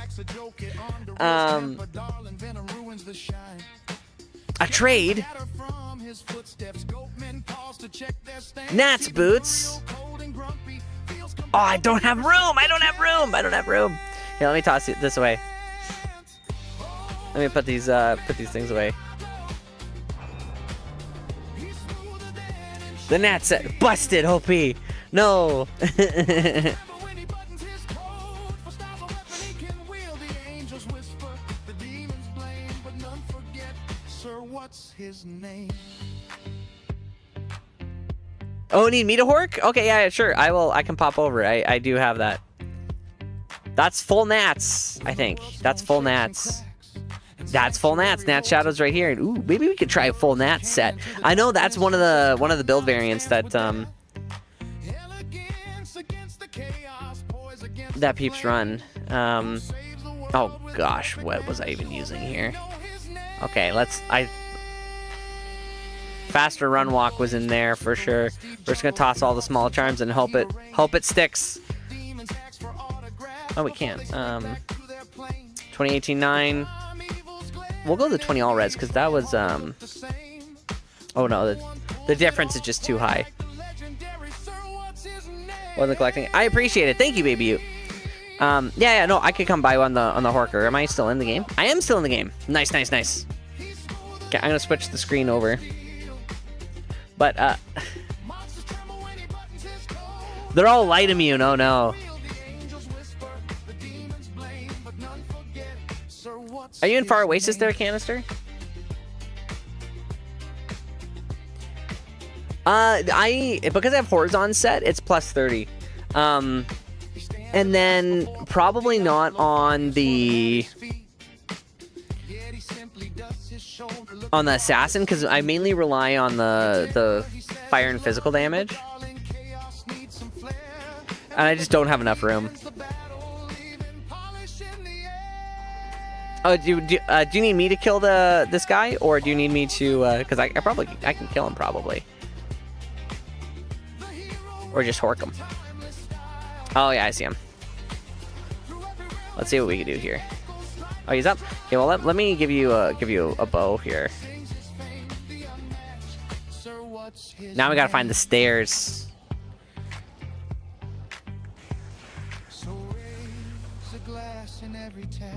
But I do appreciate it. We got a little bit of clickbait in the title. I'm gonna be honest, boys. We ran it through. Like, is this a good title? On not. VidQI gave us a rating on our title, and it's like this is 60%. It's like this is a 97%. We're like, okay.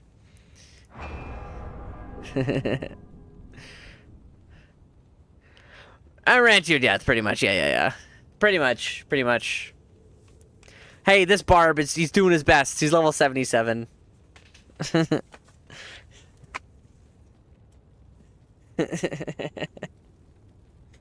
Concentration aura. A terrible time for walking your time zone? Oh, for sure. Yeah, no, we'll do another one. Possibly tomorrow. No, not tomorrow. We'll be ready to do one tomorrow. But we're probably not going to do one. Oh, the lightning's bad. Wait, what's my lightning res at? Oh, beetles. You can't steal life from beetles, right? That's yeah, part of why I'm losing a lot of health from these bad boys. Barbs do have a tough life. Barbs have a tough life. And the music is done. Oh my gosh, we've gone through all the music, boys. Can't believe it. We'll be back, though. We'll be back. We'll be back for more walks. Poor Hercules.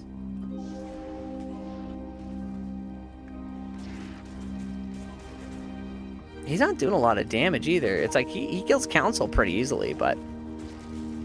Got him in a corner? Okay. Well, I'll try to kill these regular old beetles. Actually, I'm just going to leave, and then I'll take your TP to the new beetles. Nice reference? Okay, perfect. Nah, we'll put on Rick Astley. We'll do it. I'll do it. We've run it before. Okay, let's hopefully I can do something here on this guy.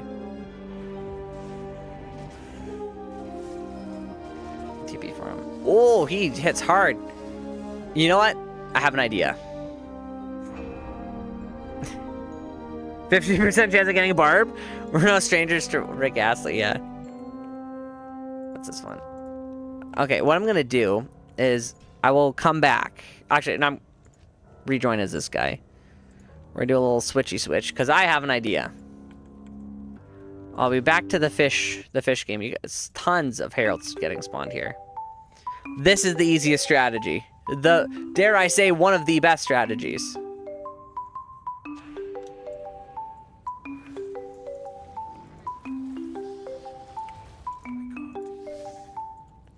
Then I'll just come with this guy. We'll kill him.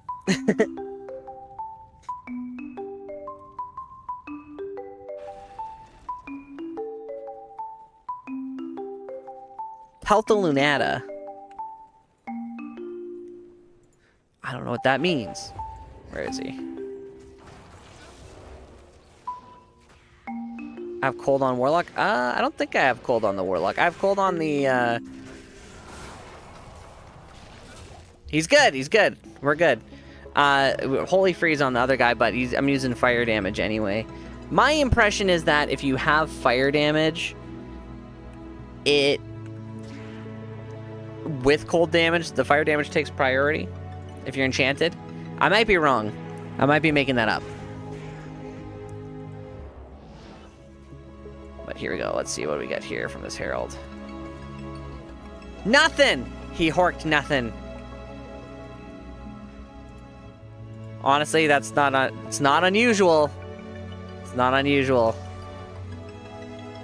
It's not unusual to be loved by anyone. It's not unusual to hear me cry. Ripsaw. Yeah, it's the cold order from the demon. It's, yeah, the Holy Freeze. Does Holy Freeze also kill, Oh, boys! I forgot to switch the screen, so you... yeah, you saw the Horker. You guys probably just saw me standing in town. You didn't see me show up with the, little... Can't believe I did that. Holy Freeze with cold damage, yeah. The reason why I'm keeping this guy right now, is because he has Curse and Holy Freeze. So anytime they have an aura, the second he pops by, everything gets amp damaged. But boys, also, this is the second stream in 90 days where we've had an average number of peeps more than 75. You know what that means? Only like 9 more of these in the next month, and we could be a partner. That's crazy. I think 6 more. It's like an infinite amount. I don't believe it. It's a lot. It's a lot. Each time you forget to change the screen, I can just imagine what you're doing. Gymnasium! He's here! With 154 peeps!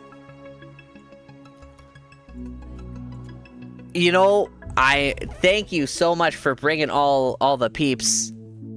You have a good one. I know Gymnasium's probably been rolling for like 12 hours and needs to take a nap. My man, go to bed. Drink lots of water. I know you guys have been hard grinding. What were you guys up to? Also, I have a thing. I'm going to tell you guys about something. We're going to hit 99 first on our Whirlwind Assassin. We're going back to the Whirlwind Assassin because it feels a little cheapy not being on it. We're doing a lot of playtesting. We're collecting a lot of data. We're here with the spreadsheets. Worldstone is next, actually, yeah. Oh, the hardcore challenge run. Oh, no. That's devastating. Have a good one, Canister. Gymnasium, before you go to sleep, there's something I wanted to run by you. Dare I say, is it a challenge? It might be, a little bit. We'll hork us under another day. It'll happen. No, yeah, the no healing one. I saw you do it. It was like the Quill Rats in Act 5. Made me nervous when you were real close to leveling on the last run we were watching. No stone unturned. I don't know if I told you about this at all. Effectively, what we do is one game only. One game. You start with the fresh character. There's no well unsipped, no shrine untouched, no barrel unkicked. There's no interactable items. Obviously, wells and shrines will respawn, but there's nothing left in the entire game. All areas explored, so all corners, no monsters left. There's nothing left in the game. The bonus is no dialogue unexperienced. So when you go through the search for Cain, can't hork every corpse, but we'll do our darndest to do it to get close. In the search for Cain, whenever you rescue Cain, you talk to Akara first, then talk to everybody else in town, and their unique dialogue will tell you to go talk to Cain. If you talk to Cain first, all of the unique dialogue will talk about Akara having an award for you, or a reward for you. So there's always a fork dialogue will have a split, so you can only experience one or the other in each playthrough. But we'll do it once for normal, where we'll get one set, once for nightmare for the other set, and if there's anything else that we can get, we'll do it on hell, starting from level 1. We've done some timing, and man, oh man, I think for the search for Cain between Darkwood and Tristram, it was like 48 minutes. Because as part of the torture for it is you can't scroll through the dialogue. You have to experience every word of dialogue and let it time out on its own. I call it no stone unturned. And the idea is that it'll be like an 18-hour run. I'm sure if you get enough levels and you go through, the dialogue is the time sink for most of it. You'll zigzag everything. You'll make sure there's nothing left in the game.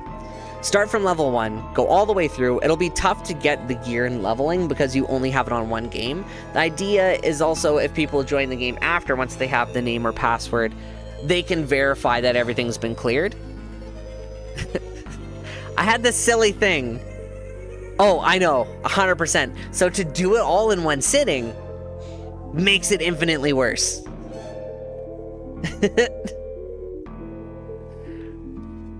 Oh, of course you're gonna watch the cinematics. It would be like a super stream on normal. I imagine once you get to the point where you're in Nightmare, in Hell, it would be a little bit better. We've done a lot of the testing between games where we weren't allowed to go back to another area. But I think it would be so terrible that nobody would ever want to do it. Let's see. I think I have the no stone unturned. There we go. Oh, no, that's the other rules. There we go. No monsters left, just like the Den of Evil. Every area explored. No blank spots in the map. Everything clicked. Every barrel, shrine, body, chest. All NPC dialogue experience. Fresh character. No outside help. Yeah, would need a bounty, I was thinking. So, Gymnasium, I love ya. The blurb for it is Kano, Gymnasium, Mr. Lama. They're all names everybody knows in the D2 space who have revolutionized the runs. Who have done so much for the community and in the community. The argument is none of those big names have ever beaten the game. Have they beaten Bale on Hell? Absolutely they have. But have they truly experienced everything in dialogue and in runs? Maybe not. Some would argue no. So can someone be the first person to truly beat Diablo 2? In the way the devs intended to experience everything?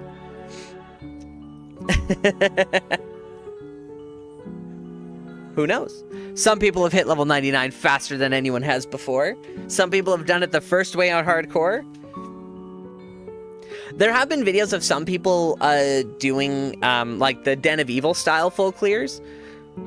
I don't think anyone's thought about doing the dialogue on top of it. I just add such a layer of hurting yourself. But here's the thing. In one playthrough, you can't clear Ubers. Or open up cows. I don't think. So there would have to be some kind of asterisk. I don't think it would be possible to do Ubers only running through normal Nightmare Hell once. Maybe. Have a good night, Fifis. But, oh, you can open cows? Okay. See, we're learning new things, because I'm actually really bad at the game. I'm actually really bad at the game. But I learned something new.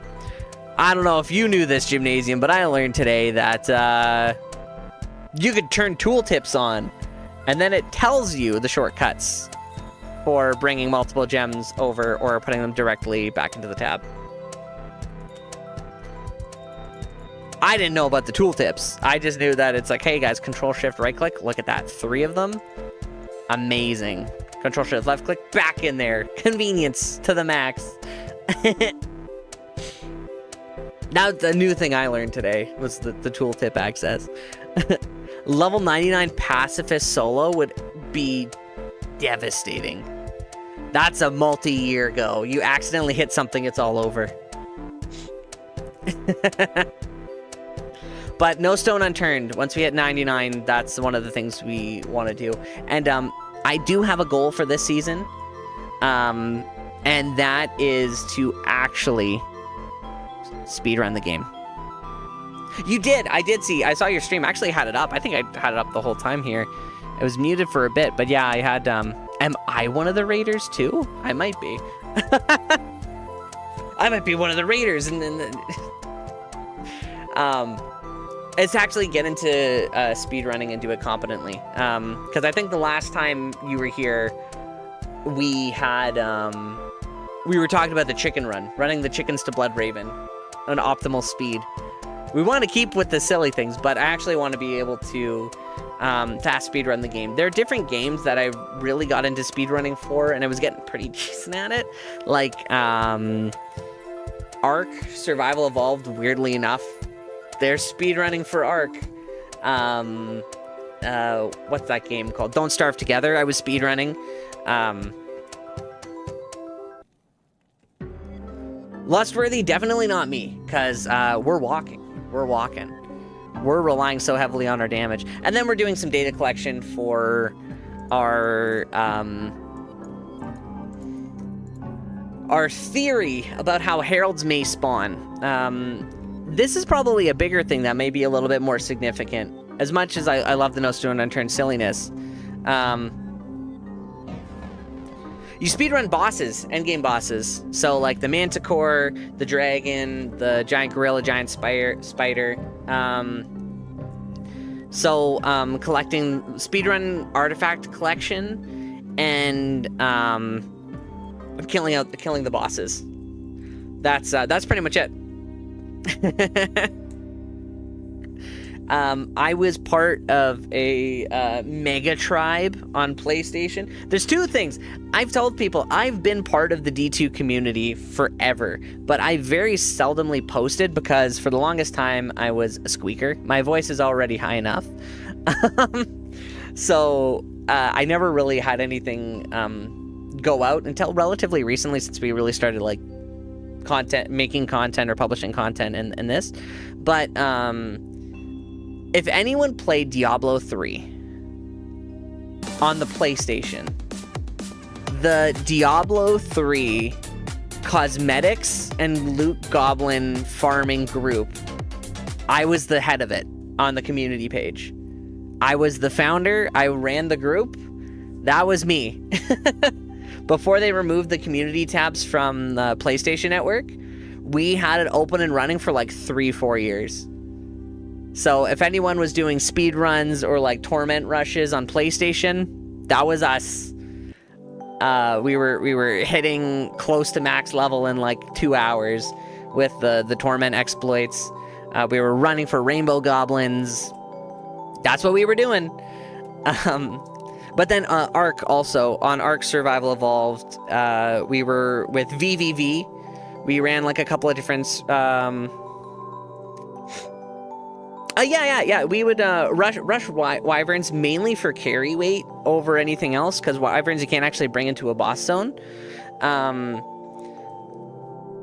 But you would rush like... Otters used to be able to carry multiple artifacts. So, like, rush taming otters was a big thing. Getting a parasaur for the scan so you know exactly where they are. The secret is see if you had a shoulder-mounted pet before it was patched, and you got to... actually, a basilosaur we would go for really fast because of silica pearls, the meat that you would get, and they were like an S-tier mount. They would also increase your oxygen, so you could scuba for like a way longer time.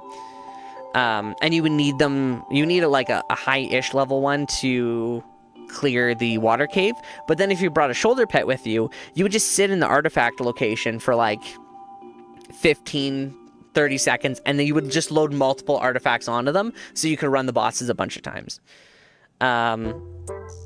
There was also in Scorched Earth a very specific location in the eastern part of the map where there's like a fallen over tower. What you would do is you would fly with literally any flyer. You go a little bit past where it would just, like, you do a small loop, come back, and a new T-Rex would spawn. You would kill it or tame it, but you would be able to check, and then that's how you would get the most T-Rexes for running Scorched Earth really fast. You wouldn't even have to breed them. It would be better if you did, but you could just go back and forth and then like get like a 110, 110, 110, 110, and then breed them and go. Go to the next map. You could set rules for it, but yeah, we had like the online server. We had like Wyvern farms and Giga farms, and we would do like all of the like holiday breeding for all the other fun stuff.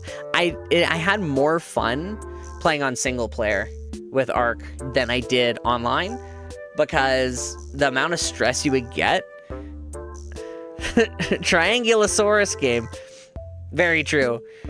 Because you would be like, oh guys, quick, everybody wake up at 3 in the morning because our base is being raided by the big cheese boys and the space cowboys.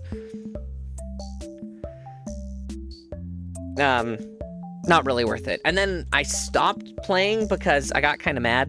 It's Rust with dinosaurs, yeah. It's a lot of fun, though. I had a heck of a lot of fun. Too much fun, actually.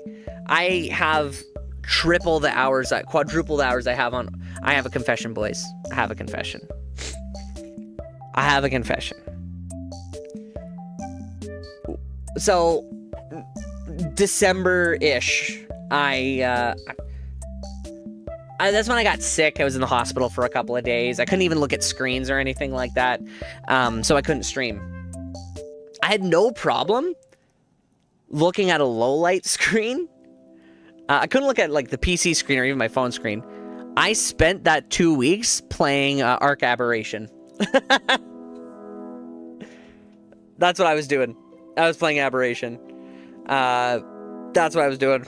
I'm sorry, boys. That was a confession. I should have been streaming. I wasn't. Speaking of streaming, we're here. I gotta find some bail games.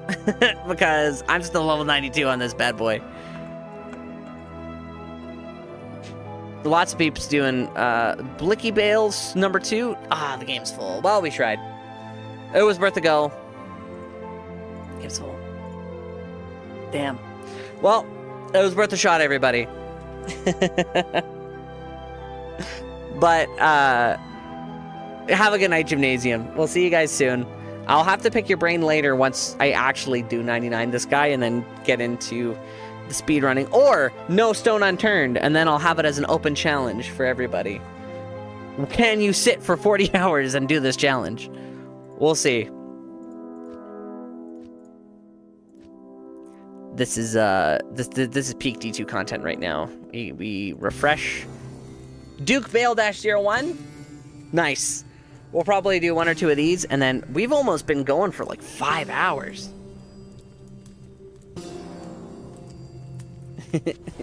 Happy to see you guys here. Hopefully it's not like I always drop the Shadow Master here towards the end. Oh yeah, you could search public games now.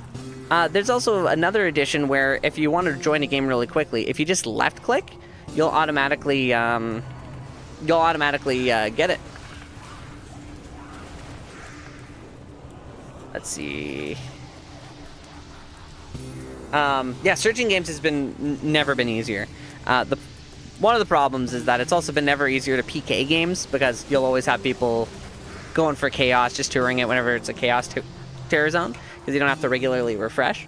Not something we really have to worry about too much, but it happens.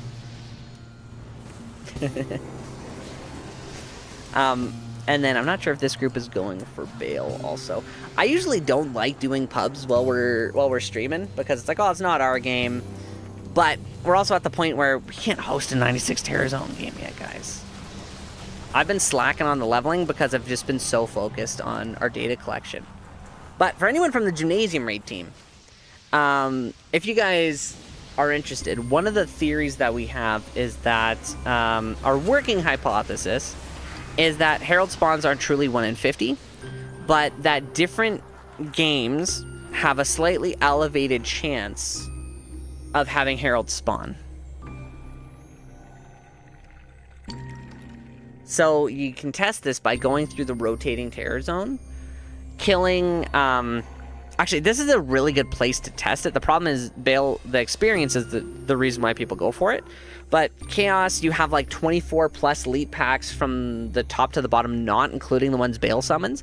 So if you have a good mix, clear the elites along the way, and you're probably gonna find a elite along the way. I'm actually gonna open up the spreadsheet, and we're gonna give it a gander. We're gonna give it a gander, and I'll tell you guys pretty much right away. What do we got here? Chaos Sanctuary, how many packs is it? Because... oh yeah, it's 18 to 24, not including the 5 waves that Bale summons. But the 5 waves that he does spawn, including Bale, also can count towards the Ire spawn. So if you go ahead and kill, or do a couple clears along the way, if you happen to draw the Ire of a Herald more than once on the way, like draw it twice in level 2, our theory is that that game may have a higher chance of spawning the Ire of the Herald. The highest we've gotten, percent-wise, is 7%. Now, did we get an extremely lucky series of rolls? It's possible, but I think the chances of that happening was almost like a 1 in 200,000 for how many we got all at once. Oh, I was going to check the greater talents. Oh, was it worth a shot? So, did we get a 1 in 200,000 game? Thank you for the follow. Azilks. I can't read, so if I pronounce it wrong, let me know. And Trallis Gaming. Thank you. Thanks for the follows, boys. I'm happy to have you guys here. So our theory is it could be. Our best interval that we've had since we started the actual data collection side, not just the like anecdotal experience side, is 10. That's 1 drawn Ire of the Herald per 10 kills. Over a series of about 5 or 6 draws. Not that many, but it's enough to warrant additional testing in fished games. So the fished games is where you do the you get the Ire of the Herald to be drawn more than once or twice in one individual terror zone, then you terrorize the whole game and go through it. Every other game is random. The worst so far since we've started data collecting that we've gotten was 153 elites killed before the Ire of a Herald was drawn. Now, at a 2% average, or a 1 in 50 or 2%, you have a statistical significance of something being wrong with the data after 143. So we had 10 more kills than what the data would have indicated a 1 in 50 is not correct or not happening. The thing is, after that, once it was drawn, it was only 6 kills and then 10 kills. So 2 really good Ire draws in quick succession after that excruciatingly long one. We pretty much went through all of Act 3 without a single Ire being drawn. Now, that brought it to a 1 in 68 chance between those and the super long one, which, you know, it's pretty close to 1 in 50. But my theory is that it's not a true 1 in 50 or 2% each kill, but that the game artificially pushes it towards one peak or another. So at the lowest, 0.75%, at the highest, 7%. So the idea is that in the end, it pretty much does even out to about 2% between games. But if you fish for the higher or hotter seeded games, you will get more heralds faster than you would otherwise. So to test for it, there's 2 parts to our math that are crucial in order to avoid like a gambler's fallacy or a selection bias. Part 1. When we hit draw the ire of a herald twice in one rotating terror zone, that is our indicator that the game is fished, or that is we're fishing for efficient games. It makes more sense if you have a group of 8 people. Each group goes to their own individual game.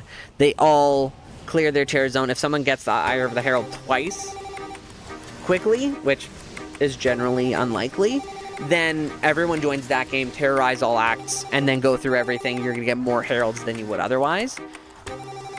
That's like the fishing theory for it.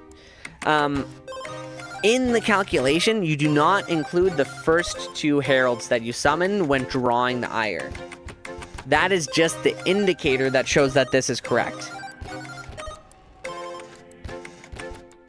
Well, here's the thing. It's probably happened to you a few times. You've probably had those experiences. But the question is, are those experiences statistically significant? Does the math show that that's correct? Or is it all just luck, and it's still 1 in 50 no matter what? After 8 hours of running pretty much nothing but dead games and getting a really high kill count, and then having one game where we get everything all at once suddenly for no real reason, it made me think, okay, maybe there's something to it and it's not a true 1 in 50. But until we have like the data and the stats to prove it, I can't say it, because it's kind of like, well, let's get 100 slot machines and spin all of them.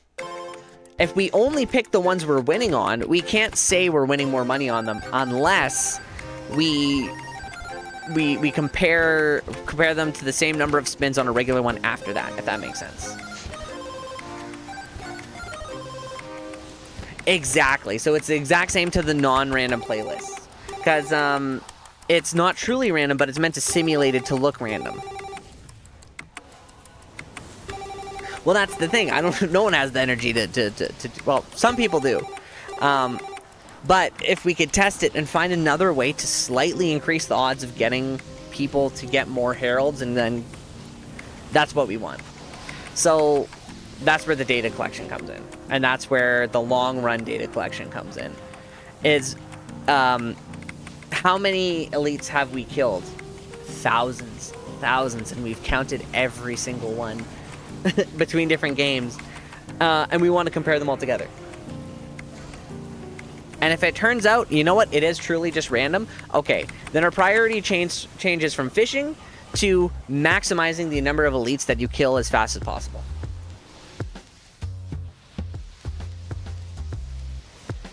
Oh yeah, Atmas definitely does make it a little bit better on a bow. I was able to switch to a High Lords on my Boazon,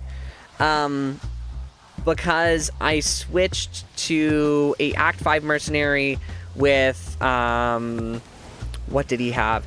He had a Lawbringer, a Cure, a Fortitude, and a Breath of the Dying.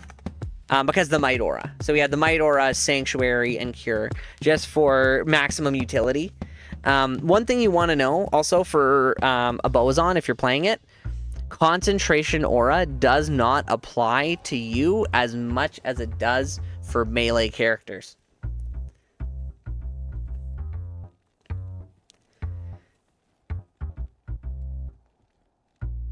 Yeah, that's true. Yeah, the link to the filled squares in the personal stash. Yeah, that's everything we know about the game comes from the single player code and data that we have access to. We can't fully see the BattleNet ones, but we do know that it does use a form of cryptographic encryption, so you can't actually read it even if you could see it. It stops people from having like a map hack or a bot read the seed of the game and then know what sequence of stashes to click in order to get a burr rune. Or like if Ginger Gaming Mentor had a video that a lot of people saw where he's like, hey, how do I have so many burr runes? Look at all these burr runes I have. If it's the seed was linked to, that's pretty lucky rolls. The map seed was linked to a specific sequence. If he teleported to Trav first, and went back to Lower Karast, and if he touched like an armor rack, this chest, and the super chest, it was a burr rune every time. And he was able to manipulate it like that.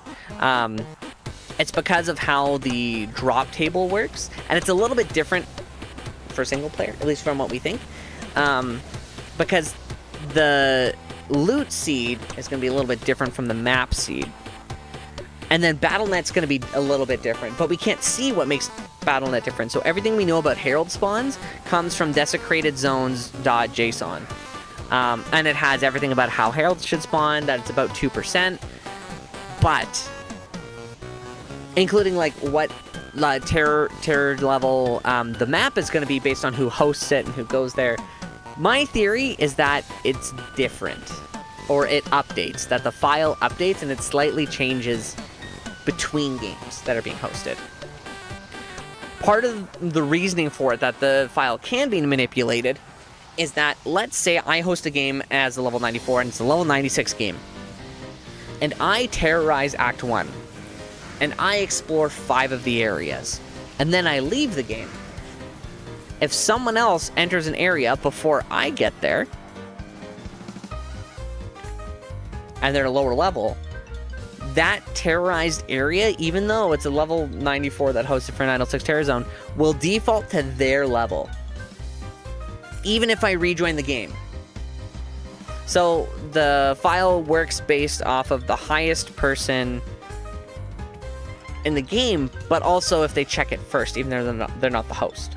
Or if the Terror Zone rotates, even though I was in level 94 that hosted it, if I'm not there anymore, and there's not another 94 to explore it first, it's going to lower the level. So the desecratedzones.json file for BattleNet will change with who's actually in the game, rather than just the host. I don't know if that made any sense at all, but basically it'll lower the level. So this, I think Duke is the person hosting. As if Duke and Frylock left, and then they say he terrorized the game, if anyone else went to that terrorized area first after he left the game, it would be lower. 41, Ryan. Is that too easy, Ryan? Did you get banned? Or are you a new person? The Clone Walk happened 4 hours ago, and then 4.5 hours ago, but we're going to be hosting another one. It made sense to you? Okay, as long as it made sense to one person, we're good. Oh, it's your first time here? Oh yeah, so we did the 2 Clone Walks. We have a couple of more Stones of Jordan where we're going to be trading and collecting for more probably tomorrow. And then I'm going to announce in the Clone Hunters Discord when we're going to do the next one. I'll see what the community is looking for. And then if you guys want another one tomorrow, we'll do another one tomorrow, easy. But welcome. And then I'm looking to make things a little bit better. So if you're like, hey, this part of the stream sucks, let me know. we'll improve it. We've already done a lot with the audio and with the UI. And the spreadsheets. But working theory is that the file is fluid. It constantly updates with the game. It's early here. You're in Denmark? Well, good morning. Good morning. It's 11:46 here. Spreadsheets. Strong Rock. Come on. Spreadsheets.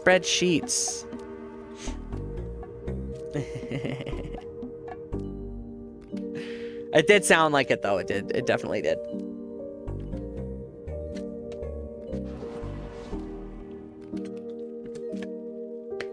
Man, brain fog is the worst.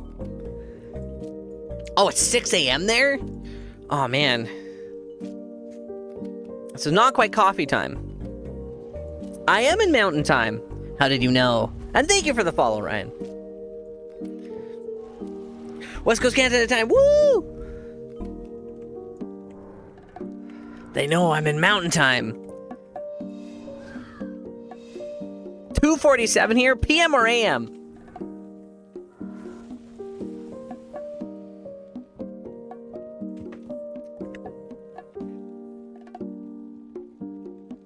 Oh, long COVID's never a good time.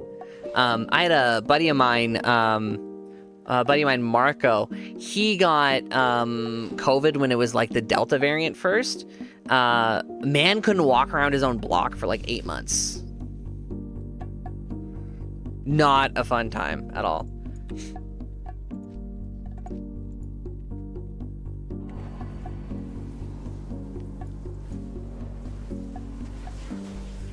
Trav runs, giving you extra gear. You know what? Tell your friends, write a letter. Tell them the spreadsheets work. I miss the mountains. Yeah. Apparently we share a time zone. I'm happy to share time zones. You guys can have some. You guys can have some of the time zone. 50 minutes every day with heavy. Oh, heavy bakes. Oh, okay, yeah. It comes down to your VO2 max being lower than what it would normally be. And then that's where a lot of the secondary like cardiovascular risks come from. Fun fact, if you guys are going for a run and you feel like you can't catch your breath, and you're not coughing specifically, and let's say you don't have asthma, it's not actually your lungs that can't keep up, it's your heart. Cool thing. Cool thing to know. It's also one of the fastest parts of your body for when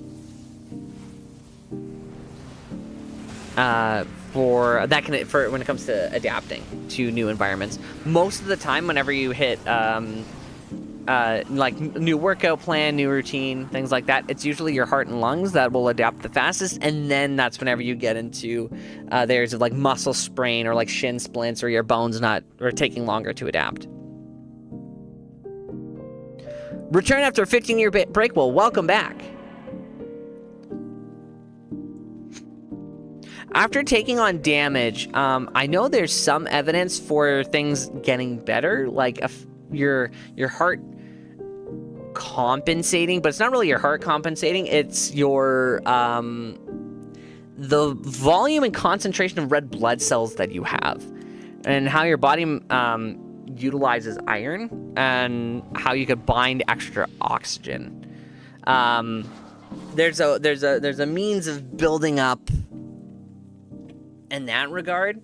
You want to hear something cool? You never really so I can't say never. You cannot never. Your muscles, you don't get more muscle. The size of your muscle cells grow. That's pretty cool.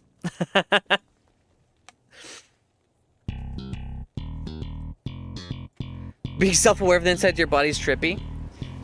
So let's say back in the day you were a power lifter, and then you decided, you know what, I'm not going to work out ever again.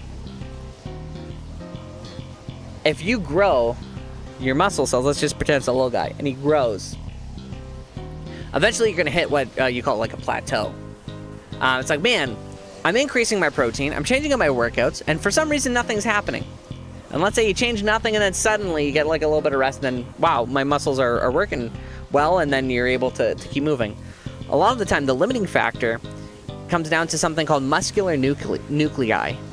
Those are the protein production cells in your muscle cells that help build and maintain the muscle. Once you get more muscular nuclei, let's say I run for a lot, and then I stop. And then my muscle cell shrinks down just a little bit. It's going to be easier relatively. It obviously depends on like diet, exercise, testosterone, all the other fun stuff. In general, it's going to be easier to grow that muscle back to the size it was than it was on the initial side, because once you get more protein production sites in your muscle cell, those never go away. And they could grow faster. Also, part of what plays into the increased likelihood of you getting injured or re-injured whenever you start working out again after taking a long break. Even though it feels like you could do more, you get stretch marks faster, your muscles build up a little bit faster, but then it's just like, oh man, you hurt yourself more.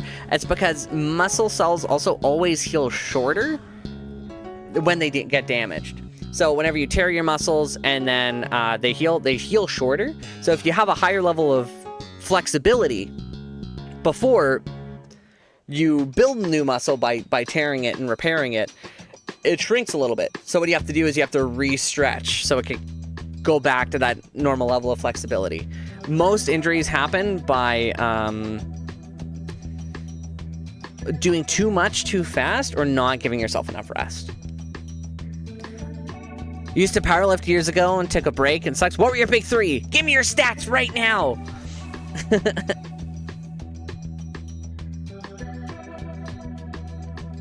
I'll give you guys my stats right now. So my highest ever bench was not that high. It was it's 285. My highest ever deadlift was 405, and my highest ever squat was 335. Those are my big three. Those were the big three. I didn't quite... did I crush 3 plates? I don't think I did on bench. 285 was, I think, just about it. I would say it would be 315, but I'm pretty sure my spotter helped me way too much. So, it doesn't count. Doesn't count.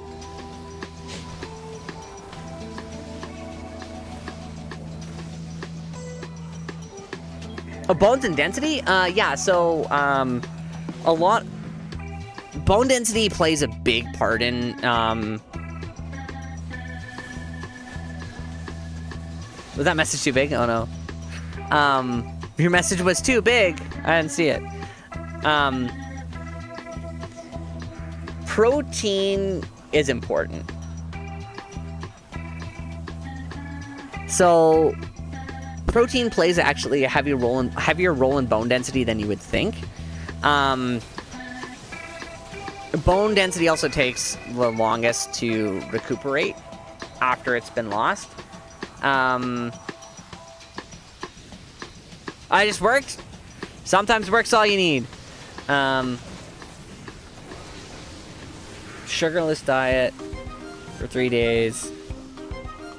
You felt bad. You know what? What I found is that I was actually lacking sugar. I was lacking carbohydrates whenever I was working out. I had pretty good protein and fat, but it just the difference between having like sugar and carbs and not was huge. Huge in my power output, in my recovery. Obviously, everyone's going to be a little bit different. Try to... Made it worse. Oh, no. Bone density. Okay, there was a study forever ago. This was specifically around dairy initially, but then it turned into a protein study. They had 3 separate groups. One group that had relatively low protein, I think it was close to 0.3 grams of protein per pound of body weight. One that had about 1, and then one that had about 1.3 grams of protein per pound of body weight, or per kilogram of body weight. I have to verify, but they had a high protein group, a low protein group, and a mid group. These 3 groups were further separated into 3 more groups. They were referred to as the couch potato group, the like exercise group. And they wanted to track their body fat percentage. They did blood tests and biopsies as well for these groups. And what they wanted to do is say, okay, well, what would happen if you maintain a high protein diet but you're a couch potato? versus having a low protein diet, but you're working out lots, or high protein diet, what happens? Let's see. So, couch potato group. The couch potato group that had a low protein experienced the highest weight gain. They lost the most muscle, but they also lost bone density. Over the course of 3 months, it was about 0.25%, which is huge. The neutral group that didn't change their activity, or they stayed at like a baseline level of activity, they weren't under, they weren't over. The most significant result for them is whenever they maintained the high protein, they didn't lose as much bone density or lean muscle mass. The elite group that had low protein, that was the high exercise group, lost the most bone density, which was huge. they lost fat and muscle. And then the high exercise group that had the high protein lost the most fat, but increased in bone density and muscle mass, but also increased in weight. So what they found,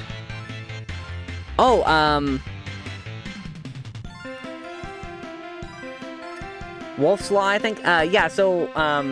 When it comes to musculature or bone density, generally, whenever you have fractures that repair, they get stronger. What this study found overall is that in all cases, maintaining a higher protein, whether you were in the couch potato group, the exercise group, or the neutral group, was actually the best for retaining muscle mass and bone density. Oh, the high protein couch potatoes, they didn't lose as much bone density, and they maintained their muscle mass and they gained fat. Yeah, I neglected that one. So their muscle mass, they didn't lose as much as the other groups. What they also found as part of the study is that it got extended, where they were looking at branched chain amino acids and how they were working as well. So branched chain amino acids is a supplement that you can take. Branched chain amino acids are a conditionally essential amino acid. That means your body, when it comes to essential amino acids, you need to get it from a dietary source. Non-essential amino acids, your body can make itself. The reason why branched chain amino acids actually work, big claim, they actually work. They're like the Countess. They don't help you gain muscle, but they help you gain muscle. So what happens is branched chain amino acids are not affected by post-pass the liver filtering. That means the amount that you get doesn't get filtered by your liver. Your liver doesn't limit how much you can actually get. But branched chain amino acids, when you exercise, naturally decrease. So in order for your body to replenish them, it breaks down muscle tissue if it's not getting them specifically from food. Thank you. Yeah, we're rushing this. We're not rushing. You know, we only have one bar left. I'm actually pretty happy about this. Where's Bale? Where'd he go? There you go. Let's say I work out. The story starts with the liver. If I have 4 scoops of mammoth mass and I drink it all at once right away, the 104 grams of protein that I should be getting from that, I will not actually absorb.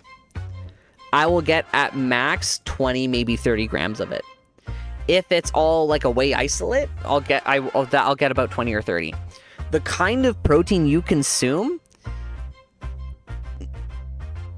it's not all absorbed at the same time. Let's say I have some Greek yogurt, and I eat Greek yogurt. Generally, it's a 3-to-1 ratio casein to whey.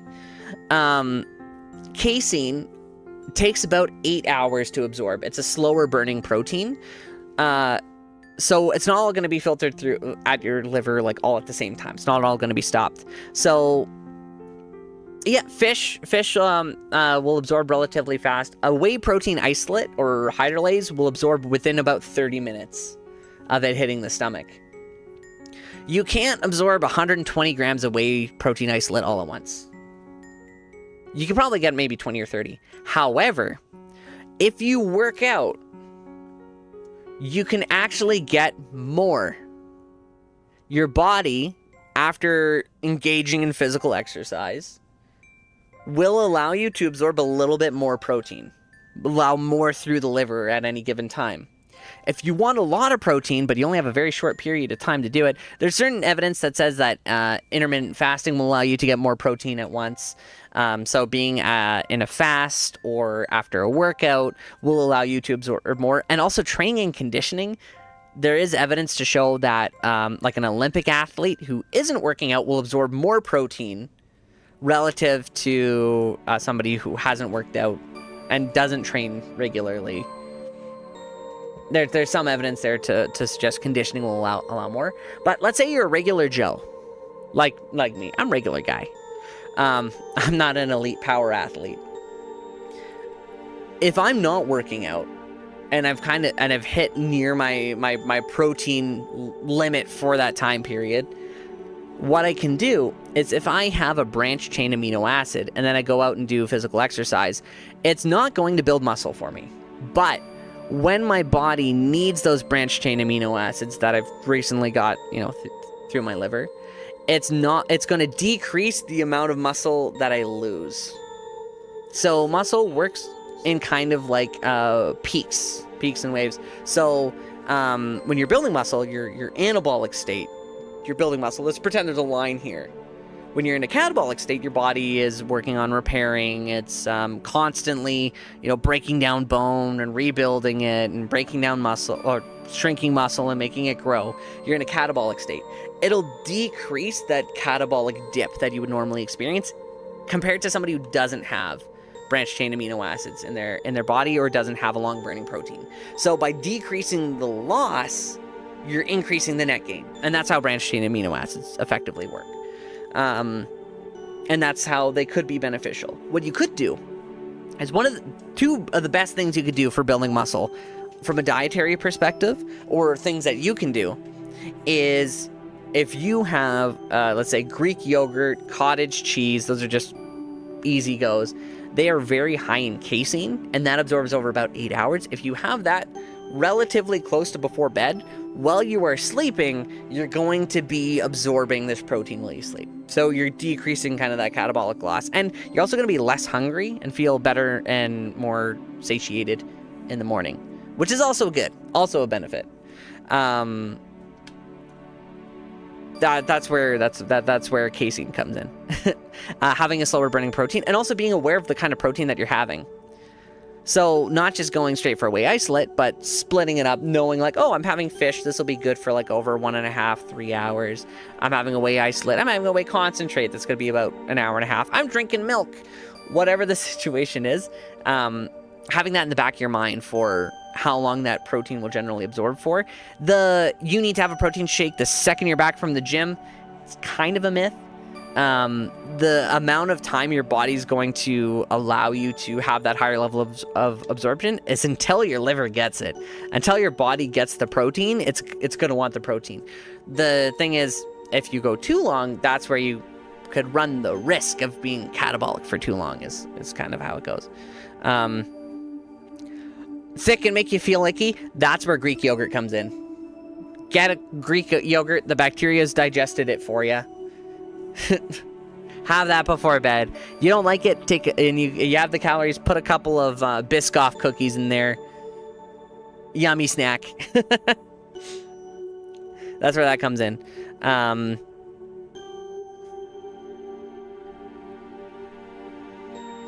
Secondary ones. Oh, weird tinnitus.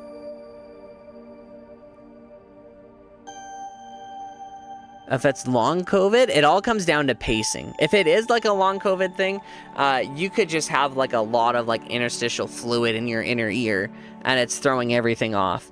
Or you could have a, what's it called? It's like a cyst that grows in your nose. up in the back of your sinus and makes you feel absolutely awful. And one day you'll blow your nose and it'll be like, no, there's part of my brain, and you'll feel great.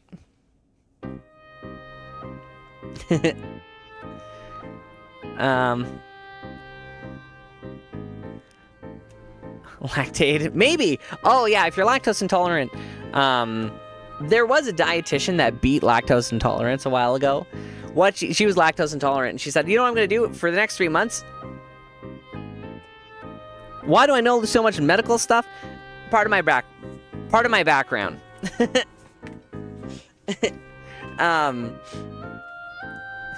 But I can't tell you, because if you knew, there's only like 10 of us out there, and you'll know exactly where I am, who I am, where I live.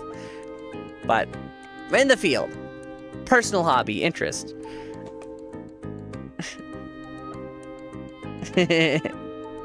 So how they beat it is, I got Moist Critical made a video on it.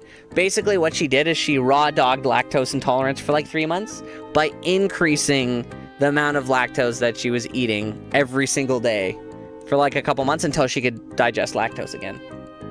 I don't recommend doing that because there's a difference between different kinds of lactose intolerance, and I maybe talk to a board-certified allergist about it just in case, so you don't hurt yourself. But, oh, here's another study. Okay, this is the last non-D2 health thing I want to talk about. Fiber. There was a study in, I don't want to mix up the countries. I think it was Denmark, actually. Oh my gosh, my camera is overheating. I keep freezing.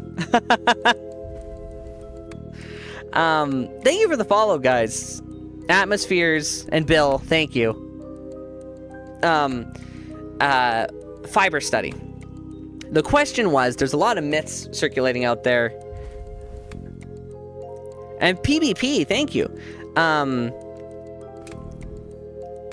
Fiber. The people are saying, fiber makes me feel sick. It increases inflammation. And the other side, fiber makes me feel great. It decreases inflammation. There's a lot going out and around. And what they wanted to do is test this. Okay, let's take a random population of 300 different people, assess what their regular diet is, and increase the amount of fiber that they get every single day. And do you know what they found between these 300 people?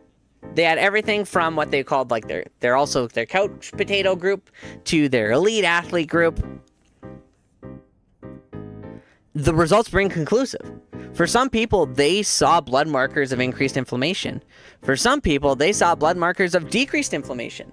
So they're like, why are these people different? They noticed between households things were the same, but it wasn't genetic. So they started to go to the next best place. They looked, Bill, you're halfway there.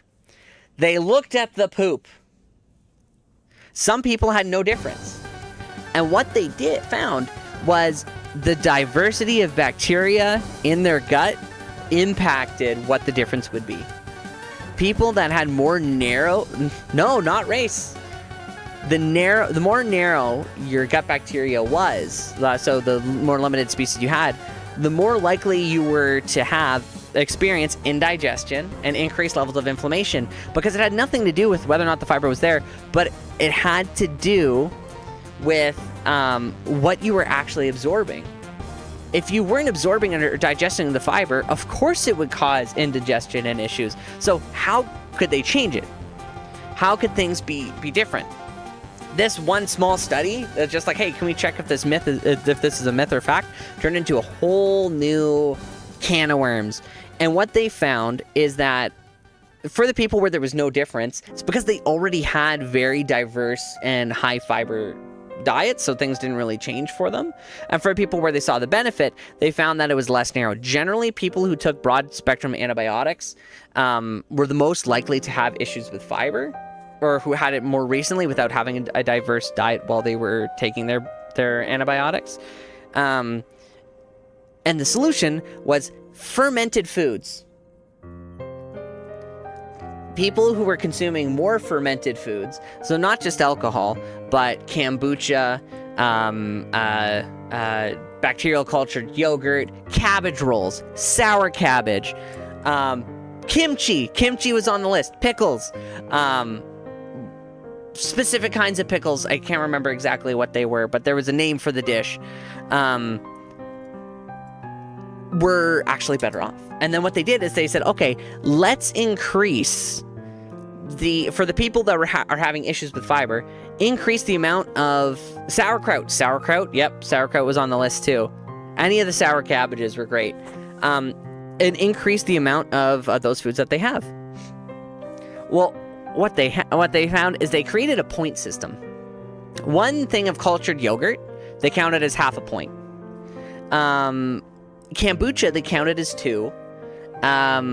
For sour cabbage, they counted as 1. And they said have at least one point worth of these fermented foods every single day. And after 3 months, what they noted is that people who had issues with fiber started showing the markers for decreased inflammation, not increased. So by adding more fermented foods that increase their ability to digest fiber, it decreased inflammation. And that was it. It all came down to your gut bacteria. A level 26 Sork took your ear. So that's what it came down to. So a combination of fiber is actually good for you if you could digest it. And if you can't digest it, well, what if you could? And then I think that also plays into that dietitian who beat their lactose intolerance. They didn't have the bacteria to digest it, so they literally farmed it. Fiber by definition is non-digestible. Yeah, so non-digestible. If you don't have any bacteria that have the ability to break it down or make use for it, that would make sense, because it's I guess it's just getting yourself bacteria that could process it to push it through. I know something like not raw oats. Cholesterol can be lowered.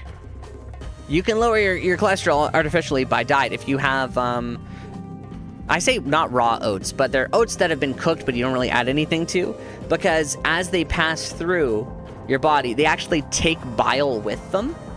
And then since your body's not able to redigest the bile, your body needs to produce more. So your liver and gallbladder will actually pull fatty acids, specifically long-chain fatty acids, from your blood to create more bile. So you can actually artificially lower your HDL cholesterol by having oats and fiber. So there's different ways it can go. There's other ways too, like L-carnitine brings long-chain fatty acids to your nerve cells, where your nerves can break it down a little bit faster, but that's a whole different can of worms. That's after you've fully depleted glycogen, mostly depleted glycogen and glucose, and your nerves need an alternative form of energy. You can get some of it from fat. L-carnitine is one of the things that can help with that or supplement it.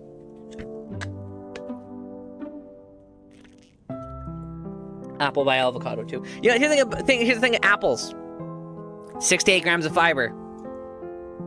Most adults in North America, it's close to 80%, do not get their minimum a dietary fiber, like their minimum recommended dietary fiber. Well, it's part of it. I don't like using buzzwords like ultra processed, but if you have orange juice, there's no fiber in there that you would get from the orange. So you supplement it. What I find is if I have an energy drink, I get like blood sugar shakes, even though it has like high sugar. But if I have it with something else, like if I have celery with my energy drink, I don't get that. So I supplement the fiber that I should get from sweet thing with other sweet thing. It's silly. It's silly.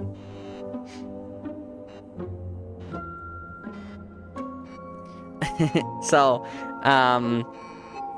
yeah, Protein works similarly. I find if I have sugar with protein, I have more energy and it works better versus just sugar by itself. And it's just you are what you absorb, and a lot of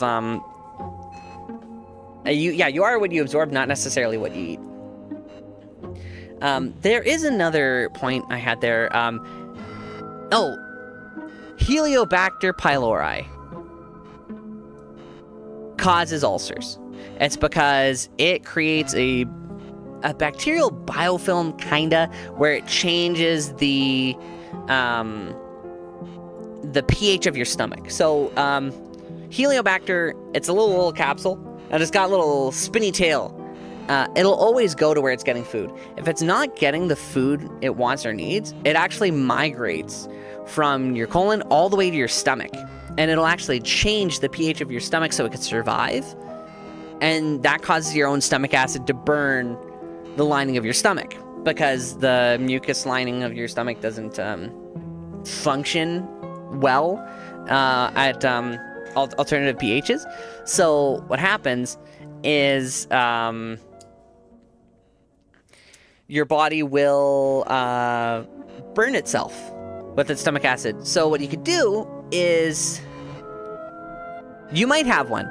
If you do have an ulcer, it was actually proven by a Canadian scientist who gave himself an ulcer by saying, hey, this is caused by bacteria. No one believed him. So he drank the bacteria, gave himself an ulcer, and treated it with antibiotics. And the ulcer went away. They're like, wow, he got a Nobel Prize for drinking the forbidden soup he made. Which probably shouldn't do that in the lab, but used himself as a guinea pig and got a Nobel Prize.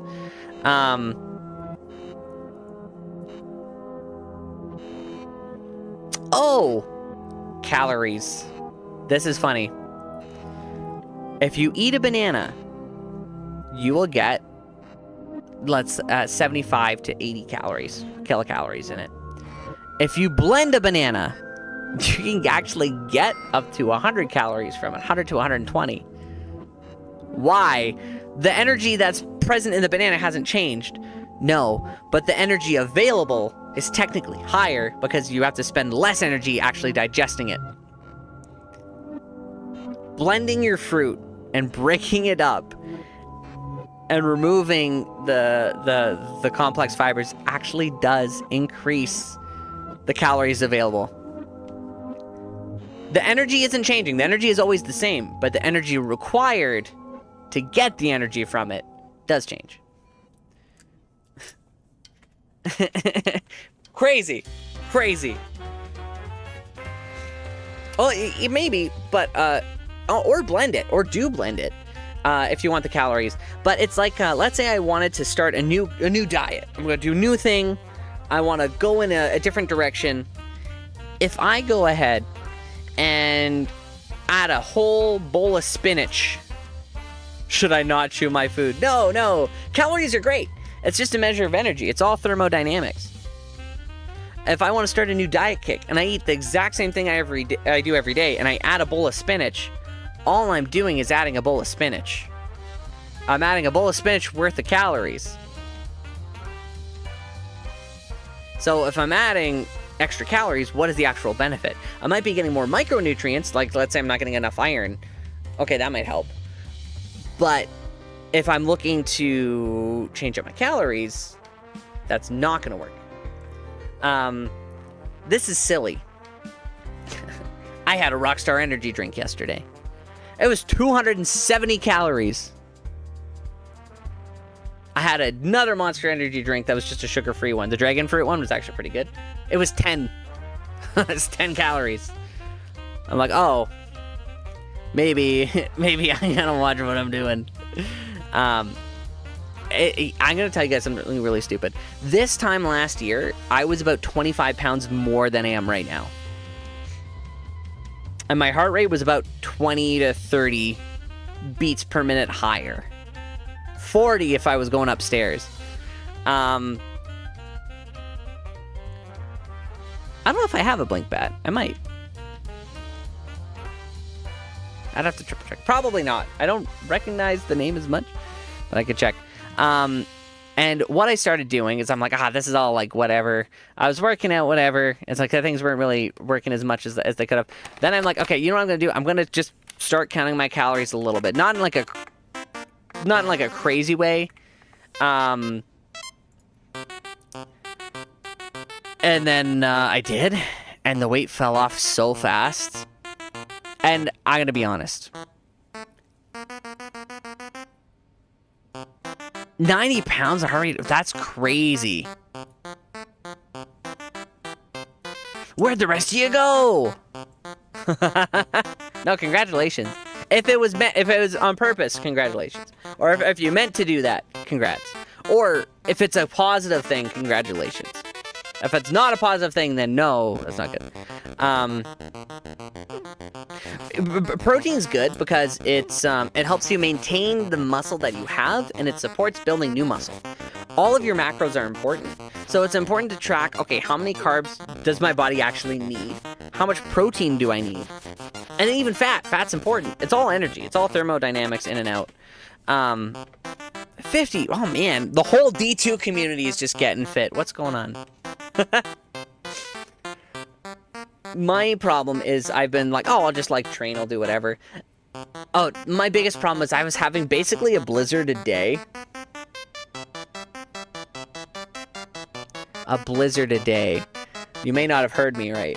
A blizzard a day. Not this mini one that's like 200 calories. Like a large one.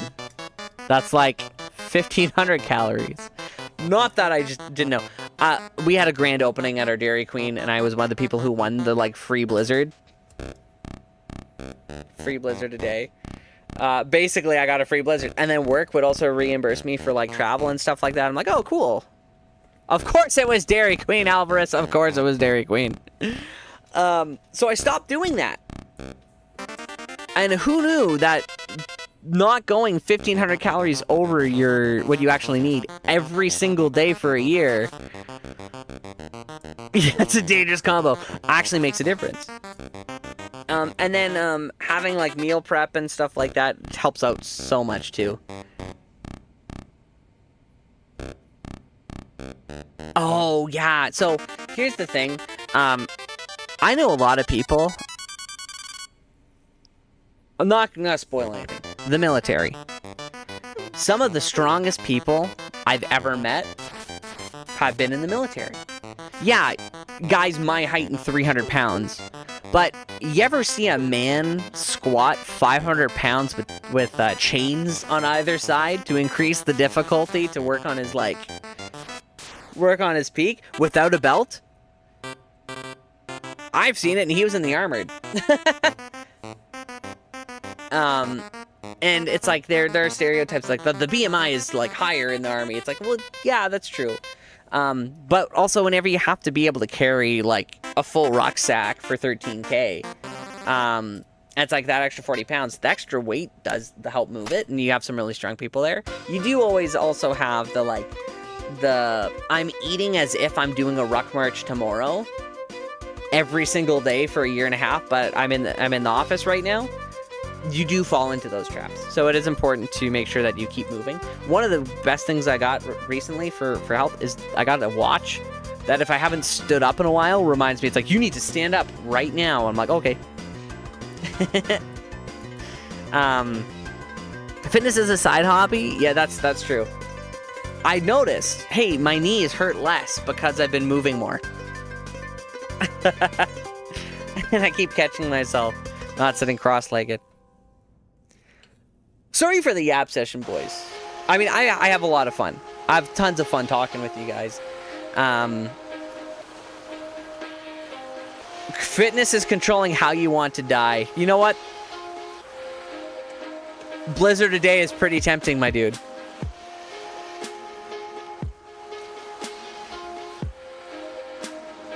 Ammo's true. That's true. They're not. They're designed. We are persistence predators. We are meant to not have food for a while and to hunt things down.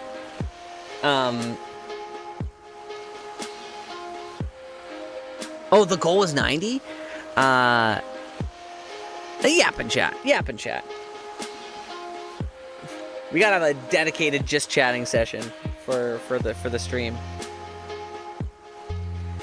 Investment in your health, for sure.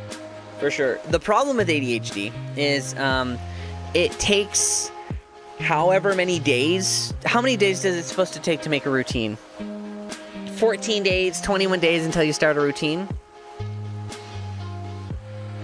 When you have it, it's not 20 days, it's not 14 days. It's every single day of your life. You gotta force yourself through a brick wall to make a decision to do a thing. Which, at its worst, that's what it is. Constant, conscious effort, which sucks. But I do have crazy willpower. I ran a quintathlon. This was years ago. It's been a while.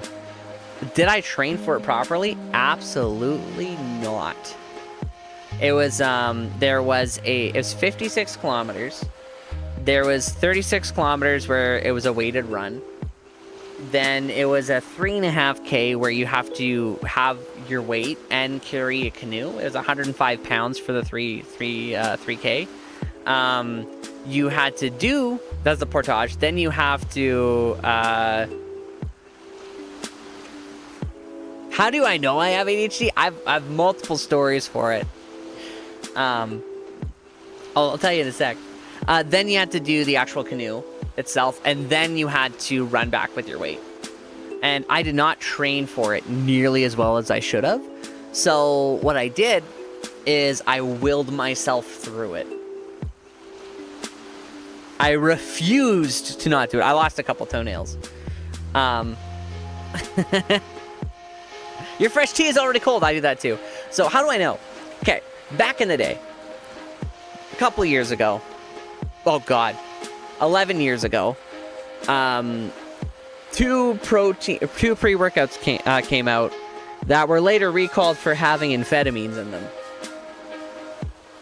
We didn't know they had amphetamines in them when we took it.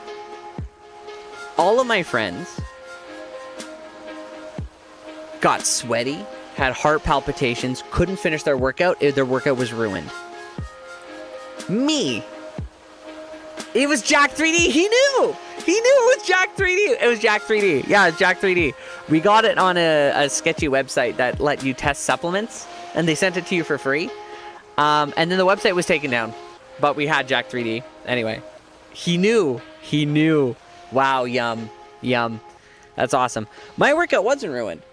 For the first time in my life, I went home after the workout and I studied, and I did well in school, and I had no problem focusing.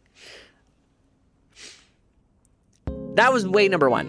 I accidentally took meth with my friends, and I'm the only person who it had a positive benefit on. There's one. Two, I was diagnosed by a professional. But the first story is better than the second story. And don't worry, it wasn't Tylenol. The only thing my mom... They all say that. But it's a drug. It impacts dopamine and how you're... Yeah, it is a drug. It's a drug for sure. The way dopamine is, and tonic dopamine is processed in your brain will actually be different for somebody who has ADHD versus somebody who doesn't. That's what you would think. It's all about dopamine processing. People with ADHD are more likely to become addicted to or self-medicate with things like alcohol or cocaine. I've done alcohol. The other one, no thanks. It is meth. I'm staying far away from that.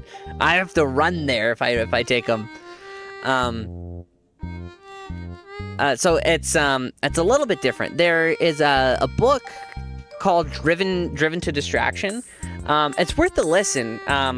The amount of subtypes in our understanding of what ADHD is, or ADD is what it would be more commonly referred to. It's not truly a attention deficit disorder or even a attention deficit hyperactivity disorder. It's an attention inconsistency disorder. It's being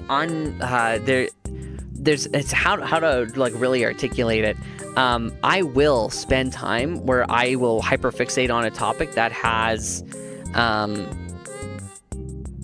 that draws interest, but nothing else. But sometimes regulation, it's an issue with that. Impulse control falls into it. There's a bunch of different elements for where it falls into, but the way you know it's maladaptive is you have to do something, and unless it's impending doom, it's like trying to force yourself through a brick wall that you can't. And you're not depressed, but for some reason you cannot physically do the dishes without it causing you genuine pain. And that's where you know there's an issue. It's like, why can't I do this simple task that's easy, that's right in front of me, that I can't do? But then you put me in a group of like 50 people, and someone's bleeding out, something's on fire, and everyone's panicking. I'm like, oh, easy. Easy. Yeah, come on, guys. Let's fix this. Anyone who can hear my voice, come to me. Hey, you're freaking out. You're freaking out. You're not freaking out. You call emergency services, and as soon as you're done, you come back to me and you let me know. If he doesn't come back to me in the next 3 minutes, go and get him. Assign tasks, jobs. There's a balance. It's give and take. And when it comes to chaos or emergencies, I thrive in chaos or emergencies. When everything is on fire, I do my best.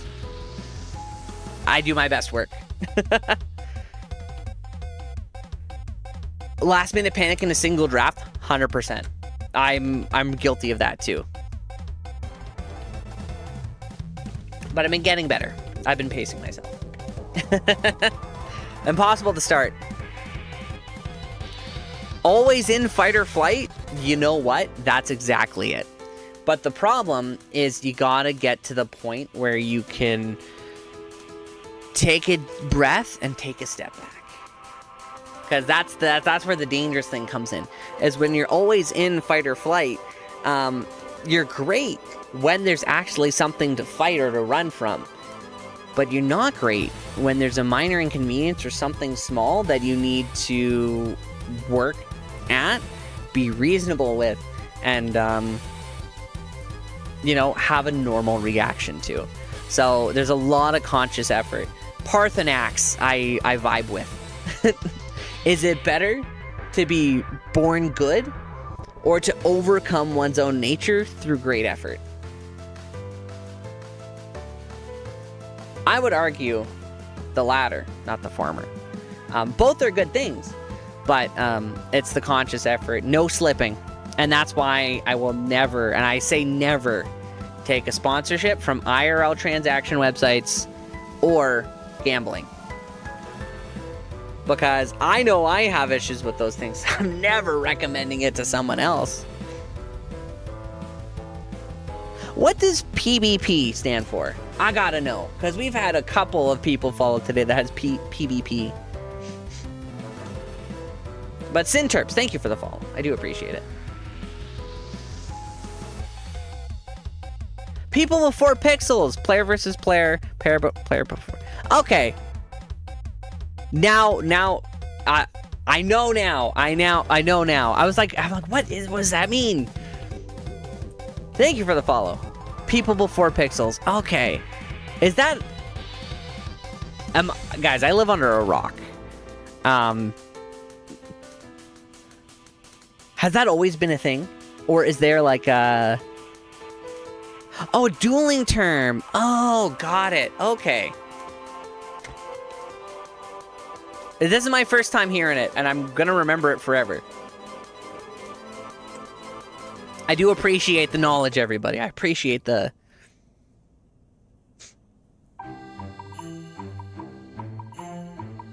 You know what? I will try to help you. Uberbale, I want to try to kill him before I start farming keys.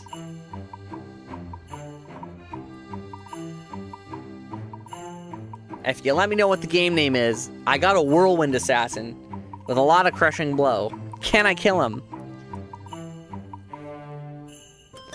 Yeah, Skippy. People before pixels. Okay. I was thinking like something like a pizza, Boston pizza. You know? Yeah, no, I always remember what they say. Don't hate the player or hate the game. Take it personally. Thank you, DevTech. I appreciate it. Take it personally and never let it go. Okay, which one are you on right now? Let's hope I don't die. But we're gonna do a little bit of pre-buffing here. Oops, that's not the button. Let me give myself a little bow here. Actually, we're gonna stick with Fade. Okay, and then you said it's Uber Tristram, so it's gonna be Bale. We're gonna try to go for it. Hopefully he's not near the door. Let's see if our Crushing Blow can actually do something here. I can do a little bit, but I think, oh, mana's a bit of an issue. Can we get some extra stuff here? You know what? We're not doing too bad, actually. I think next time I'm gonna come with more potions, probably. With Decrepify, too, the Crushing Blow is proccing. Mana has been a bit of an issue. Oh, the ghosts. The ghosts are doing it, that's why. We lost our Merc, but that's okay. We don't need him. We don't need Emilio.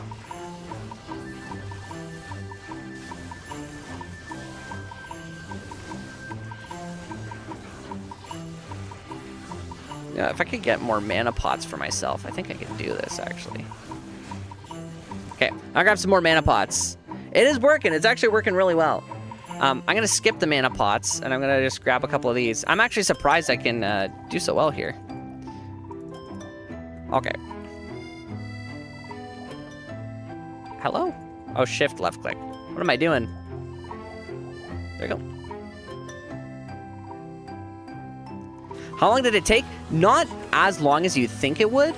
And that's largely because of some of our drops. We actually, on the 20th of last month, got, or 23rd, I'd have to check. We got a Shaco.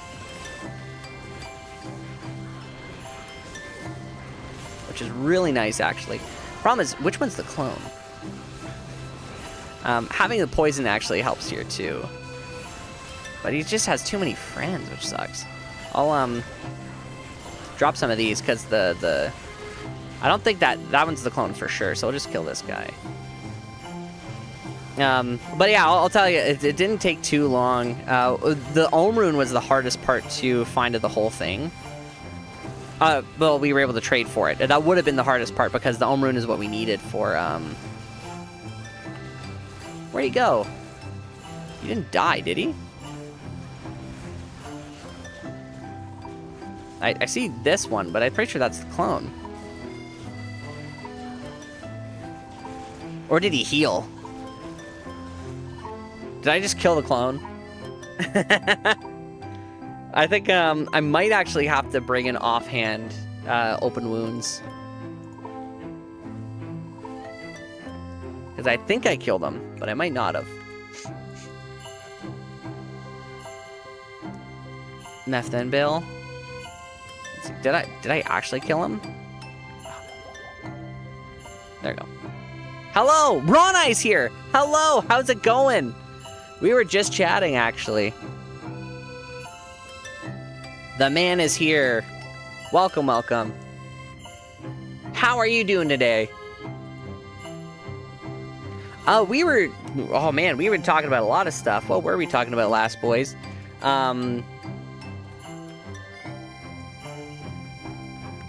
We were trying to do some testing on heralds. We were talking about fitness probably for the last hour. Talking about accidentally discovering you have ADHD and all the other fun stuff. Do you guys see that? I've never seen Lars like do the pose. But welcome. Okay, so I definitely didn't kill I killed the clone for sure. I didn't kill the original. Well, that sucks because I would have focused on the other one, but it is working. We are killing them. It's the mana drain. At least it's not the ghosts, but.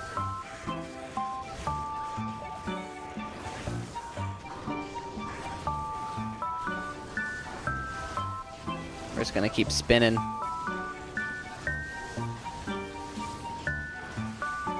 Counted, we might. Thank you for the follow, Ronai. Were you streaming today? I think you were. So we could definitely kill it. It's just a matter of spinning a circle more. And making sure we have enough mana. Yeah, this guy's dying pretty... Ooh, that's a lot of fire. Day off? Well, that's awesome, honestly. Oh, Ronai, your table. Your Terror Zone table. I've referenced it probably 100 times. The one that you had for the terrorized zones. I was just thinking about it. I used it as a reference for when I was talking about... Oh, that's not good. I think I ran out of poison, which let him heal up a little bit. Oh, fade! Fades off, that's why. I'm like, wait, why am I dying so much? There we go. There we go. There we go. Okay, we can kill him. I should have probably let my fade not go off. We got him, we got him. Okay, so Whirlwind Assassin can, in fact, kill Ubers. At least one of them. So I think we need to farm the keys next.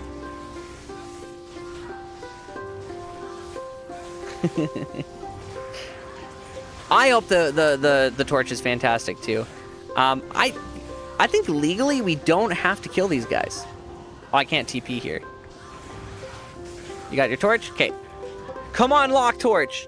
Yeah, we were talking about a bunch of different things. One thing we were doing is theory crafting. So, Herald farming. When you're farming Heralds, our highest interval between drawing the Ire of a Herald is 153. Which is crazy, because when it's supposed to be a 1 in 50, we actually have statistical significance that there's something wrong with the data after 140. So, we've had that, but we've also had games where when we try our fishing strategy, we've gotten it close to 7%. Oh, that's a Necro Torch! It's worth it. Hot seeds, bad seeds, that's exactly what we're doing data collection on. And fishing, you've noticed it yourself. Okay, we've been doing a lot of data collection and running thousands of different elite packs on random games versus what we would call fished games. So the fishing strategy is if you have friends, sorry guys, I'm having a tough time with it myself. You split and all go to the rotating terror zone. And if you can draw the Ire of the Herald twice, what is friends? I know. If you draw the Ire of the Herald twice in the rotating zone, most zones are going to have maybe 10 or so elite packs. That was funny for you? Okay, perfect. As long as we could make somebody smile, it worked out. That zone is the zone that you should all join and go to, terrorize all the zones, and then do a clear. The max we've gotten was 18 Heralds in Act 1 alone. About a 1 in 7 to 1 in 10 Ire spawn rate, which is crazy. Now, is it a 1 in 200,000 run? Or is there something else going on in the background?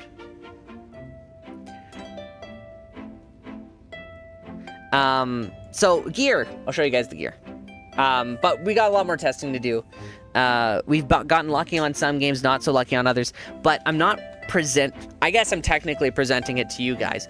It's only a theory, because if I don't have the statistical significance to back it up, I'm not going to make a video on it telling everybody to do this thing if I can't prove it. That's exactly it, Rana. Yeah, that's what I call fishing. If the rotating terror zone is hot, the seed is probably hot as well. And it's been the difference between 8 hours of 3 hours of running for 2 Heralds versus 18 heralds in an hour and a half. Which is crazy. Crazy difference. So gear, chaos. We got a Chaos Claw. As soon as we got an Ohm Rune, we tried to make it right away because the stream voted that we run a Whirlwind Assassin, so here we are. Patterns might not be there. That's why we want the data, because the anecdotal experience versus the data. If the data proves that there is a difference, then there's a difference. A chammed G-Face. We got a Fortitude. High Lord's Wrath. We're running the Jade Talon because we don't have like a really high up Fool's Claw for the damage, but also the 15% mana stolen per hit is huge. I'm so mana hungry as a Whirlwind Assassin. Vote for Barb next ladder. That I had like 15. It's crazy. 15 votes, but I think WWSin got 89 votes. I'd have to check the chart. Gore Riders, we got these pretty early. We have a Ravenfrost. I know we have a Cham in here, but we haven't found a ring worthy enough to take this spot. We got a Dungos. We found this pretty early. And just a general lifesteal ring with a little bit. And then Lay on Hands. Not too much for gear. Offhand, we got a CTA 251 and then a Spirit. The things that funded this build, not loot filter. Let's go to Exceptional. Armor. Helms. The Shaco. The 23rd at 11 a.m. from Diablo. It's sat on the ground. Hammers! He asked about the hammers. Well, we have a goal. In order for us to become John Warhammer himself, we need to find 40,000 Warhammers. Every time we find a Warhammer on the ground, the counter goes down. We only need 39,604 more Warhammers before we become John Warhammer. I know. It's been crazy. I'm surprised. Cows is the place where we find the most, but I found them.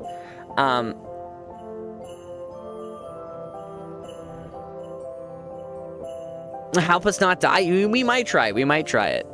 The doubles. And then we also found a Geed's Wager that rolled really, really well. What's our... We're not doing the best. We're almost on the set items one. But,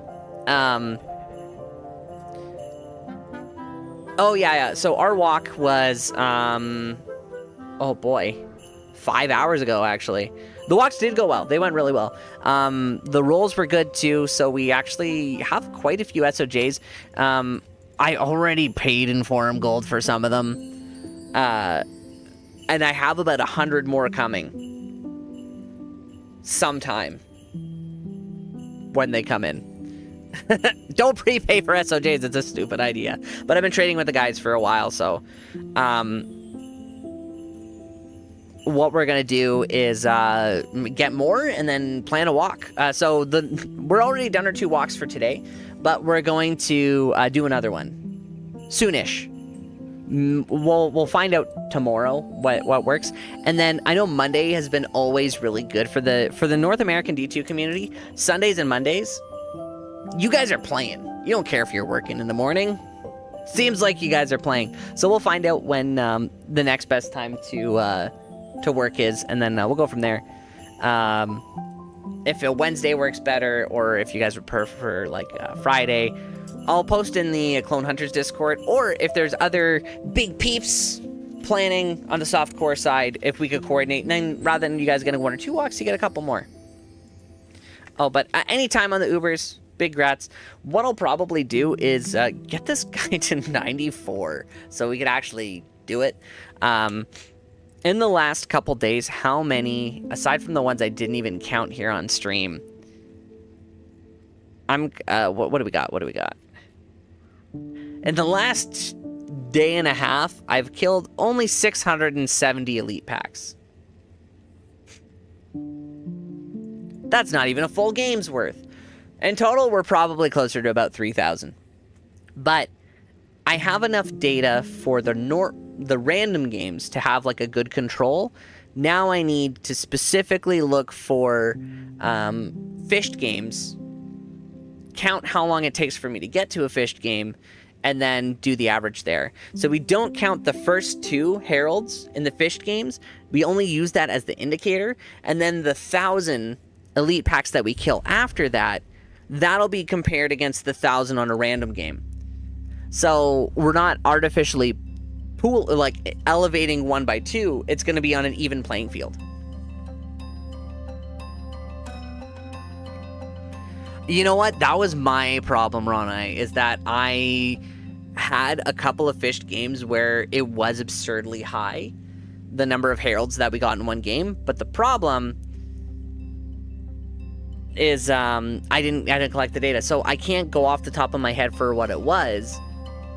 I'm collecting new data in order to replicate the same thing to show what we had, because I can never bring myself to put anything on a table that wasn't witnessed or recorded. Because if it wasn't witnessed or recorded, it doesn't count, because you might as well just make it up. And I hate... Nope. No! We will not fabricate the data! Playing a Sin, you've been trying to complete single summit found on yours, but Act 3 is very sketchy with lightning immunities. Any recommendations? So, the way I'm playing right now is, it's Whirlwind. So, what you could do is, if you get more points into Fire, or, depending on the group size, this is what I do when I have,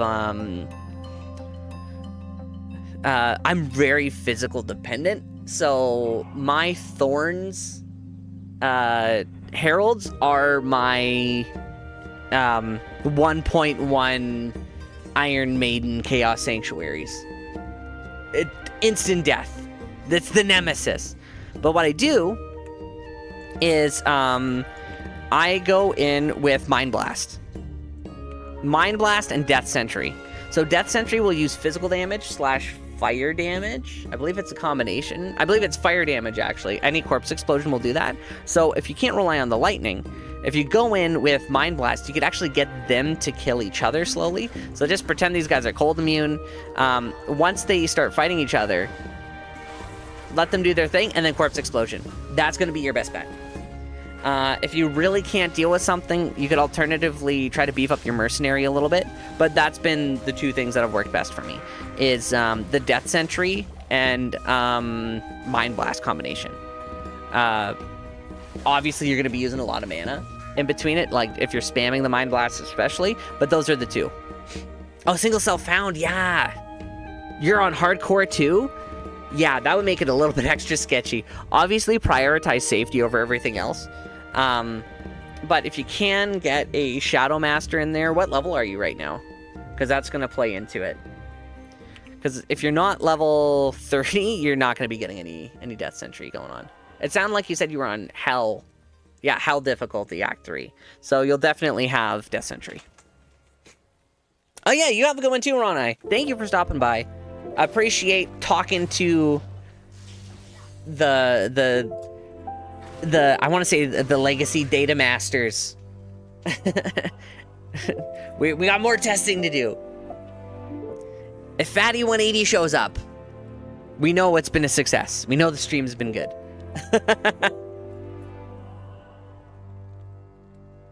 Yeah, have a good one, Ronai. But guys, this is actually crazy. Got the bangers going. Got them going. It's just about time. We're pretty close to a 6 hours. Is there any need for a 6-socketed pole arm? It's the stream guy. Abra. Hello. Welcome. I'm pretty sure Giant Thresher is the elite version of this base. Breath of the Dying, maybe? But I feel like if we did, we'd want the elite base anyway. And if we wanted it for a Warlock, we'd want it to be Ethereal Breath of the Dying. I think you're right. I think you're right. But everybody, we are about to be demonetized. But you may say, Mr. Streamer, how are we going to be demonetized? Well, it comes down to the music. Specifically on YouTube. And we're not monetized on YouTube anyway. So it doesn't matter at all. It doesn't even matter. Blundercat won the Enigma today. And on the Discord, our boy Cheesecake also won an Enigma today. 1,000 subscribers on YouTube is huge. I couldn't be happier with how things did, and the love and community support has been absolutely amazing. Having more than 50 people in the stream is unheard of for us. Having 700 people in the stream never happens. Having an average of over 100 people for 6 hours never happens. And more than that, nearly 800 in fact, and having so many people chatting, and that's just Twitch. That's not including all of our peeps on YouTube.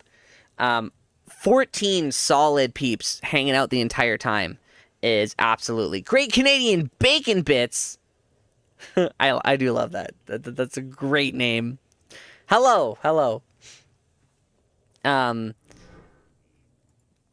Never happens. Canadian too. Look at all the Canadians. I'm gonna be honest, guys. Back bacon is it's only okay. The reason why it's only okay is because most people make it wrong. You can make it really good. As long as it's not like a leather boot, you can make it good. Anyway. I'm having a good time. I hope you guys are having a good time. But, with all that being said, it's time for us to do the thing. I don't know if Peas TV is still here, but if Peas TV is still here, Peas knows. I don't know if you guys know. What is the thing, you may ask? Well, it's time for us to say goodbye. Because we've been rocking it for about 6 hours. Lessworthy's here. If you stash shave stream, never. It's the goodbye bear. Goodbye moon. I never shave the stash. Maybe if we do like one day a crazy 10K charity event, I would do it. I would do it for that. You guys spent the last 6 hours with me. I got to spend the last 6 hours with you guys, and I wouldn't want to be anywhere else. Thanks for coming. We got like 300 followers, which is insane. 1,000,001 subscribers. We had a lot of fun with the walks. We had peeps on YouTube hanging out. We had peeps on Twitch hanging out. We got a lot of good positive feedback. And I think we made our chat integration a little bit better. Thank you, Peanut Butter, for following. Thanks everybody for coming. Stay happy, stay healthy, stay hydrated. When you wake up in the morning, resist. Don't have caffeine for at least 30 minutes. Drink a cup of water. It'll help your body process adenosine in your brain, wake you up more, and then make the caffeine work even better, rather than jumping to the caffeine right away. Which is pretty good. Thank you. No, thank you for the D-clones. I'm looking to host another clone walk soonish. We'll see how things go tomorrow. I'm going to see if we're following anybody that we can... Nobody's streaming. We're going to see if anybody's doing D2. Someone's got to be doing D2. I don't see anybody, guys. I could raid 24/7 shrimps, but I'd rather do someone in the community. So if you guys have anybody who you want us to raid, I will take your guys' word for it. And we'll raid them. The question... Someone I'm raiding. I'm raiding?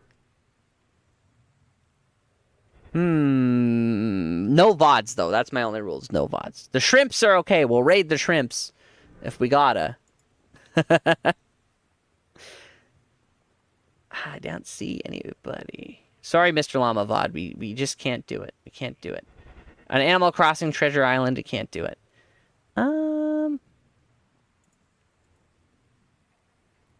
We're in a weird time zone right now. Sir is streaming. Sir is streaming. You're right. You're right. On Twitch, anyway. Oh, you don't watch any other D2 streamer? You know what? That's totally okay. You're here, and that's what's important, and we will be back. Okay, let's see. You know what? I have an idea, boys. I have an idea. That Sir Nerd is okay. He's kind of cringe, actually. But don't tell him that. Don't tell him I said that. You know what? Let's scroll up. Let's scroll up. Let's see. We're gonna. Who's been going for a while? Hardcore Warlock permadeath.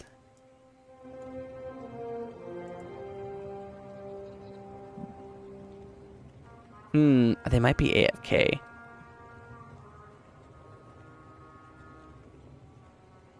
I don't hear them talking.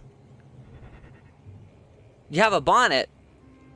Pirate software! You know what? I would right now. I'd do it. But the problem is, every time I say, okay, boys, we're rating pirate software, the amount of, like, Casto 999. We do Casto. Let's see. You guys push back pretty hard. You guys push back pretty hard. Oh no, he's not even streaming. It's Ferret Software right now. He should be streaming. He normally streams at 1 in the morning. It's his timing. Casto. How do I search Casto? Casto 999 is doing D2. Hardcore offline. Warlock. Еще от 3 до 5 ро апокалипсиса.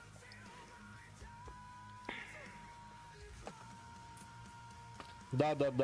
Мана, авто HQ здесь. Oh, есть. yeah, but... Еще можно...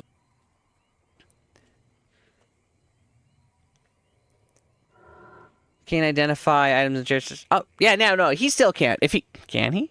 He shouldn't. He shouldn't. That's okay. I'm gonna listen one more time and see if... Apple Zelpa. They're not talking.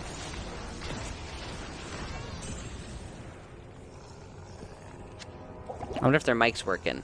Or if they...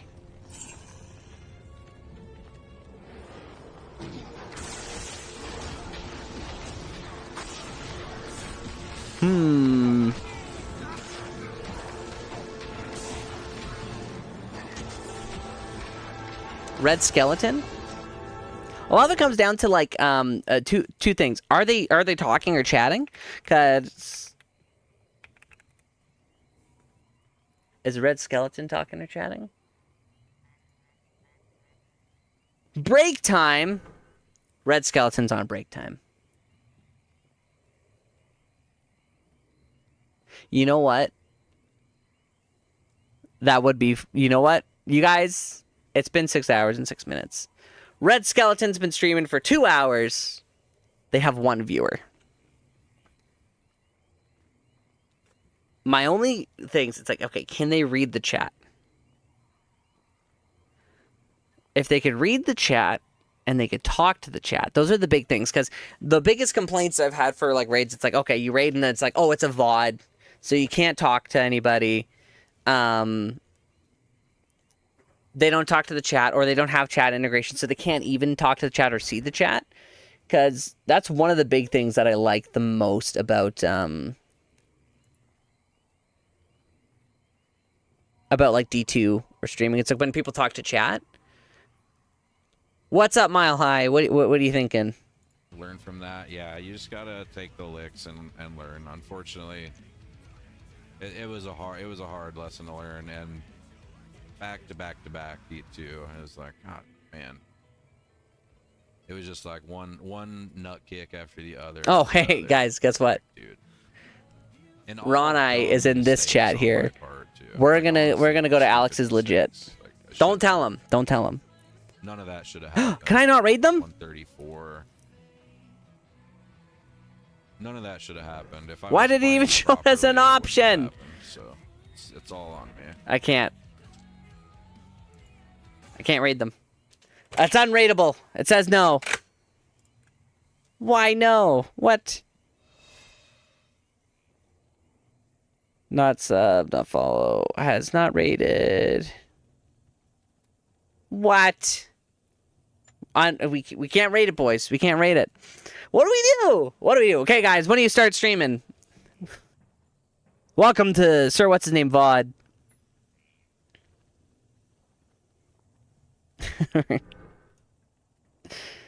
Someone with the camera that can talk to chat. That's all we need. 2 feet heartbeat.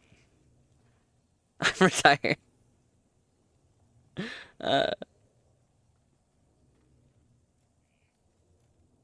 Raid Cade stream until he's on?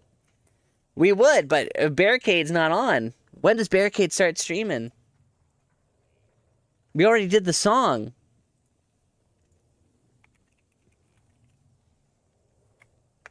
No channels found. Okay, we're gonna do Diablo 2. Diablo 2 Resurrected. That's the category.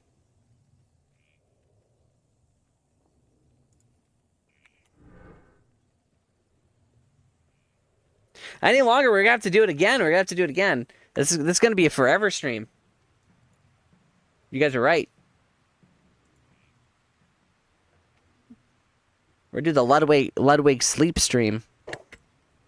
Hey guys, here's my my race car bed.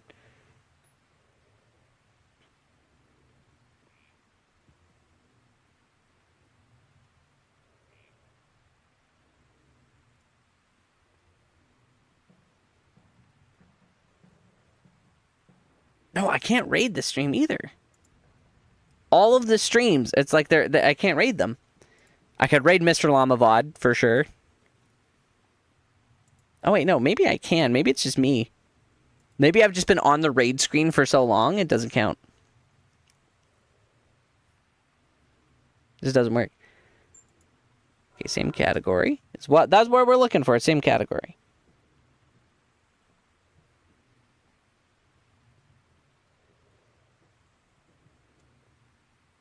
Mods, you can ban me. What? For what? Does the heart really work? Yeah, for sure. The heartbeat sensor? Yep. Here, I can show you. I'll take it off. And it'll stop. No heartbeat. Let's see how long it takes for it to actually go.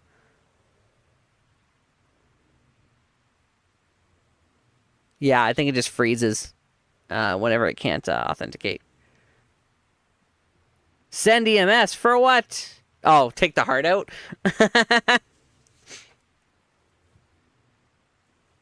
Can't do that. Okay, so we were gonna raid... Okay, it just beeped at me.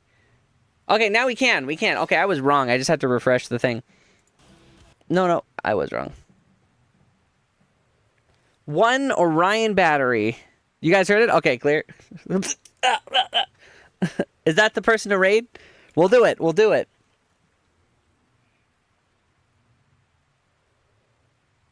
Or is that something else?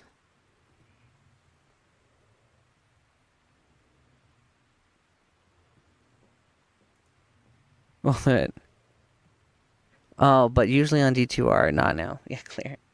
Oh, Real just started streaming. And we can raid Real.